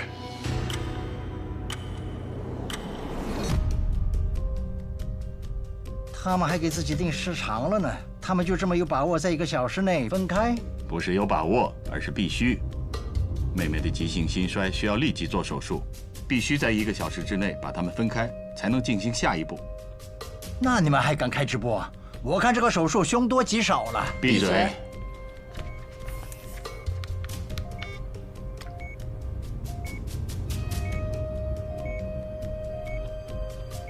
麻醉完毕。消毒。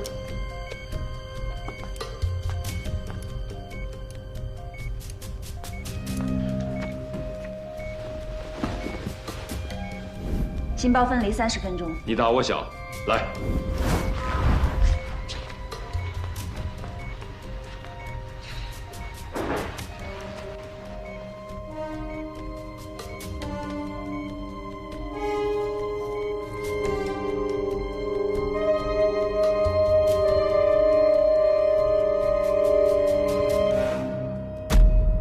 心脏膨大畸形。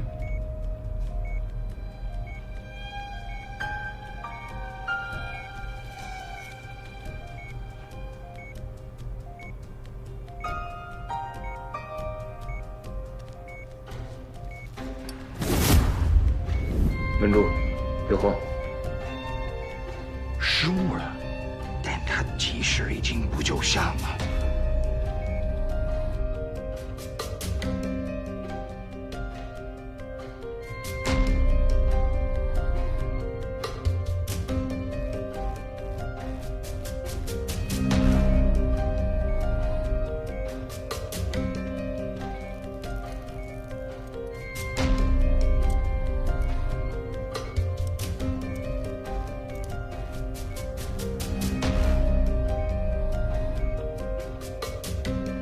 肝脏部分我们已经很熟悉了，稍微提升一下，多努力，20分钟应该够了。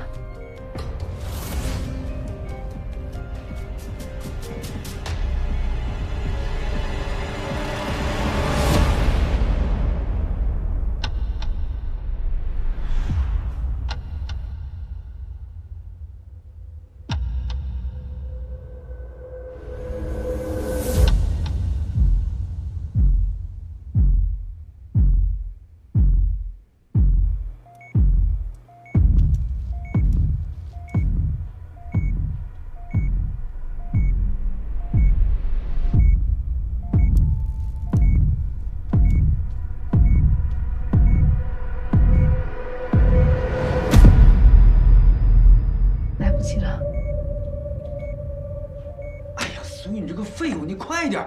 他再这么耗下去，后面人没时间了。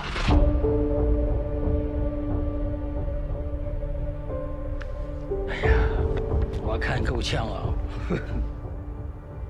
哎呀，走吧走吧，收工吧。完成了。心包分离完成，凤凰，直升器。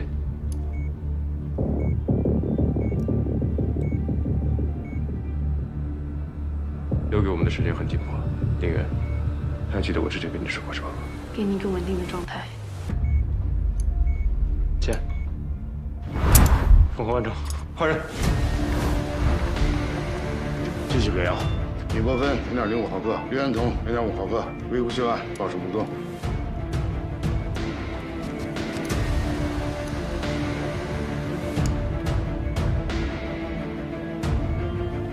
42分钟，已经是我们最好的记录了。我们做到了最好的自己，剩下的交给他们吧。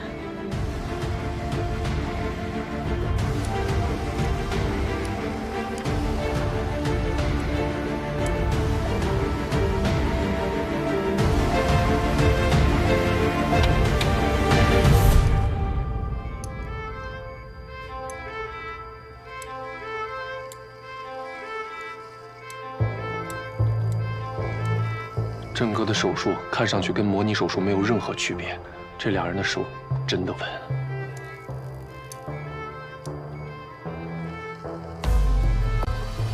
真实手术和模拟手术差距巨大，郑人在用技术，另一人在用毅力弥补之间的鸿沟。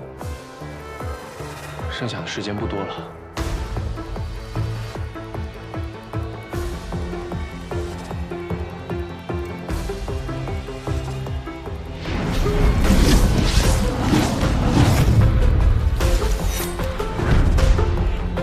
他这是找到一根隐藏的相通血管，这么短的时间里全部都找到了，还没有伤到别的血管，太厉害了！你们俩没看着吗？就剩5分钟了。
肝脏分离完成，准备分床。分开了，分开了，分开了，分开了！太不好意思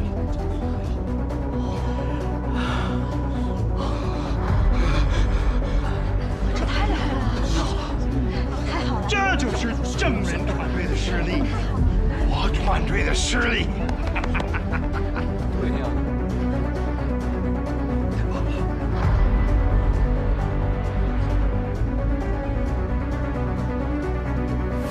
开启体外循环，收到。体温28，降低，降到22。降体温，收到。流量80，可以吗？可以。达标。搞定。开始心脏矫治手术，开刀。直接切。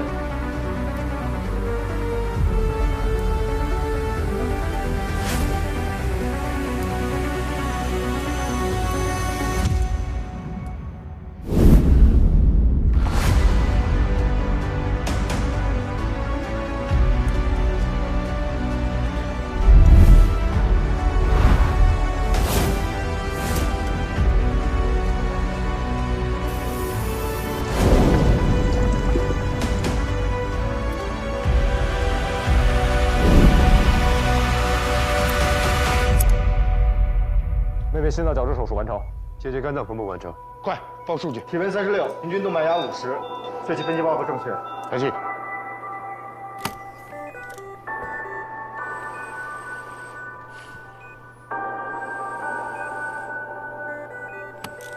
排气完成，等待妹妹恢复心跳。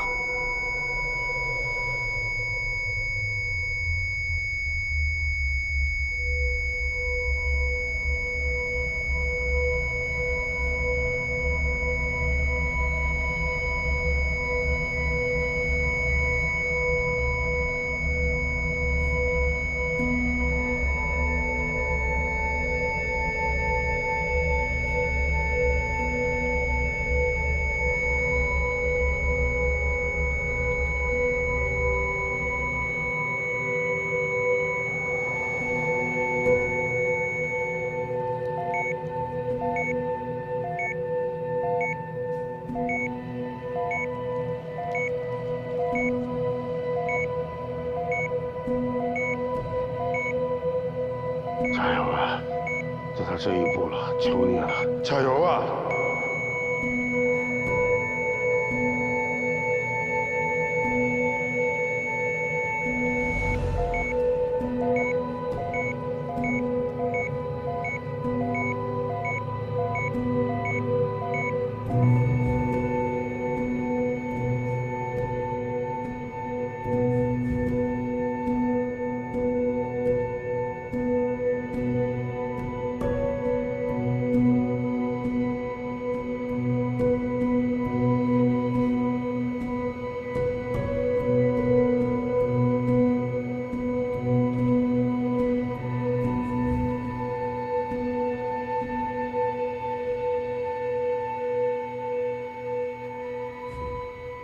妹妹的发育过程中一直在盗取没有心脏异常姐姐的血容量，把原本健康的姐姐拖累成这样。可是我觉得是姐姐一直在保护妹妹啊，所以妹妹才能一直坚持到现在。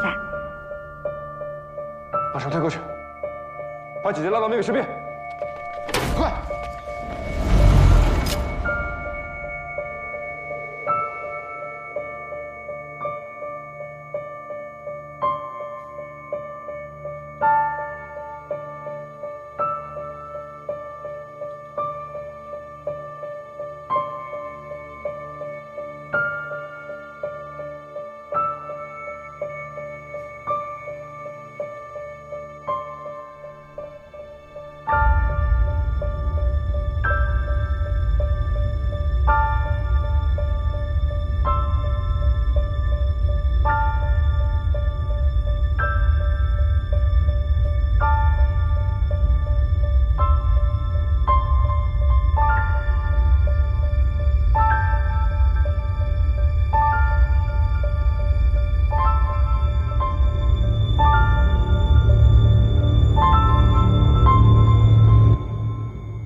这就结束了，我还没看够呢，我也没看够呢。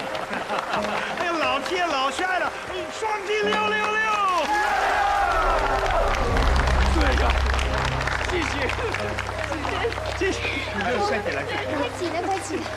这是我们应该做的，快起来！祝贺他们！祝贺！